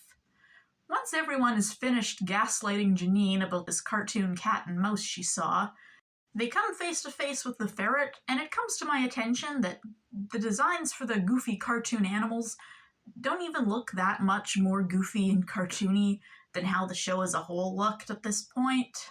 Man, Winston really has bad luck with trains coming at him, huh? Oh, and all his clothes get ripped off. I guess that should excite me, but I don't know, it just doesn't really hit the same. Ray thinks that his friends almost getting killed is hilarious, but it turns out that the longer Sammy stays in their world, the realer he becomes, while meanwhile the real world around him gets corrupted to be more cartoony. This is actually a pretty intriguing setup, but I don't think they really do enough with the Sammy becoming more real part of it. Like, if they wanted to go that route, they could have had the solution be like, at the end he just turns into a regular ferret. He became too real, now he's not sentient anymore. Problem solved. But they don't do that, like, at all. As the plot progresses, 3 out of 4 Ghostbusters undergo transformations into wacky cartoon animals. Perhaps as karmic punishment for his jackassery, Ray's transformation seems the most painful and drawn out, while the others are a little more quick and painless. And what's this? By God, it's another dog that can drive!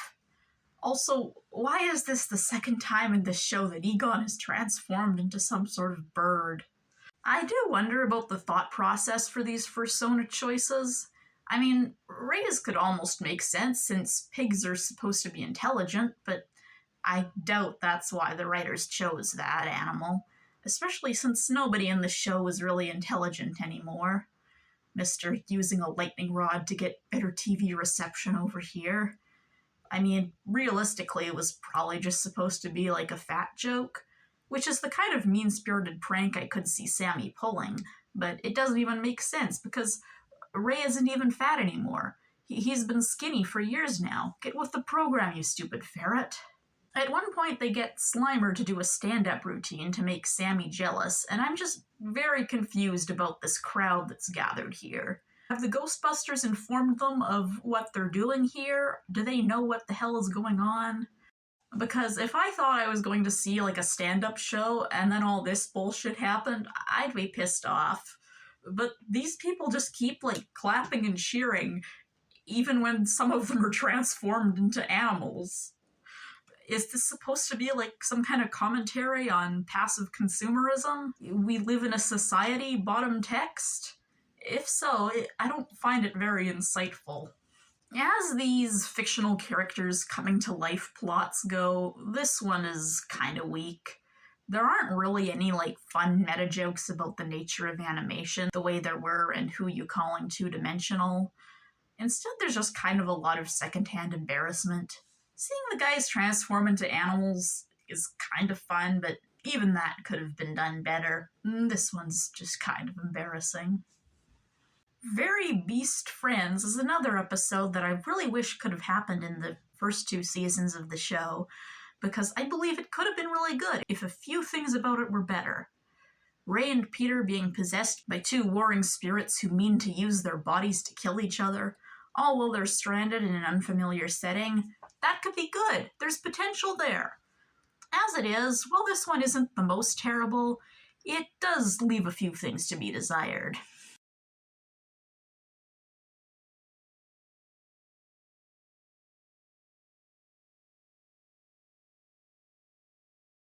From the way these 2 entities are shown fighting at the start, one on the land and one in the sea, I almost wanted to ask if it was inspired by Pokemon Ruby and Sapphire, before I remembered this was not only before those games came out, but before that whole franchise even existed, so I guess they were just really ahead of their time. Ray has graduated from not knowing basic nautical terms in future tense to now owning a boat, although it's actually not that much of a graduation, because he's still a highly incompetent sailor and gets them all lost on a scary island.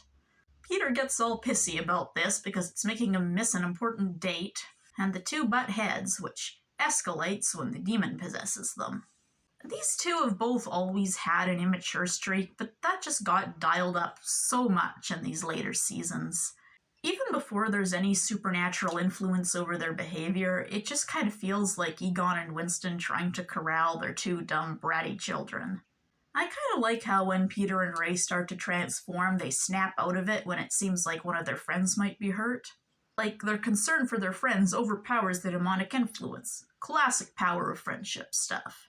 I thought this was setting up the power of friendship as what would ultimately break the spell, and there's a moment in the climax where that kind of happens, but then they just revert back to their monster forms and keep fighting. The actual solution is just that the entities possessing them get timed out and have to leave.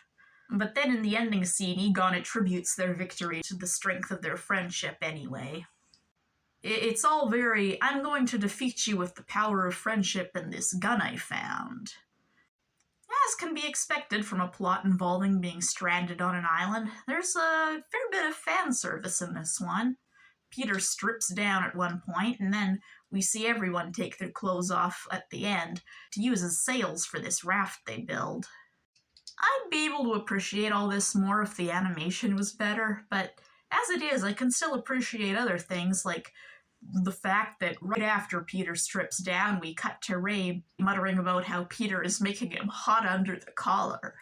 In fact, for all this episode is about friendship, there's a few moments here that make it seem like something else may be at play. Aside from that, while this episode has some good ideas and definitely picks up a lot around the halfway point, I'd hesitate to really call it good. I may have compared Peter and Ray to bratty kids in the last episode, but Busters in Toyland shows the true depths of what a spoiled child can be. This one is pretty much just a rehash of the Grundle, but with Lewis's nephew Lawrence. In theory, giving the kid a direct relation to one of the supporting characters should raise the emotional stakes a little, but Lawrence has basically no redeeming qualities that make me want to see him saved. Lewis and Ray are trying to shop for Lawrence's birthday, but he apparently already owns like every toy in the store, which makes me wonder if that includes toys like aimed at girls or at age demographics other than his own. And does that include puzzles? Most stores I've seen have like a pretty good puzzle selection. Just give them a puzzle and that'll keep them occupied for a while. Instead, they take home these new toys which are actually an evil entity's minions in disguise, and they somehow don't notice these toys laughing evilly as they're carried out of the store. There's a lot of secondhand embarrassment to be derived from this whole party sequence, particularly Peter's cringe fail performance as a clown. I've gotta say though, Egon's balloon animals don't get nearly enough appreciation. Those things are pretty good. Things get a lot more bearable once Lawrence gets sucked into Toyland, taking Peter with him. It's a bright, whimsical landscape with a lot of creative set pieces, making it a fun environment to explore even if I don't really care about the plot that's taking place in it. And I kinda like the design of the villain. Classic sort of gremlin energy. It's also kinda nice to see Lewis stepping up and being brave toward the end here. The voice actor does a solid job making him sound desperate to save his nephew. Even though, like, right after this, Lewis still ends up needing to be saved anyway. I don't know. As far as, like, the Lewis heroism moments the show has tried to do, I think this is the one that works the best, but then they, like, still make him into a damsel anyway. It's just, like, what are you guys even doing? Once again, there's some very questionable animation moments in this episode, like Peter's mouth not moving when he talks here, or characters keeping their eyes closed for too long when they blink. The final moments of the episode are kinda cute, but apart from that, this one is very skippable. Even more skippable is the final episode of the season, The Magnificent Five. Right off the bat, I have a bone to pick, because if they wanted to do an allusion to the Magnificent Seven, they could have included Janine and Lewis on top of Slimer and the four Ghostbusters. Then you'd still have 7 of them in total. That's a missed opportunity, if you ask me. Not only is this recycling themes again, as we've done a Western episode before, it's arguably another case of the writers forgetting the characters' established interests, as Peter seems to have forgotten his love of cowboy novels. Instead, we have a running joke of Ray comparing the situation they ran to different cowboy movies, which I find kind of cute, but only because it reminds me of a bit from a different show I like. This uninspired caricature of a western town has been taken over by ghost cowboys, and these two bumbling idiots go seek out the Ghostbusters for help. The villain's design is alright, and I kind of like the explanation for why he wants to drive the humans out. There's a power source for ghosts buried underneath this town, but it's negated when there's humans around. Just how close humans have to be to it to negate the effects seems a little inconsistent, though. The episode sets up some decent stakes, as Ecto gets damaged, and the ghosts have a force field that makes them immune to proton streams. But both of these roadblocks are overcome rather easily, as we see the car working just fine again by the climax, and they find a workaround for the force field before the halfway point. Peter and Slimer go through this whole montage of training the townsfolk to not be scared of the ghosts, only for everyone to just get scared and run away during the climax anyway, so what was the point of all that? Just wasting our goddamn time. Instead, they get saved by this Deus Ex Machina tour bus. This episode isn't, the worst, but all that does for it is remove any potential so bad it's good factor. The main source of stupidity is these guys who are written as dumb and annoying on purpose, but doing something on purpose doesn't make it any less annoying to watch. These cowboy outfits the guys wear are sort of cute, but once again, I can't appreciate stuff like that as much when the show looks this bad. Oh yeah, and Peter addresses one of these townsfolk as Tex, which is another point in favor of that not necessarily being a Ray-specific nickname. For the closing episode of a season, this one is quite underwhelming. The drop-off in average story quality partway through this season is absolutely jarring. Getting Straczynski back for a few episodes is great, and there's even a couple not written by him that I thought were pretty alright, but that just made the terrible episodes in the season stand out more. And by God, there were some really terrible episodes in this season. I keep bringing up the animation, but, to be fair, there were, a few episodes in, Season 2 that looked pretty bad. But those were still overall a lot more bearable to watch than the worst offenders here. As for the episodes that recycled theming from earlier episodes, I can see why it happened. The show had been running for quite a while at this point. It was kind of inevitable for the writers to run out of ideas at some point. But, not necessarily. There have been other shows throughout history that ran as long, if not longer, without becoming quite so uninspired. At least most of the episodes that recycled old themes managed to still bring something new to the table, even if what they brought wasn't necessarily all that interesting. We're almost at the end now. Viewing audiences at the time were no more impressed with this season than I was, and so the show was cancelled, with the 7th and final season only having a scant 4 episodes. Will it manage to redeem itself in the home stretch, or will things somehow just get even worse from here on? Let's find out. The Treasure of Sierra Tamale sees the return of a character I totally didn't expect to see again, Peter's father, whose name is Jim, by the way. I called him Charlie earlier because that was a popular fanon name for him that I always just assumed was canon, but actually, his name is Jim. Sorry about that.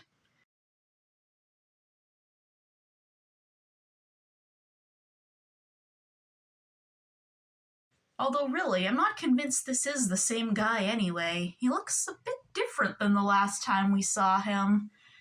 If he's supposed to be, wearing a toupee here, they never comment on it. There's never, a visual gag of it getting blown off or anything, so I don't know, maybe the makeoverist Lotsabucks got a hold of him, who knows. Anyway, Jim here has this map to a treasure hidden in a Mexican jungle, which only Ray is interested in going with him to find. I appreciate that they aren't setting out to take the treasure for themselves because, it belongs to the locals, and the moral of the episode ends up being, we shouldn't even be going on this treasure hunt to begin with. Way to not steal artifacts. Good job. I also like this device that Egon builds for Ray to take along with him. It's nice to see him kind of looking out for Ray in that way. Like, they're not interested in going with him, but they're still gonna make sure he's prepared. I've said before, going to different settings, it's fun, and that pretty much holds true here. I don't really feel qualified to speak on the depiction of Mexico here.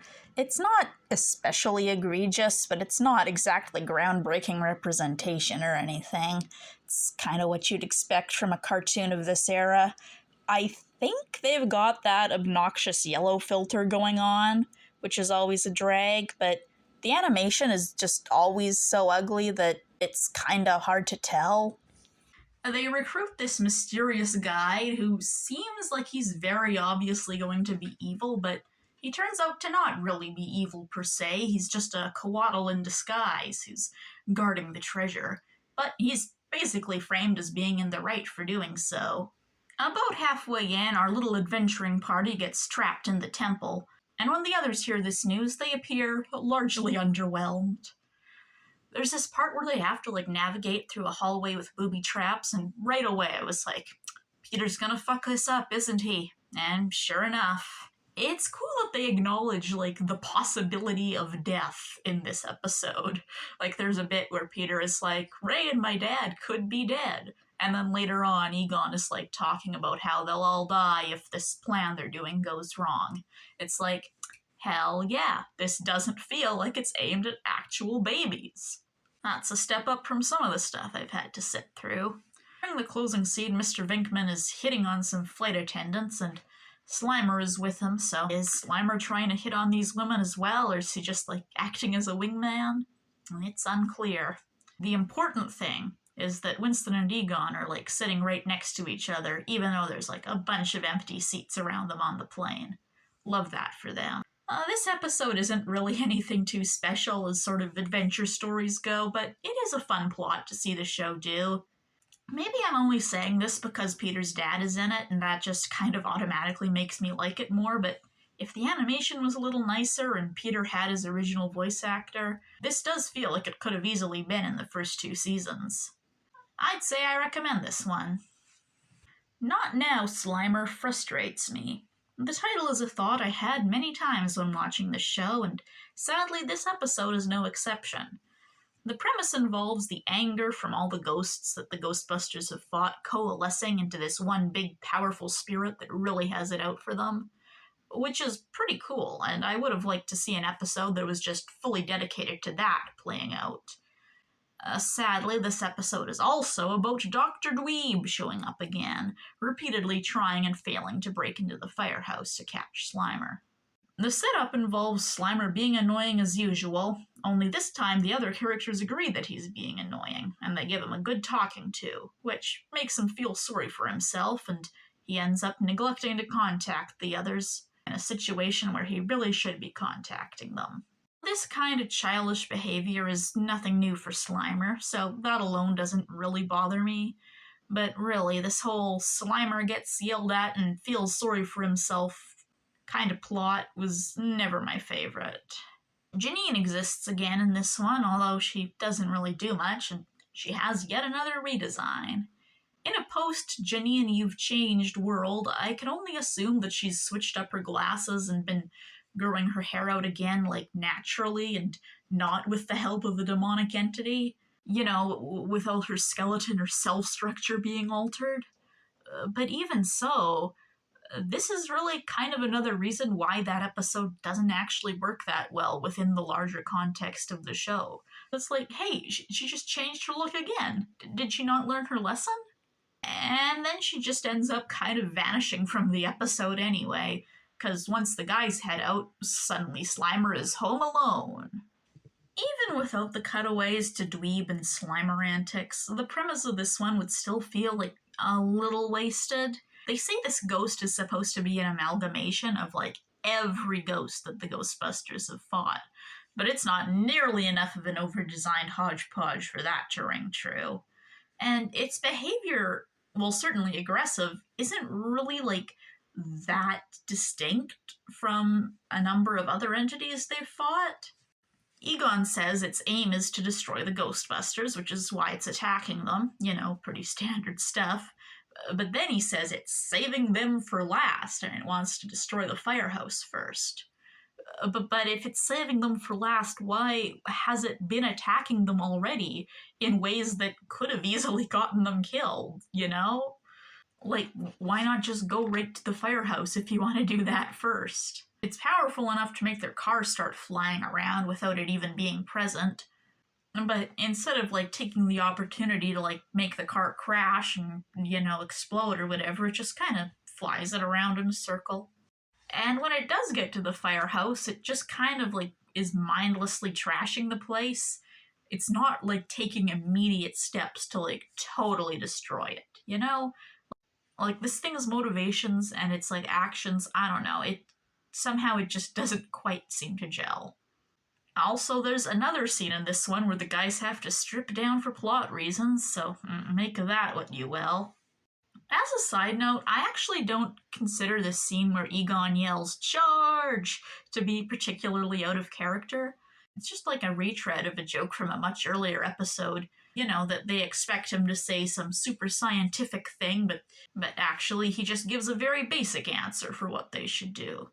He's prone to illogical outbursts like that sometimes. It's fine. It works. The payoff to the dweeb subplot is that when the ghost shows up at the firehouse, Slimer thinks it's just dweeb again and isn't scared of it. That's fine and all, but then they do have dweeb actually show up a third time. You'd think this would maybe play out in like one of two ways. Either Slimer just like manages to drive the ghost off, at least temporarily, while thinking it's dweeb the whole time and being none the wiser to the danger he's in. Or maybe dweeb captures the ghost while thinking it's Slimer. You know, something like that. The way that they do actually resolve this whole plot just feels like kind of awkward. Because like Slimer does realize that the ghost isn't dweeb, gets scared and runs away. Then dweeb is there, and then the ghost just like tosses him out. So it's like, okay, what was the point of all of that? Now, there is actually some payoff to that whole thing, because dweeb like brought one of his little devices with him and then he drops it, and then Slimer uses that to defeat the ghost. So that's the payoff. I guess that makes the whole subplot technically worth it. But I don't know, it just still ends up feeling like quite a waste of time. It doesn't really make up for all the stupidity. I do like this joke at the end where Ray and Egon come home. They overhear Peter and Winston talking about how they're going to have to clean up the place, and then they just turn and leave. It's like a less egregious version of everyone trying to run away from their problems in Guess What's Coming to Dinner. There it was like there was an active threat they are running away from, but here it's like they're just trying to get out of some chores. So it's like, yeah, I can see them doing that. Overall, there's some decent parts over here. This episode still just feels like quite a waste of potential. Now, as some of you may have gleaned from a few of the references I've made throughout this video, I am, in fact, a kind of a weeb. So naturally, it would interest me that the show's penultimate episode, Attack of the B-Movie Monsters, sees the gang going to Japan. Funnily enough, the show's first couple of seasons were animated in part by a Japanese studio, which lent the show to have a very anime-esque quality at times. Although that era is long gone by now, having a plot like this almost feels like coming home in a way. But this episode has nothing to do with anime anyway, so never mind all that. For some inscrutable reason, this guy just dumps these old film reels into this toxic waste that's just lying around. And, true to the episode's title, a bunch of movie monsters start coming to life. Yes, that's right, the second to last episode, and we're doing another fictional characters come to life storyline. It's a little odd how they have these Japanese kids speaking English for our convenience, but then when it shows these guys on the boat, they seem to be speaking Japanese. I can see why they did it this way, but I don't know. I think it would have been cool if they'd had these kids, like, speak the language they're clearly supposed to be speaking in universe with, like, subtitles or something. Anyway, the Ghostbusters get summoned overseas to deal with this giant seaweed monster, but only this kid Kenji suspects the real reason for its appearance. In the past, these guys have been pretty good at listening to children who nobody else believes, but here when Kenji tries to talk to them, they just kind of like brush him off at first. And this new car with all this fancy technology is sort of fun. The little samurai ghost in the logo is a nice touch, although if it was me, I would have had it be like one of those ghosts that's like has the cloth triangle on the forehead. That would have been cool to me. It is a bit odd that these like diplomats or whoever would just like give them the car with like no explanation on like how to use it, like what all these features do. I guess they just wanted to do another episode in a row where the guys are stuck in a car that's flying around. That was like the theme of the season. There's a couple jokes in this episode that like don't really make sense from an internal logic standpoint. Like, it's established that Egon is fluent in Japanese, but then when Kenji says like hi, as in yes, Egon is one of the ones who says hi back to him, like, hello. And then when they're fighting this giant crab monster, Ray brings up barbecued lobster. Crabs and lobsters are two different animals, Ray. You should know that. The way this one child talks at the beginning put me kind of on edge. But overall, the depiction of Japan here isn't too terrible. It's a lot like the depiction of Mexico from a couple episodes ago, really. Somewhat stereotypical, not really anything super egregious. Fine. Seeing Ray bond with Kenji over monster movies is really sweet. And I like how they gave Kenji this sort of heroic moment toward the end while staying within the realm of what a kid could conceivably do to be heroic without, like, going into full-on Junior Ghostbusters territory or anything. That said, while their method for defeating the monster at the end is kind of fun, it's not really linked to the cause of why the monsters start appearing in the first place. Like, they never really address that. They find out why it's happening, but they don't do anything about, like, the fucking toxic waste. Did you guys just forget about the toxic waste? What's going on here?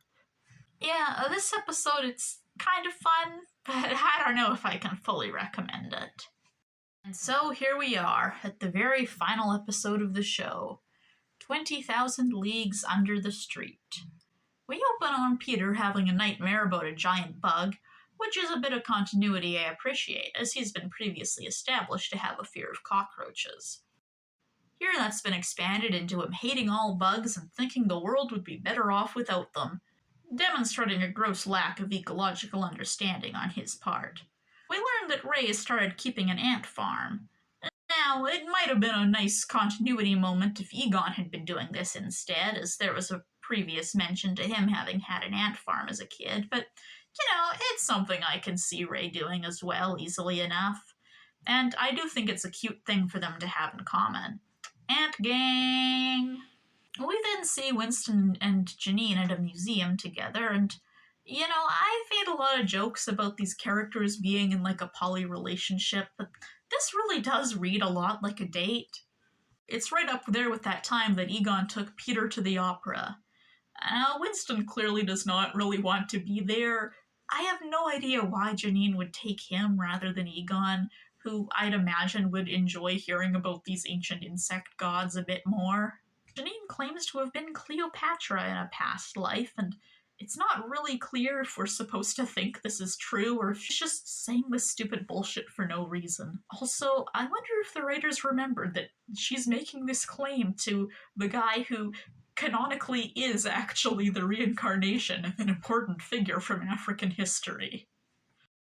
Actually, come to think of it, the inciting incident here is sort of similar to Moaning Stones, with a museum artifact being messed with and causing problems. The plot here goes in a pretty different direction, though, with all these giant insects attacking the city. Surprisingly, I actually quite enjoy this plot. It's fairly dramatic, which is good for the finale of the show, and I dig this villain and all these supersized bugs he commands. Something, giant enemy spider. I appreciate that Slimer isn't very useful in this episode, as he tries to help Peter here, but there's really nothing he can do. That's good. Slimer should be weak and helpless and not the hero of the show. These spiders take Peter underground, although it doesn't seem to be nearly as deep underground as the title would suggest. I don't know why they called the episode that. So that the villain can monologue at him about his plan and how Peter's going to be sacrificed. Then, confusingly, they take him back up to the surface so his friends can rescue him, rather than just killing him while he's conveniently in their clutches. As cool as I find this villain, I do feel like he's defeated a bit too easily, but that's really more an issue with the general constraints of a 20-minute episode rather than a pacing issue. I think this episode uses its time pretty well. Something funny about this episode is how the characters keep using old-fashioned slang. Now, this has happened before. It happens in general in cartoons sometimes, you know? You can't have the characters swear, so sometimes they just have to say, "What the blazes?" But in this episode, it happens, just enough times to, register as funny to me. At one point, Ray tells Egon, "You're the doctor." A line that doesn't really work so well when the person saying it is himself also a doctor. Also, after Egon comes up with a clever yet zany strategy to distract the bugs, Winston says this. If Egon ever flips out, how are we gonna tell? Which is much harsher in hindsight, given the events of Ghostbusters Afterlife. But, that movie and this show are in, two different continuities anyway, so, these specific guys will never go through that. Don't even worry about it. Instead, they'll split up shortly after this for unrelated reasons, and Ray will end up selling cars. Wow. At the very end, Ray and Egon give Peter a little ecology lesson, and a butterfly lands on his nose, which he blinks at like a baby deer in awe at the wonders of the world. Truly, from the moment that he first came on screen in the movie, this is the character arc that I always knew that Peter Venkman had to go through. Learning to like bugs. Really, though, it is kind of funny that this is the shot that the whole show ends on. I know that, it was I was gonna say the 80s, I'm pretty sure it was the early 90s by this point. Wow. Anyway, it's an episodic cartoon. They weren't going for story arcs, but still, it is funny that this is the closing shot of the whole show. But, aside from a few moments of stupidity, I liked this episode quite a bit. As finales go, it could have been a lot worse. Much like with Season 4, I like this season overall more than its predecessor, but that may have just been because it was so short. Of course, the animation is still low quality, along with all the other trappings that made the later seasons generally worse. But there was only one episode out of 4 that I really found stupid or aggravating, and I pretty much outright enjoyed both the first and last episodes. And hey, 2 out of 4 ain't bad. I mean, in this case, that means that I enjoyed half the season. I do wonder if some of the writers realized their mistakes too late and were really trying to turn things around, or whether it was just luck that these are the episodes that ended up getting made and not some worse ones. I mean, don't get me wrong, this season was by no means a total return to form. I'm just glad that they brought Peter's dad back, and that the season, and by extension the whole show, closed on a note that wasn't too terrible. That's really all that I could have hoped for. So, now that we've finally reached the end, what can we take away from all of this? Have we actually learned anything that most of us didn't already know? Was it all worth it? Well, at the very least I can say that making this video has been a worthwhile undertaking for me. Do I regret embarking on this journey? There were certainly moments when I did. But in the end, I'm glad I decided to watch the later seasons. My curiosity has been sated, for better and for worse.